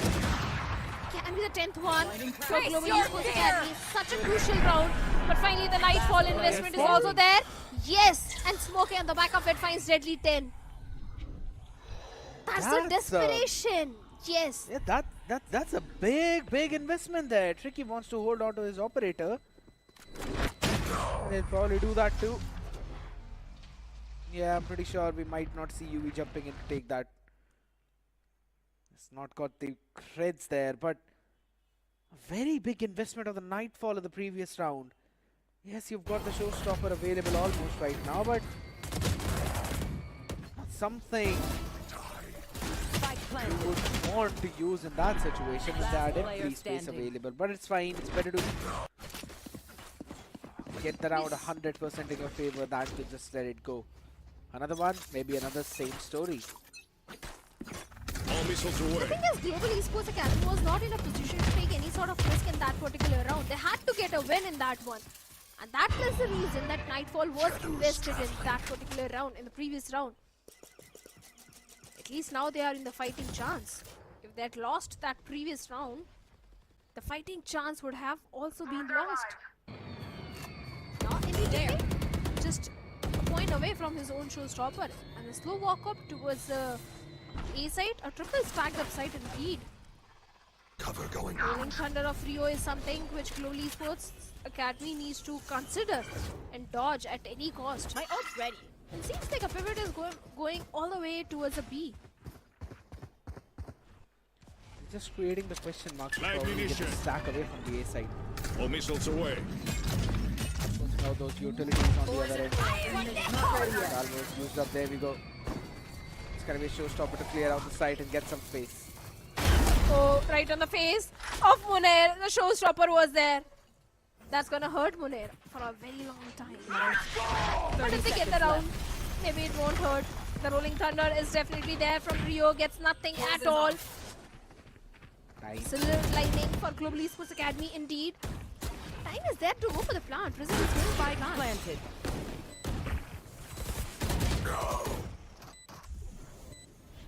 Kibo also gets BG. That means no Baron. No dark cover to work around with. Risen also gets Rio. Tricky with the top rate of points 1. But still it's a 1v3 situation where Risen is down to 11 HP. This should be a 11th round for the players of Global Esports Academy. Because seems like Tricky has made the decision to go for the save. And he's just going to save the operator and maybe try to get any exit frag if possible. Global Esports Academy have realized that there is no follow-up on the back of those utilities by Reckoning Esports, and that's why for the past 2 rounds they're just using their satchels and the shrouded step to move through that and take that space faster than Reckoning Esports anticipates. And that was the reason why Rio was caught in round number 20, and the round number 21 also went in their favor in the similar manner because they lost the angle towards the connector door. Reckoning are playing for the retake, but they are not forcing Global Esports Academy to use a lot of utility early on. They've still got some remaining to eventually push towards the backside, and if you've given up the backside control, that means that's an extra bit of space that you now need to clear in order to take that space away, or rather deny that plant. And again, Munair just basically walking in the park. Last player Getting caught standing. when he knew that there was a showstopper on the other side. He probably wanted to catch a timing, but could not do that. Was on the other side, caught by that rocket right at point blank.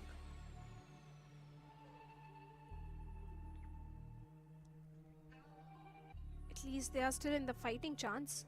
Reckoning versus Global Esports Academy. Maybe Reckoning can push this entire series to an OT. Could be a possibility though. But let's see if they are able to figure out something in this timeout, because they've got the dimensional drift to work around, and also the operator in the hands of Tricky, which he's trying to save from the previous 2 rounds. Once again, Global Esports Academy going for that A hit, and seems like Reckoning they're just prepared this time. This is not just 1 but 3 players all the way towards A. The rubber control has been denied. Here comes a pivot all the way towards the B. Wait a second, the B side has been left completely open. They're gonna play flank heavy while also maintaining control of the connector. That's all. Blinding. Space eventually will be given as the Paranoia pushes back. Rio hold that angle. Deadly peeks in a bit beforehand. And Rio was ready to go for the trade, but it does not matter. Kipo holds down the flank. And BGG needs to win this 1v1 duel. Uses up the Paranoia as well to take that space, as Deadly now in the dimensional drift will give out all the information that's necessary to his team. Yeah, Kipo is running back into UV, who will shut down Tricky. No more tricks up his sleeve now, as Global Esports Academy They've got everything for themselves. Last player standing. Of course, it's only Munair and not for very long as a 3K for NV2K. A good round conversion for Global Esports Academy. And now they are on the series point. Not just the match point, but the series point. All they need is just one more round. Reckoning, whatever they have got, they have to invest in this particular round and try to push the series to an OT. But they haven't got much to work around with. It's only the Steel Garden in the operator. They don't have enough credits to go for a full buy.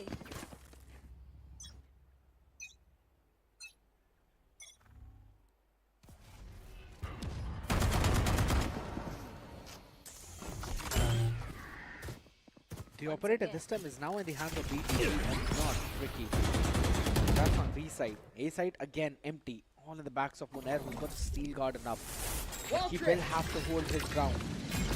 Not right here, but rather a bit more back. And he's still holding it all down thanks to the shear as well as all the razor vines. And BGG Spike doing down perfect A. justice to that operator as he gets risen. And the hope to convert the 11th round. The Steel Garden being invested at this point. NV2K just waiting to get something. 54 seconds. Time is not a concern at this point for the players of Global Esports Academy. The timing is a bit of concern. As Munair gets the timing onto Kibo. NV2K completely concussed. Advantage all the way towards wrecking the paranoia. Hits Tricky, and despite that, he catches NV2K. And Yumi, what just happened? He was completely paranoid, and despite that, he was able to find two. Is the flash. It was the flash by Munair. That arc rose again, fully blinding all the three players. As soon as NV just jumped into that smoke, he was entirely blinded. Look at the map. That arc rose placed in that one corner. One enemy remaining. Got all of them. And it was right above where the smoke Anyone ends. feeling So generous? Anyone feeling everyone generous? got blinded by that. I'll find you. This has had a pseudo broken the buy. There's still a stinger. Bulldog in the hands of Smoke and Rising. Don't really have any major ultimates right now, but upcoming two. Steel Garden, Viper's Pit.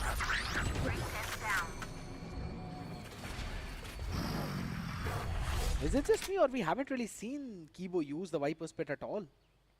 No, he hasn't. In the game which has gone to 24th round? Yeah. Not even once. What? Concern.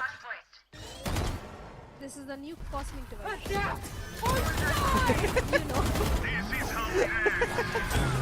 Solid And one we- though, but there's the paranoia right on the face. NV2K with just a shot, he could not do anything as BGG holding his ground down, wanting to push it all the way to the OT. Seems like we will possibly see that happen. Spike Yeah, planted. Smoke is going for the plant. The numbers advantage is there with the plus of reckoning. Let's see what Global Esports Academy is going to do in this particular one. The paranoia, the dark cover, the shroud step is there. Catch them. Even the seize is also there. And Tricky is going to nullify whatever Global Esports Academy is having. And Smokey gets one, gets two. And that is it. BGG with a 4K and OT overtime is where Reckoning is going to push this map as Rio gets a defusal. Switching It's a sides. long Overtime. day in the office, and Reckoning have got no intention of lowering it down. Munair with 24 and 14, BGG 21 and 14. Even Tricky stepping up with 16 of his own.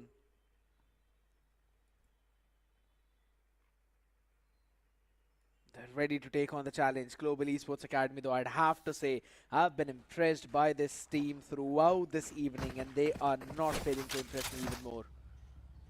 Question is how much they've got for this OT, as again another operator now in the bag. And this is a glass cannon one on the attacking side, Shadow.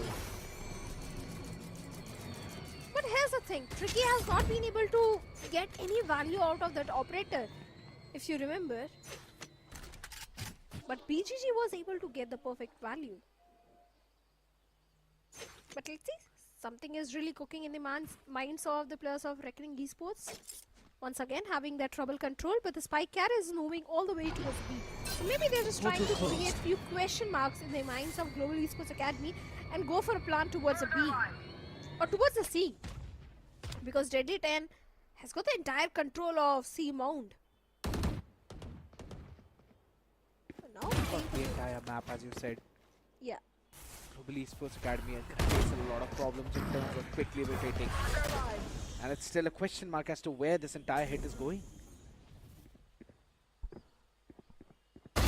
Go away. Towards the A. timing. Launching Thorn. Now it's going towards the A. Because like I said, the timing was there towards side All angles. set. They have 30 already seconds been left. dealt with by Bonaire. So of course it's going to be an A hit. Now the information is there and Rio is going find for the plant. There. Spike 3v5 planted. free take for the players of Global Esports Academy. The haunt has been destroyed, them so that down. means no information is there. The Prowler goes in, but nothing at all. No value. Trekking is dealing with every single utility of enemy Global remains. Esports That's Academy, great. and Trekking My and ultimate. Monet dealing with the players as well. As Kibo is the last man standing, not for very long. A flawless round in the attacking half for Reckoning Esports. Switching sides. Match point. This was where the struggle was. So I wouldn't exactly say a struggle, right? Because both the halves for both of these teams have been 6-6.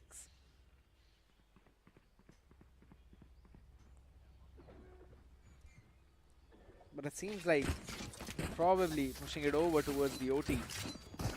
The second one as well, maybe, or giving my close on to this one.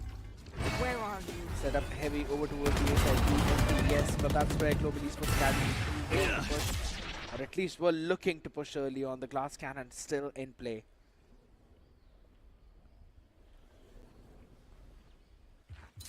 Slow walk up towards the rubber. The poison cloud is there, and a spam for Monair. When the luck is favoring you, a random spam is also going to cash a player.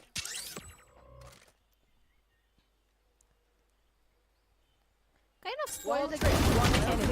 Academy now, as all the trades are going for Reckoning. The timing was there, a 4K and a map win for Reckoning. We are moving for a decider now. A well-earned one for Reckoning Esports.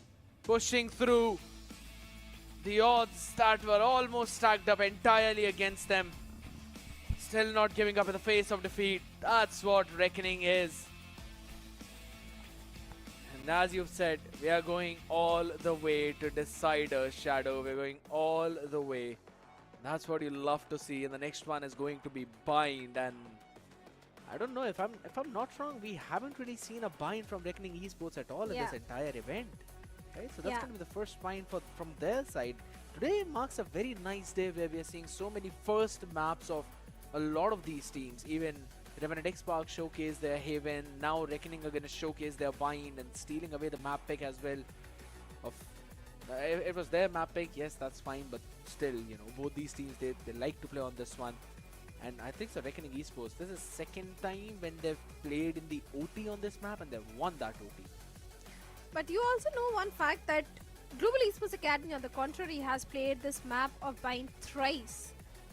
And only once they were able to get a victory. That was also against the players of Asterisk. Hey, And the defeat was also a dominating victory for the opponent team. It was a 4-13 defeat against Velocity and SA World Esports. So I can't say Bind is a really strong map for the players of Global Esports Academy. I see what you're trying to do there, Shadow. I see what you're trying to do. But I think so we can eventually answer that question for the public as well. Tell that later. But yes, as we have a quick look at the highlights, it was back and forth right from the first minute mark. Where you had no idea who's actually going to get that win, be it Reckoning or be it Global Esports Academy. But once the half ended at 6-6, that's when we thought maybe Global Esports Academy has done enough on their defense and maybe they can push it through their attack. One enemy remaining. The big maybe was there, and seems like Reckoning Esports were not that easy to go down in front of Global Esports Academy at all. Although they did try their level best, but seems like Reckoning was able to push the entire series to the OT and after that get a map win as well. And the chances of Reckoning doing a 2-1 are really high because Vine is, I repeat, is not a strong map for the players of Global Esports Academy. Yeah, don't remind me of that. One enemy remains. Rather, not just one. Both of them. Wall trick. One enemy remains. Vine and Lotus have been the maps that have been played by Global Esports Academy the maximum number of times. Yeah. But again, that's the one that's going to happen. Next, for that, 16 first kills this time around, Reckoning just outdoing themselves as compared to what happened in the previous one where they had 12. And even the post plants, though, Global Esports Academy, they got the site more number of times. The amount of conversions still remain the same for both of these teams. And it showcases the fact that the retake sims were actually pretty decent for Reckoning Esports, but it was a really neck-to-neck game and could have gone anywhere. I really want to have a look at the MVP of the previous one, and it's going to be Munair yet again. If Reckoning wins the game, the MVP remains this guy. He's always on top in terms of those trades. He's a god in the entire roster of Reckoning Esports every single time. Even in the last round also, Munair was the guy who did a 4K. In fact, more than one 4K were there in the entire map of Lotus. 2.7 KDA, 342 ACS, 228 damage per round, 33.7% headshot percentage, and the first kills are going to be 4. So yes, he was doing the perfect justice. And from the side of Global Esports Academy, it has to be Envy with 7 first kills. He was really going huge. He was going bonkers. But then with a composition like the one that they've got, that's very old Fnatic composition. I'd have to say, yes, he was doing a phenomenal job because the only thing that they've technically got to set you up is just the utility of the Fade and probably the Paranoia. Apart from that, you've just got to move in through all of the barrages of guided salvos, fault lines, flashes from a couple of players. Omen as well on the other side for the Paranoia. To be honest, everyone was doing their own job pretty well except for Kibo. He was struggling a lot on the swiper. Yes, he's got 7 assists, but 5 in 15 is not something that we were expecting. Neither we were expecting the casters of the Hindi Desk to. But yes, 5-15? That's a bit too much. On the contrary, if you remember the performance of Global Esports Academy against the players of Revenant XSpark, and they did get a map win against Revenant XSpark on the map of Lotus, and Kibo was doing really good. In fact, he was the top fragger. He was somewhere 24 and 16 getting those first kills. Everything was there. But seems like Kibo was not feeling himself today on the map of Lotus. For a second, I thought it's going to be a 2-0 in the favor of Global Esports Academy because Lotus, they had a win against Revenant XSpark. So I thought against Reckoning, it's going to be a walk in the park. It's going to be an easy job for them. But seems like that was not the case at all. Probably. I was expecting the same thing as well, but ladies and gentlemen, all the expectations are now going to be kept at bay as the next map of Vine and the Decider will happen, but after the short break.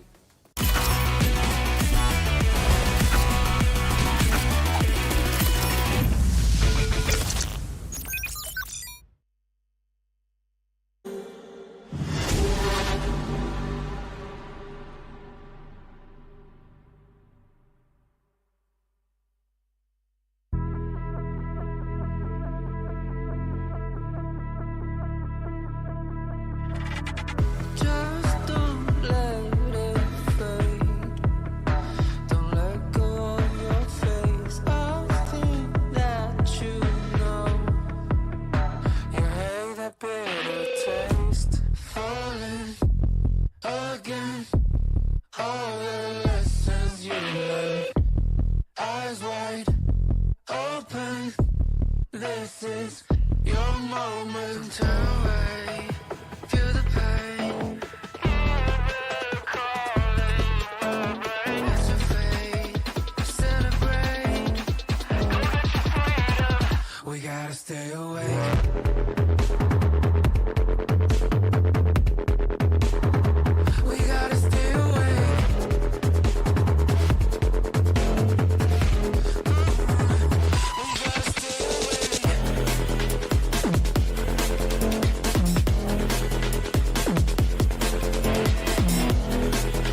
gotta stay awake.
Renegade, Asterisk, 24. Let him all blood with a kick home.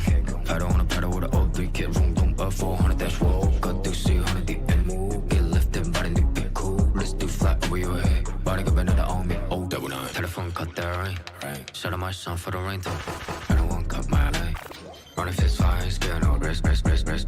Go pop one ring, go break one bench. I pop missile if I wish I put one pistol on my head. Was popping and popping, love in the morning. Blue come over to come in the morning. Vogue in the flick, poster forming. Confident boy run a halo on me. Jealous in the NBO, fill up in the air. I be hitting minute more when I'm on the air. Yeah, boy so pitiful, wanna be my pet. Oh well, good boy, cause you're born on the stair. Renegade, Asterisk, 24. Let him all blood with a kick home. Pedal on a pedal with an old 3 kid, boom boom, up 400 dash roll. Got through 100 deep and move. Get lifted by the new bit cool. Let's do flat over your head. Body got another on me. Oh, scared of my life. Green pet flavor. Take all the vibes. Right side center. Pesky side. I need to spinner. Blind with the face, spin relay on this light. We gon' see where to take off. I am the chosen one, that's how I feel. I ain't tripping on rewind. The blessing I got from the angels around me are really some A1. I am the chosen one, that's how I feel. I ain't tripping on rewind. The blessing I got from the angels around me are really some A1. Renegade, 为现将我包围。Renegade， 浓雾自我击坠。雨落下，扣紧我外套。一辆车穿梭在轨道。你不想成为我目标。Renegade, go on the more. Renegade, Asterisk, 24. Let him all blood with a kick home. Pedal on a pedal with an old 3 kid, boom boom, up 400 dash roll. Got through 100 deep and move. Get lifted by the new bit cool. Let's do flat over your head. Body got another on me, oh double nine. Renegade, Asterisk, 24. Let him all blood with a kick home. Pedal on a pedal with an old 3 kid, boom boom, up 400 dash roll. Got through 100 deep and move. Get lifted by the new bit cool. Let's do flat over your head. Body got another on me, oh double nine.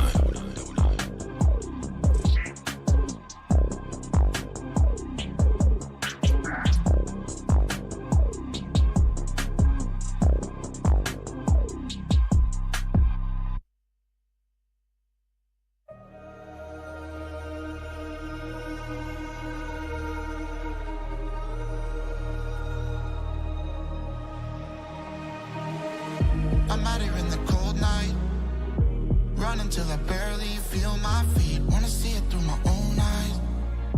There's no going back, and I'm not afraid anymore.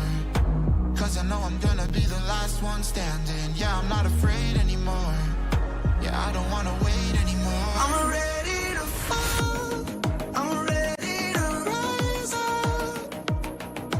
I will do what it takes. I'll run blind straight into the flames. Watch me burn, alone in the shadows. I'll carry you home on my back. If it's you or me, then I'll take the shot. Still they say I'm the villain. I'll scream and nobody listens. Still they say I'm the villain. Too bad you can't take me down. See that I'm surrounded by predators. This critical, they got me in my element. It's dirty how you trying to keep it elegant. Keep my eyes open wide when everyone around me is an enemy. See my life cross my eyes. I'm ready to fall. I'm ready to rise up. I will do what it takes. If it's you or me, then I'll take the shot. Still they say I'm the villain. I scream and nobody listens. Still they say I'm the villain. Too bad you can't take me down.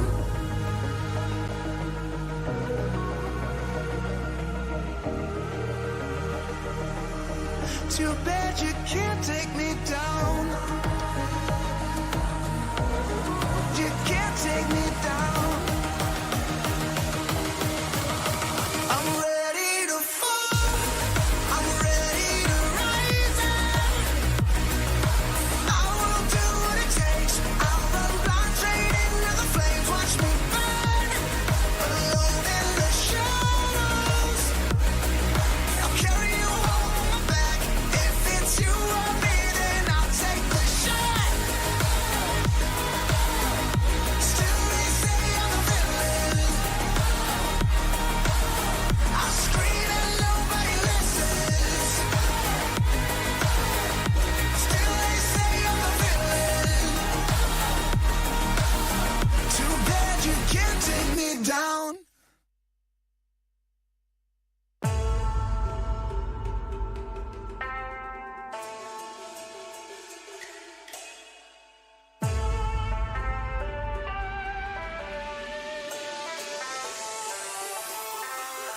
我的精神也很顽强，你掌握不了我是宣扬，天空变化莫测，境况让人深思。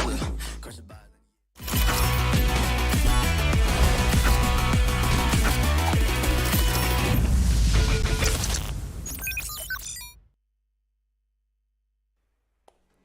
The drums of liberation are banging in my ears right now because it's time for Reckoning to liberate themselves from the tragedy that happened all the way back in the previous week against OG. But that's the exact thing which Global Esports are also trying to avoid. Ladies and gentlemen, welcome back to the OMEN VALORANT Challengers South Asia 2025 Split 1. It's the last game potentially, and it's not just potentially. It is literally the last game because that's the third map between Global Esports Academy and Reckoning Esports. The score is 1-1, and I think so Reckoning will close this one out. You really think Reckoning is going to close this one? I think it's going to be a very dominating victory, be it Global Esports Academy or Reckoning Esports, but it is going to be a one-sided domination for sure. I mean, to be honest, that's kind of a weird prediction to pull out, given the fact how close the previous two games have been. What makes you say that? I don't know, I just have a feeling that Reckoning is really going to dominate on the map of Bind because they haven't played Bind, so it's not like Global Esports Academy have something to have a read on, they have something to prepare those counter strats or something. No, they're just working completely blind on the map of Bind. So maybe that could be the reason that Reckoning Esports will be able to pull off a very dominating victory for themselves. Alright, you know what? I don't really doubt the lady instincts. I've been proven wrong multiple times while not listening to someone who's on the other side though, but I think so. I'm gonna agree with you on some part of it as well, that we might possibly see Reckoning Esports having an advantage, but at the same time I feel Global Esports Academy, since they have played on this map multiple times, they're much more comfortable on it, unless of course Reckoning Esports pull out something entirely out of the box. Hey, listen, I'll have to say one thing. That day S8UL they were just playing out of their mind, and we know how strong VLT has been. I mean, the other team which was going undefeated, that is Revenant Esports, went down 0-2. VLT destroyed them on their own map pick and on their own map pick as well. If you know, you know. So of course, I think so we can cut some slack to Global Esports on that one. But again, having a look at the scorelines for the previous two games, 9-13 for the first one, Pearl, which was a pick of Global Esports Academy, and 14-12 for Reckoning Esports on their own map pick. Now, once we move on to buy, Reckoning will be on the defense, Shadow, and we've seen how defense dominated this map can be sometimes.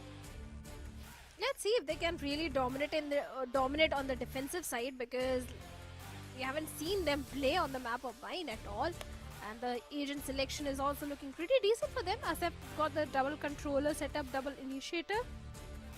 Reckoning, this time they are also going for the double initiator composition. Single duelist, single controller. On the basis of the composition, what's going to be your predictions, Ged? That's a very tough question. Just based on the composition, I'd have to go with Reckoning. Just because this is almost the exact composition that they play on every other map. Barring Monair on the Cypher, sometimes he's on Vice, sometimes he's... I don't know if he's played Killjoy or not on this one. We'll just have to get a rain check on that. But yeah, I think so. Just on the basis of composition, I think so. I'm gonna go a bit more towards this double initiator as well, just because how proactively you can play with that, how quickly you can take away the map spaces with it. So it's gonna be Reckoning Esports now. I think I've already given out my prediction as well on the other side, though. This double smokes, I'll have to say, you know, whenever you're playing double smokes, you just have to play the map slow. And playing the map slow is exactly where the composition of Reckoning Esports shine as well, because of how quickly you can get those utilities refreshed. Here's the thing, if Tricky really comes online, then only I think Reckoning can get a victory.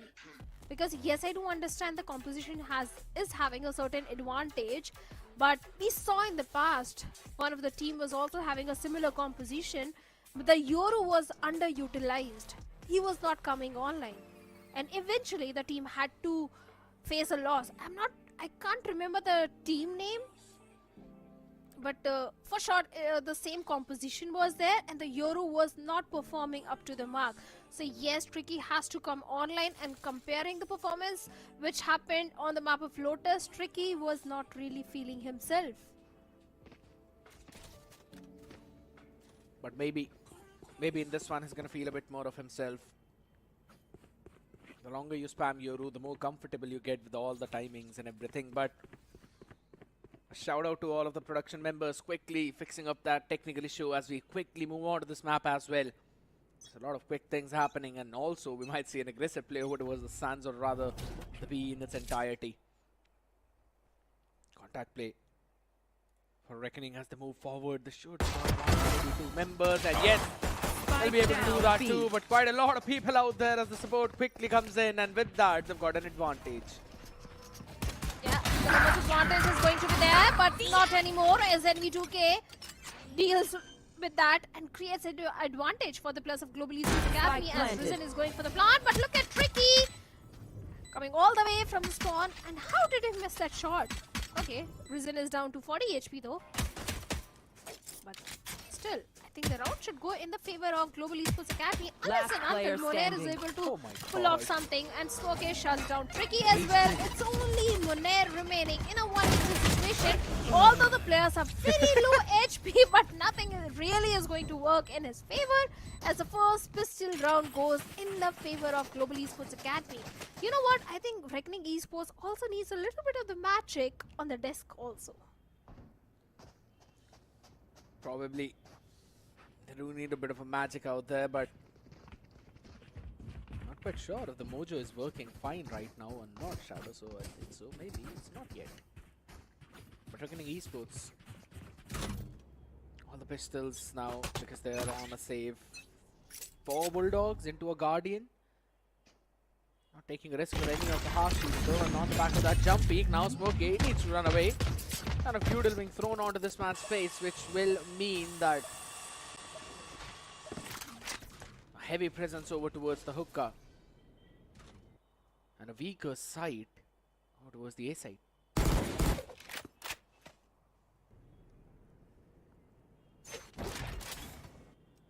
Should be an easy round for the players of Global Esports Academy, this one.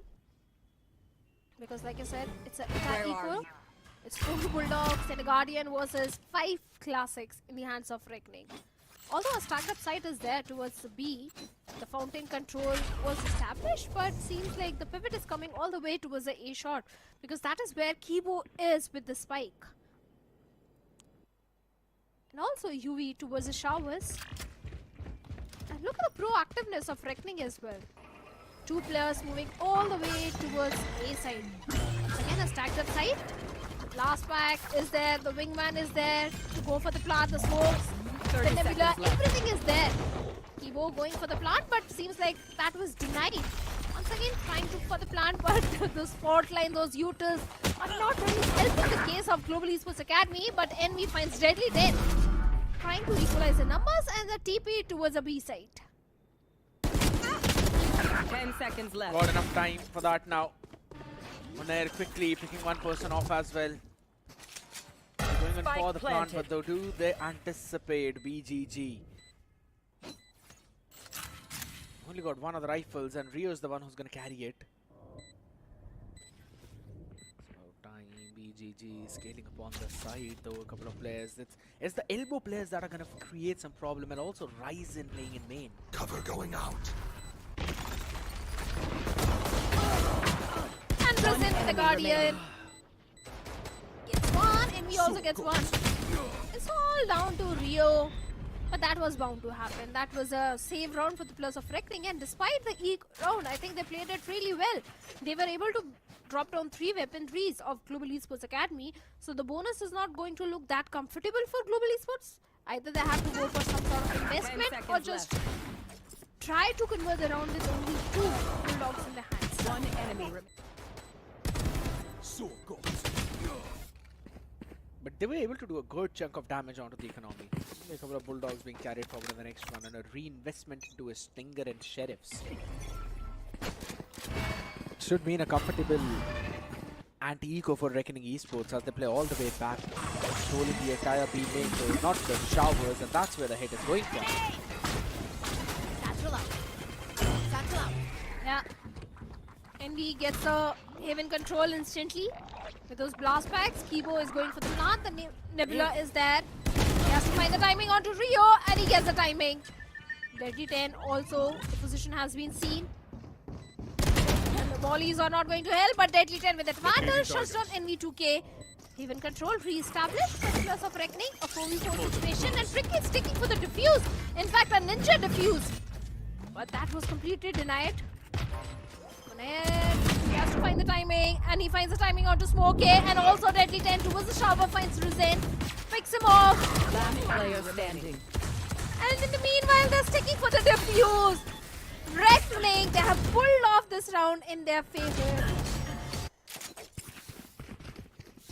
I was just about to say that it is better for UV to die than to stay alive in that situation, otherwise he's not going to get a lot of creds. So picked in at the last second and was taken down, though. Decent damage being done, not enough. Both the teams are probably going to be okay with what happened in the previous round, but ladies and gentlemen, the mojo that Shadow was talking about, the magic that she was talking about is now going to happen as we've got a Ladin back on the desk. Thank you so much for having me once again. And the magic that we're talking about, Team Reckoning Esports, they did show some magic in the previous game, but they have to continue if they want to win this match. Look at this, Deadly. He did show some magic. He did pick two of the players down, but Smokey, he got shut down through the smokes. Then the trade was there, but once again the advantage is on the side of Team Reckoning Esports. Completely relying on their aim game. The smoke is there. But once again, Tricky. As Shadow was mentioning, the Tricky has to come online and he has to do something. He has to do, he has to win those duels. The responsibility lies on him as well. But look at this. Astra with our ultimate, making sure that the information is denied. But as Smokey moves forward, picks another one down. Tricky with that flash. Shuts down the last one standing. And once again, Reckoning Esports, they're winning this one. 2-2 is the scoreline, as we were predicting. But once again, you can say that it was a bonus round from Global Esports Academy. In fact, this is going to be that bonus round. This is going to be that safe round. Previously, it was a full fire from their side, but look at this. Deadly 10, giving that advantage to his team.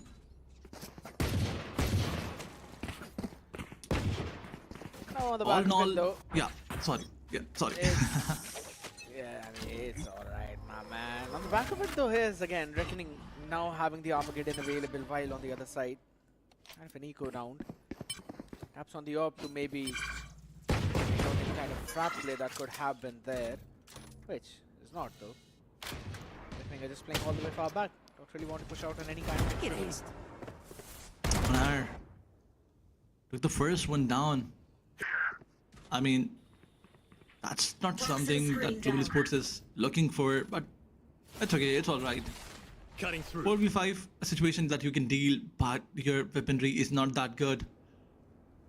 Reckoning Esports going for the wraparound, going for those flanks. They don't need such flanks in the rounds where the opponents are saving, but it's okay, it's alright. You can try and explore different opportunities. BCC slowly and steadily coming from the backside. No one has any idea. Just see the players down. Spike down A. PG with 3k. Tricky with the last one, but unfortunately he got shut down. Instantly traded by Monair. Once again, the pistol round is won by Reckoning Esports, but a pistol round from Global Esports Academy as they were saving. Reckoning Esports, they will not deny any of those opportunities. Once you give them a chance, they will capitalize on that. And BGG with that flank. Definitely the capitalization is going to be there from the opponent side. They will realize that one of those players are coming from the flank. The lurk positions will be dealt with in this round, but it's okay. Now that you have those Vandals, those Phantoms, you can, you know, equalize the score line, and you have 3 of those ultimates available. That's the most important factor. Very well mentioned point as well. Might get messy, it might get shaky. A ton of people now will move towards Rio, will now try to survive. Oh my god! A bit of a mess up out there in the satchels, but it does not matter. He still gets to the paint shell and the showstopper itself as the special delivery now goes out, and another paint shells down onto the feet as Kibo moves on back of it, turned deadly into a deadly man. Absolutely. Crazy side control. NV2K, not just with the pinchers, but with the ultimate as well. Giving that advantage to his team. Reckoning Esports, the retake is definitely gonna be there. Monair, the last one standing, he is.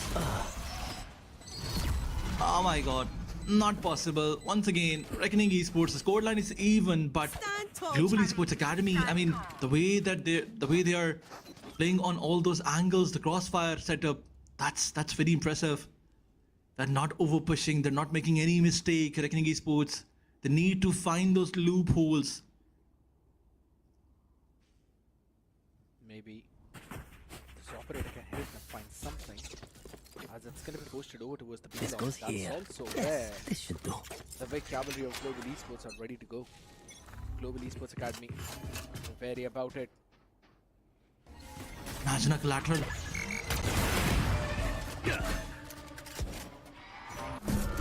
Deadly 10 eventually will have to just use the DB to run out of it. Still the angle being held by Tricky. No escape for him though. It's gonna be... And the timing is just perfect. Catches one. He's ready for the second as well, as a few of the util go ahead. Same place, same peak, same attempt. As he's again posted on that angle, misses out the next one too, and everyone will just run out of that place. They don't want anything about his selling. They're still deadly 10 though. He's got the Armageddon available. When is he gonna use that is the big question. Sees the Prowler. Still is not committing for it. Holds his ground out, and UB's position now is gonna be spotted though. Tries to go in for a lucky spam, not helping. 40 seconds on the clock. All missiles away. Monad gives a lot of information with our ultimate, but look at this. Look at Rizan. Deadly 10 was enough to deal with him, and now he's coming up with that Armageddon. Pushing all those players back, but NV2K, he has to deal a flanker. He has to deal the guy who's lurking. But for now, they have to deal with Deadly, and they are unable to do that. But once again, Tricky with that operator trying to make 10 some... seconds left. Trying to pick some Spike players, planted. but deadly dead. You have to win this duel. He had the classic. Unfortunately, he got shut down. But as we were talking about the lurker, when air comes from the backside. But unfortunately, he was just good for one. Tricky once again with that ultimate. Face himself on the flank. remaining. Look at this BGG. BGG picks another player. Shuts down the entire team. Two of the players were alive, and BGG was enough for both of them. Tricky, he wanted to make sure that he counts some other players, but unfortunate he was, but not his teammates. As BGG shuts down Team Global Esports Academy. Once again, another round goes in their favor. But now, Team Global Esports Academy, few of the players, they don't have that buy, they don't have that economy. Look at Smokey and UV. They cannot buy weapons now. I have to say, Tricky has been looking a bit shaky on those op shots. He's going 1 and 4 in the previous round. Going warm up right now, though. Global Esports Academy pushing on the brakes. Now they've got to figure out how to deal with those Cypher setups and maybe try and understand really what Reckoning Esports were doing, because the previous round, yes, as much as Reckoning Esports were able to close it out, it almost slipped out of their own hands, and Global Esports, when they had the chance, were struggling in terms of just holding it down against BGG, who isolated the fights really well.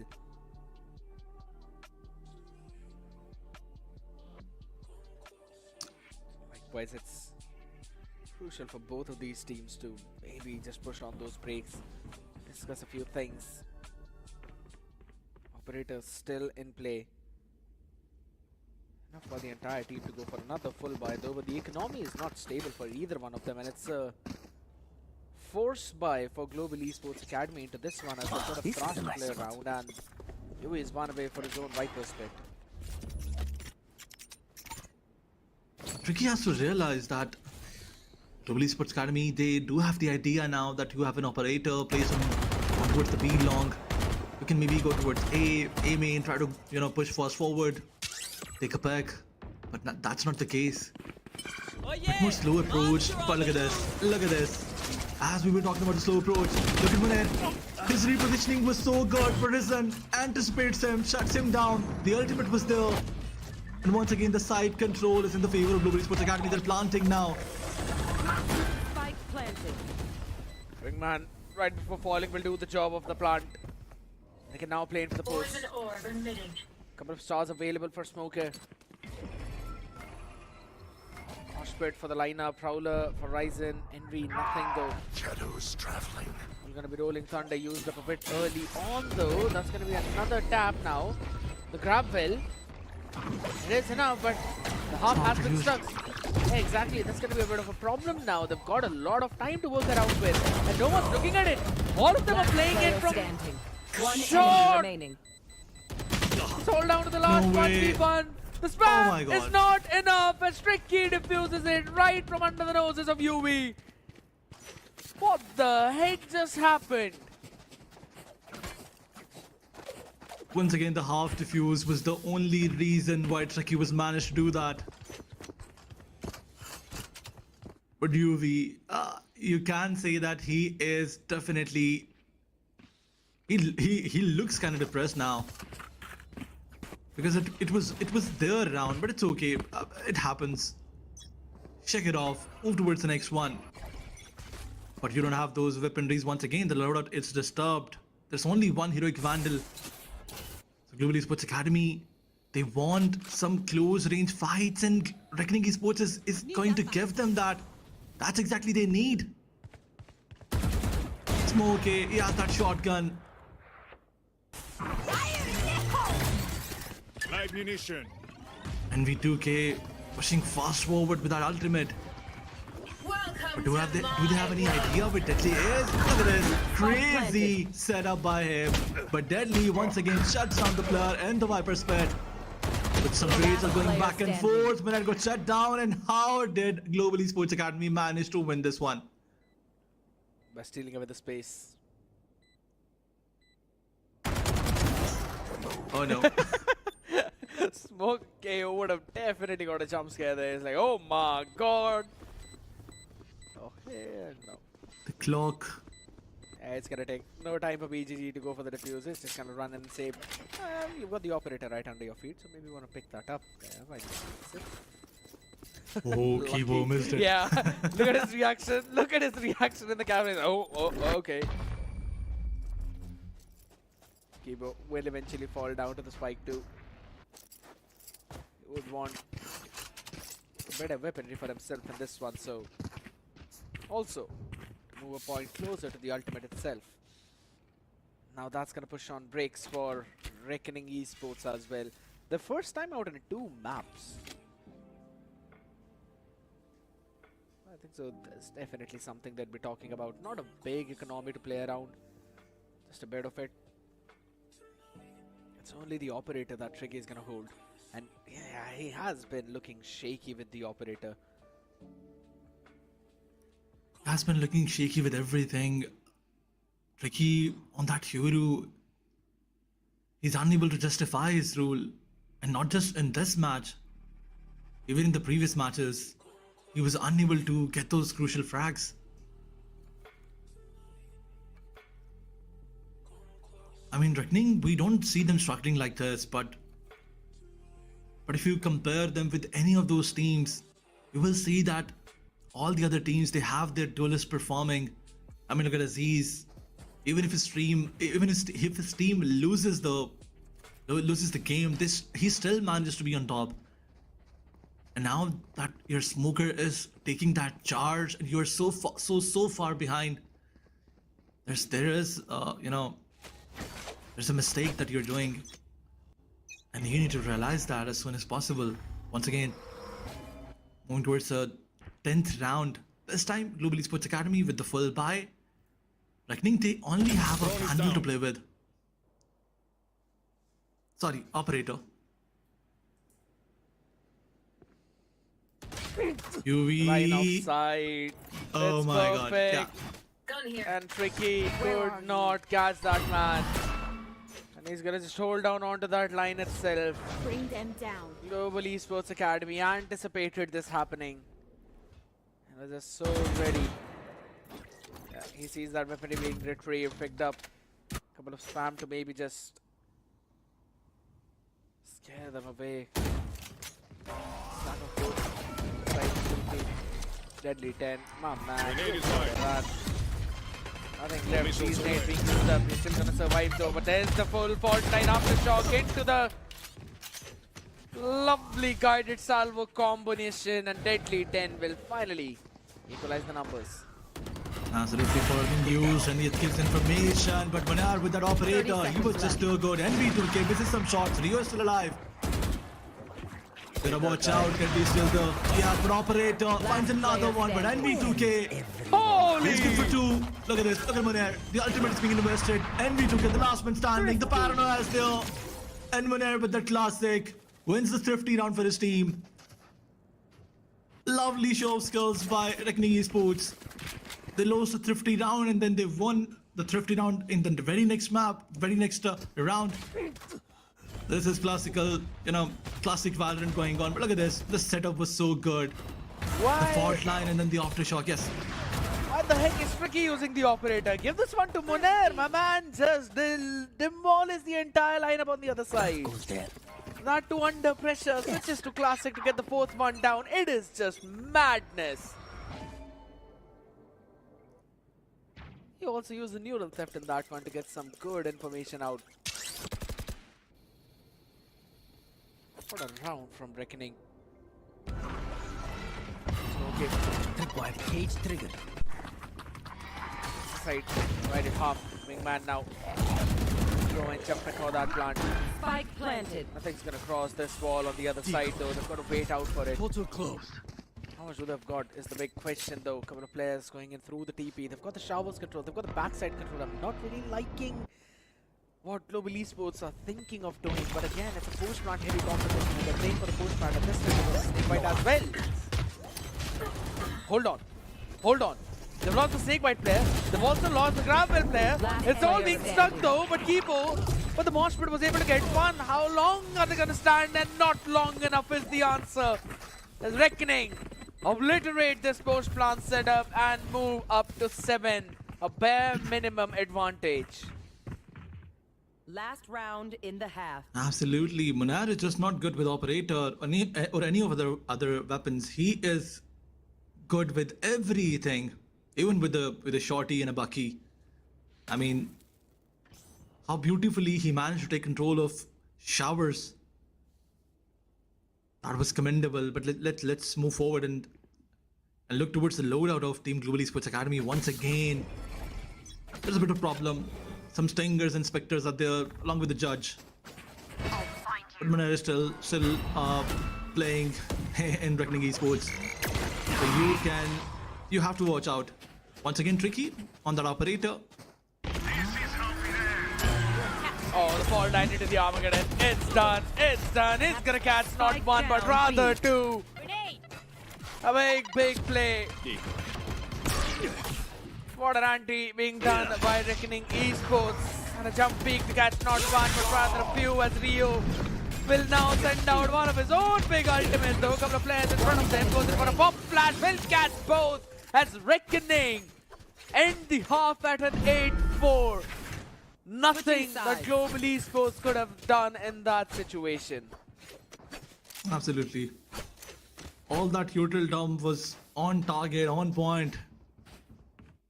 Global Esports Academy, they did not have so much area to play. Belong was the only side from where they were pushing. All the 5 players were stacked together, and that gave an advantage to Reckoning Esports. The Fortland was on point, and then the Armageddon. Deadly shuts down 2 of the players, and even after that, when Rio found one with the operator, Deadly with that Vandal pushed fast forward, capitalized on that flash, and that fort line picked another player. So, all in all, in one after another round, someone from Reckoning Esports steps up. Be it Munar, then Rio, Deadly, BGG. But Tricky. Some mistakes are being made from his side. And most probably now, when they are on the attacking side, he will do something good. But look at this, back and forth rates are going. Tricky got shut down once again. He was the first player to get shut down. Reckoning Esports. They're exploring all the avenues. Global Esports Academy, do they have any idea? Smokey, he's gonna get surprised, and he is not gonna like the surprise. Munar with that flank. Sets it all up pretty well and takes the backside control as well. A lot of question marks out there. Now all they need to do is clear out the labs, which eventually is entirely clear. No one's there. Plants will go down. Players jumping in through the TP will give almost all the information out as one pops in from heaven.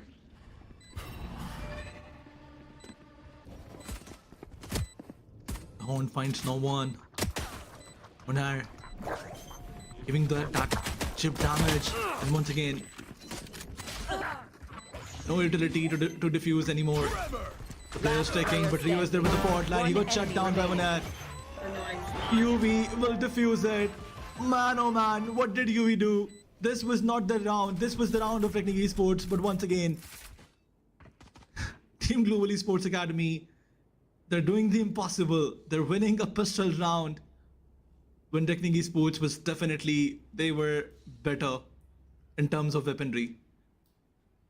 And they needed this one as well because down 4-8, you need that pistol round to potentially stage a comeback and decrease that lead directly into half.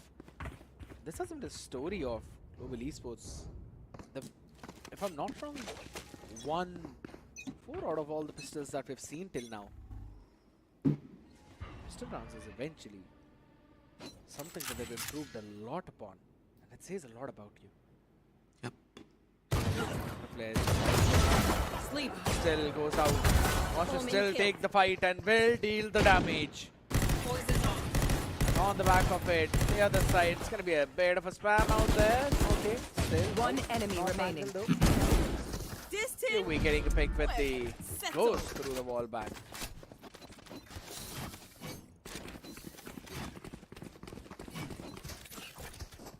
Nothing impressive done by Reckoning Esports. 3 players pushed one side, 2 pushed another. And as Global Esports Academy, they placed themselves in all those avenues. It was an easy fight for them because they had the better weaponry. Bonus conversion is something that Global Esports Academy is looking for. And NV2K, we can expect some heavy aggression from his side. And this is what the Global Esports Academy is doing. But do they have any clue? The Technique Esports, all their players are placed towards B. They gotta watch out for Maner. There. But he did give a lot of information. A trap fire is set up.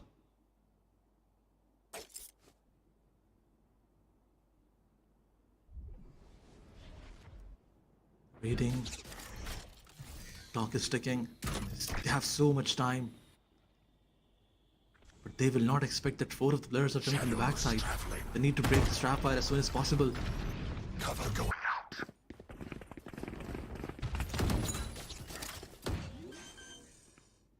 Now that they're pushing, now that trapper is there. Planted. Control of hookah needs to be taken as soon as possible in UV.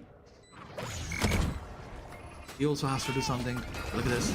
Technique Esports using all that heavy Yotel. The March pit is there. NV2K, he found Maner. BGG, he has to be desperate as soon as possible. The paranoia being used by him. He blinds 2 of the players. Once again, the coach, he gets slowed down. BGG found 1, he got shut down. The trades are there back and forth. 3v2 the situation is. Global Esports Academy, they are in that advantage spot. And once again, Deadly left behind. But Ryzen, he is so good with that Guardian. 3k from him. And Technique Esports on towards the 9th round conversion. No bonus conversion for you, my boys. Nice attempt out there though, but as you said, No. it is a bonus conversion. It is a bonus conversion. I'm sorry. It is a big one though. Every single time we see an 8-4, I just feel that it's either going to go directly into a big game of 13-6, 13-7, or it's going to be an 8-8, and that's why Reckoning is taking their second time out as well. Some big mistakes being made out of them, not holding down the post plant. That's going to hurt them a lot because now there's a rolling thunder on the other side, and it's also going to basically snowball into a lot more ultimates out there. Something that is actually going to hinder any kind of progress in the next few rounds. And we know that Global Esports Academy, one thing that they're pretty good at is maintaining that ult economy. Regardless if they're able to capitalize on it or not, they know how to get those ultimates online. And we were seeing the signs of that right away on the first map itself of Pearl, where they were constantly focusing on those orbs, and it did not matter if they were on attack or defense. So they've got the idea of the macro. It's the micros that they need a bit more brushing up, and they are doing that really well in this one. Yep. Once again, Global Esports Academy, if you look towards the ultimates, they have one ready, which can be enough for a retake. Once again, UV moving fast forward, placing that cloud to deny any of those informations out there. Risen, he is too crispy. He was so good with the Guardian in the previous round. The main reason why his team converted that bonus. Once again, Risen, he got a lot of damage. Takes on the camera of Cypher. He does not like to, be in all those pictures. Camera shy he is. But tricky with that Marshall. He was unable to do anything with that operator. But can he do something with that Marshall? Let's see. Let's wait and watch out. And on the other side, BGG going for that wrap around. But who is he trying to wrap around? Deadly?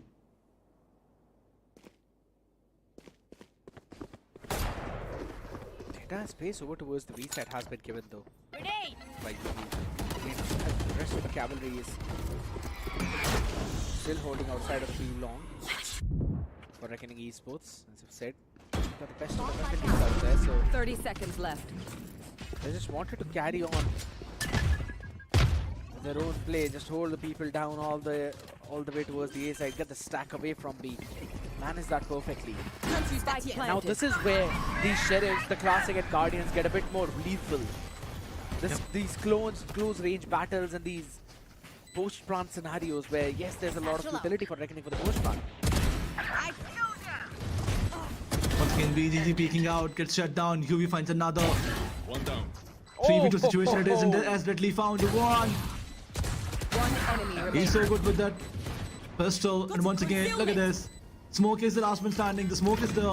But can he refuse? No, he cannot. The guided salvo being used to the perfection. The fault line is there. So much util and Smokey. He cannot survive. One enemy remaining. And as we were mentioning previously, oh, he found one, found another, but he has no time. Does not matter if you win those duels because the spike is gonna get burst. It's not gonna get diffused.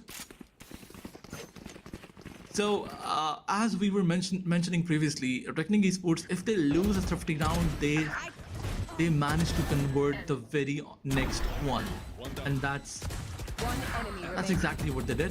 One enemy remaining.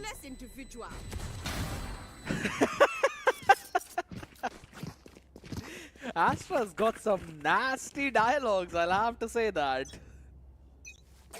Bye bye, Boomer. Yeah, it's even more into that more funny tone, right? Like, bye bye, Boomer. That's something which you will use to tease a Brimstone. This one, the useless individual, like, oh my god, you don't say that to Teho. Alright, It's actually useless individual. Yeah, that, exactly. You know, a bit of an accent out there, though, but the paranoia out here. They're just putting all of that accent go away as Global Esports Academy still trying to hold their ankle down. But guess what? Monair is going to be taken down with a mosh pit, not before he takes two of them away. One enemy Through the spawn, they go. If one was not enough, they've got two. UV out here all alone in the stranded world where Reckoning Esports are the rulers. And they will take another round for themselves. These collaterals are, I mean, is it pre-planned by Reckoning Esports? Are they waiting for a team Global Esports Academy to, you know, just come together, pick together, and then find a collateral? Are they saving bullets? Because I have no clue. How did they manage to do, you know, two of those collateral kills in one round? Firstly, Manar and then Deadly. Reckoning Esports, in terms of skill set, they are showcasing some brilliant skills out there. But Global Esports Academy, they have to come up with a plan now. The timeout has been taken because this is exactly what they want to plan. Most probably after this one, I think they will try to go for an aggressive approach. But Reckoning, they can surprise. Imagine a B long heavy execute by Reckoning.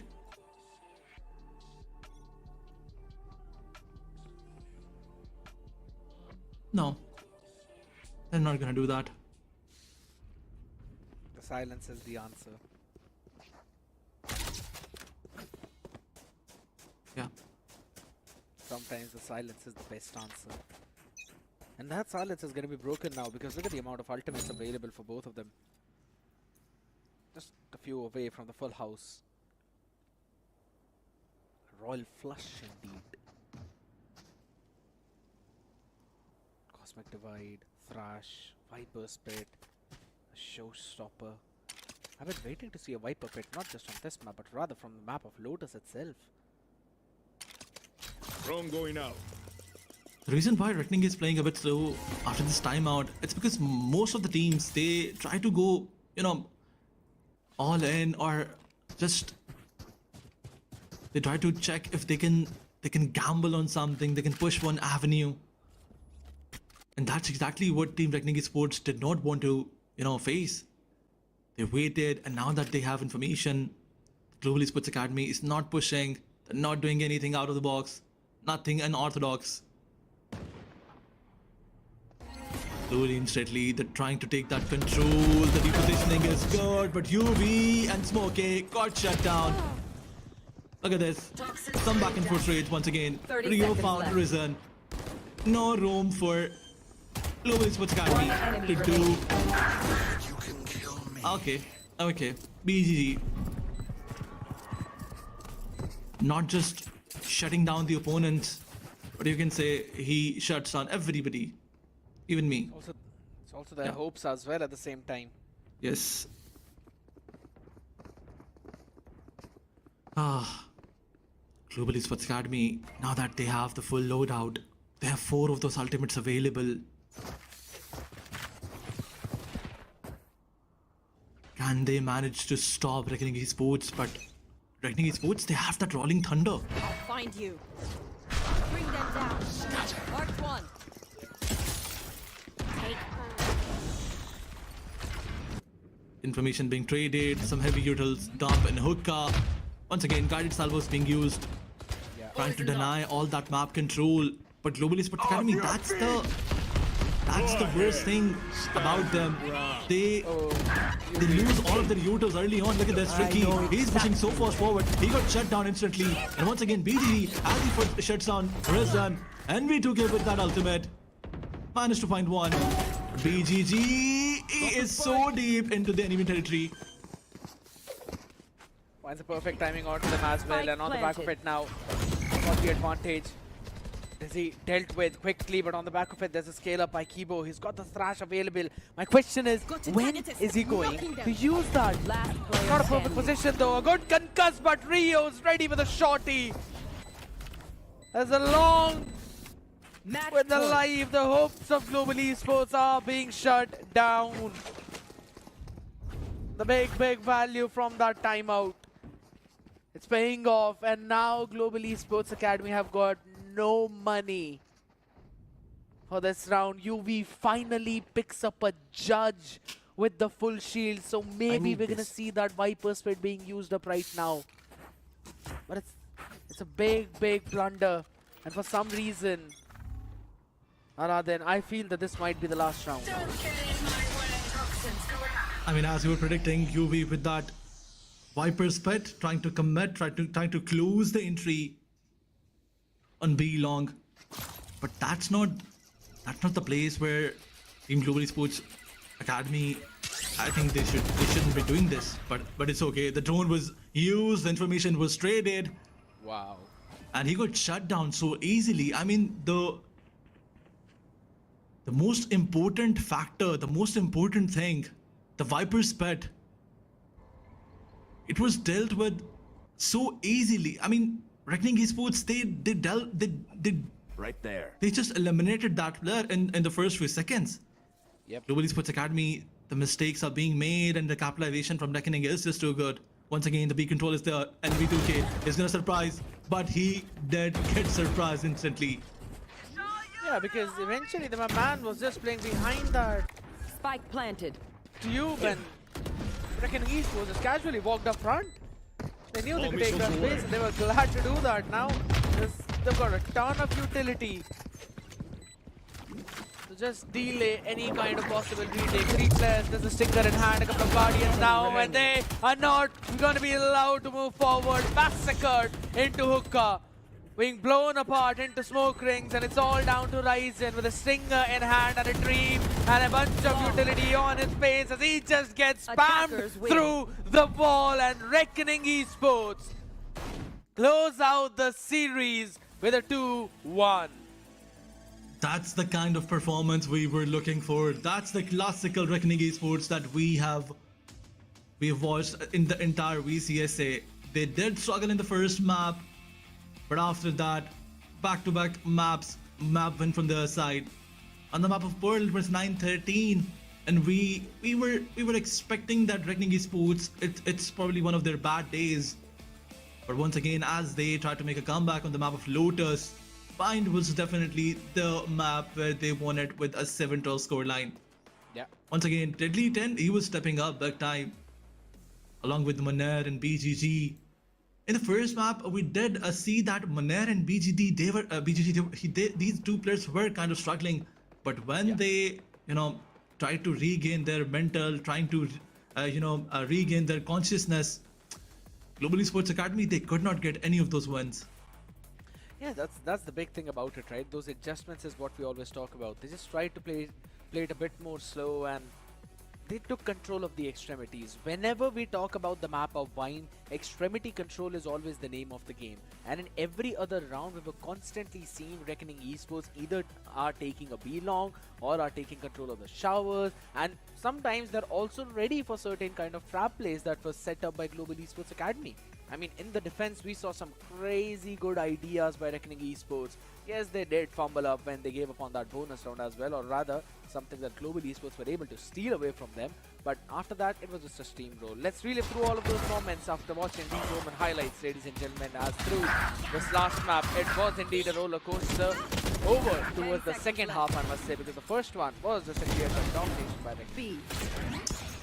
Absolutely. In the first half, Reckoning was more relying on their gun skills, but in the second one, they did try to use all those, ultimates and utilities, and not just a util dump, but every utility was timed perfectly. PGG in the first half, he was just brilliant. His lurk game was so strong. But look at this, Reckoning Esports, although Deadly 10 also tried to step up, Monair in a few rounds he was too good, but the compliment from his teammates, it was not there. Can't say that he was trying to do all that heavy lifting, but it's never enough. If one of the players steps up and the other teammates, they're unable to capitalize that, you will face such kind of defeat. But I'll still have to say, it was a very solid fight being put up. Even in the second half itself, there were certain moments, and you could see it in the first kills itself, 10 to 10, very even. And in terms of the post plans too, Global Esports Academy, they fairly did a good job in getting the site 8 times, but it's just those post plant conversions where they face the problems. Reckoning Esports on their retake sims were just so good.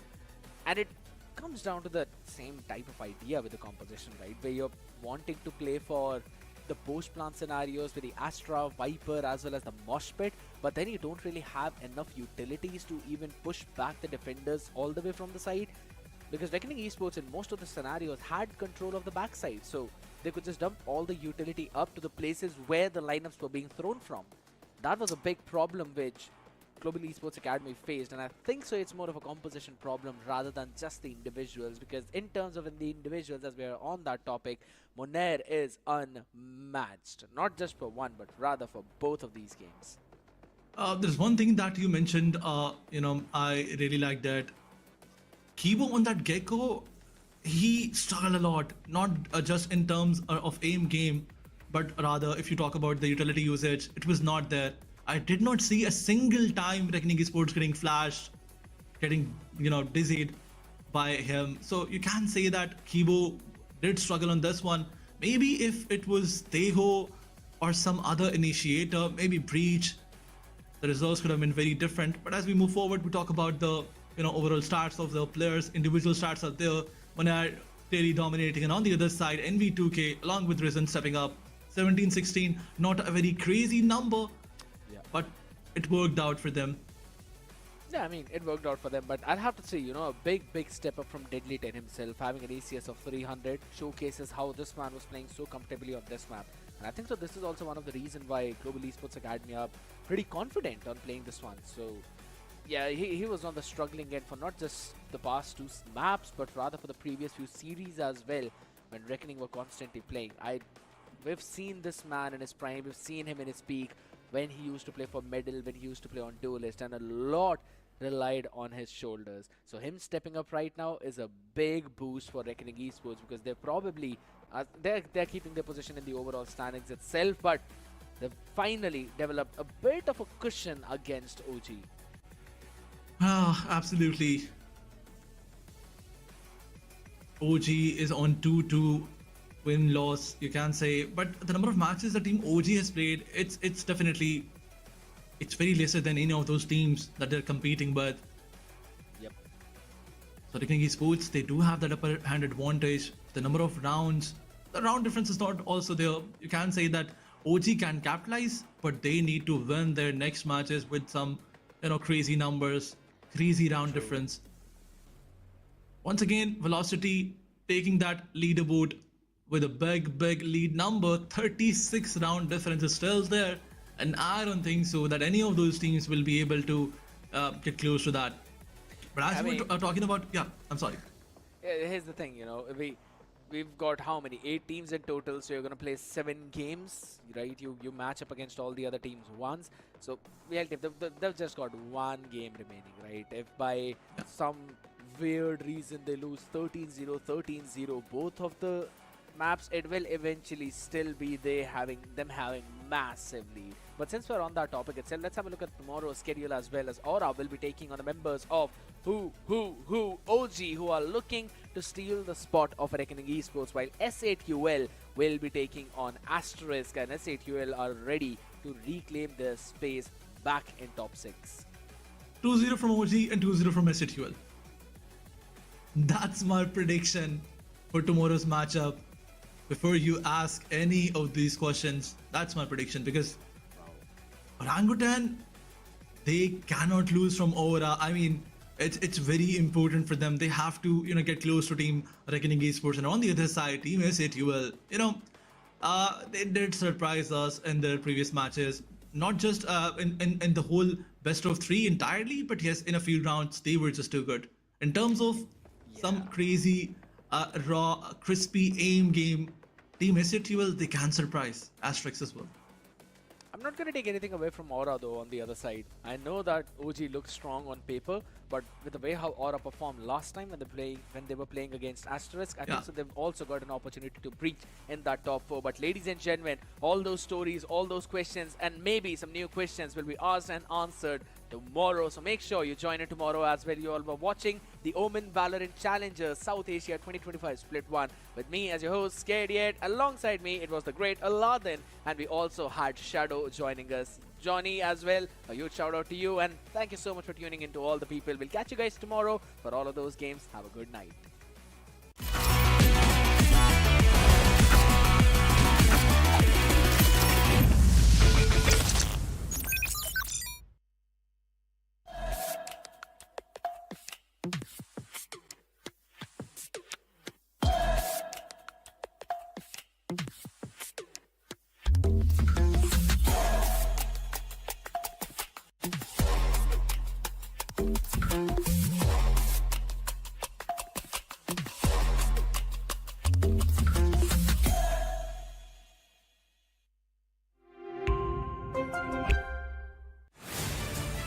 To live your life the way you want.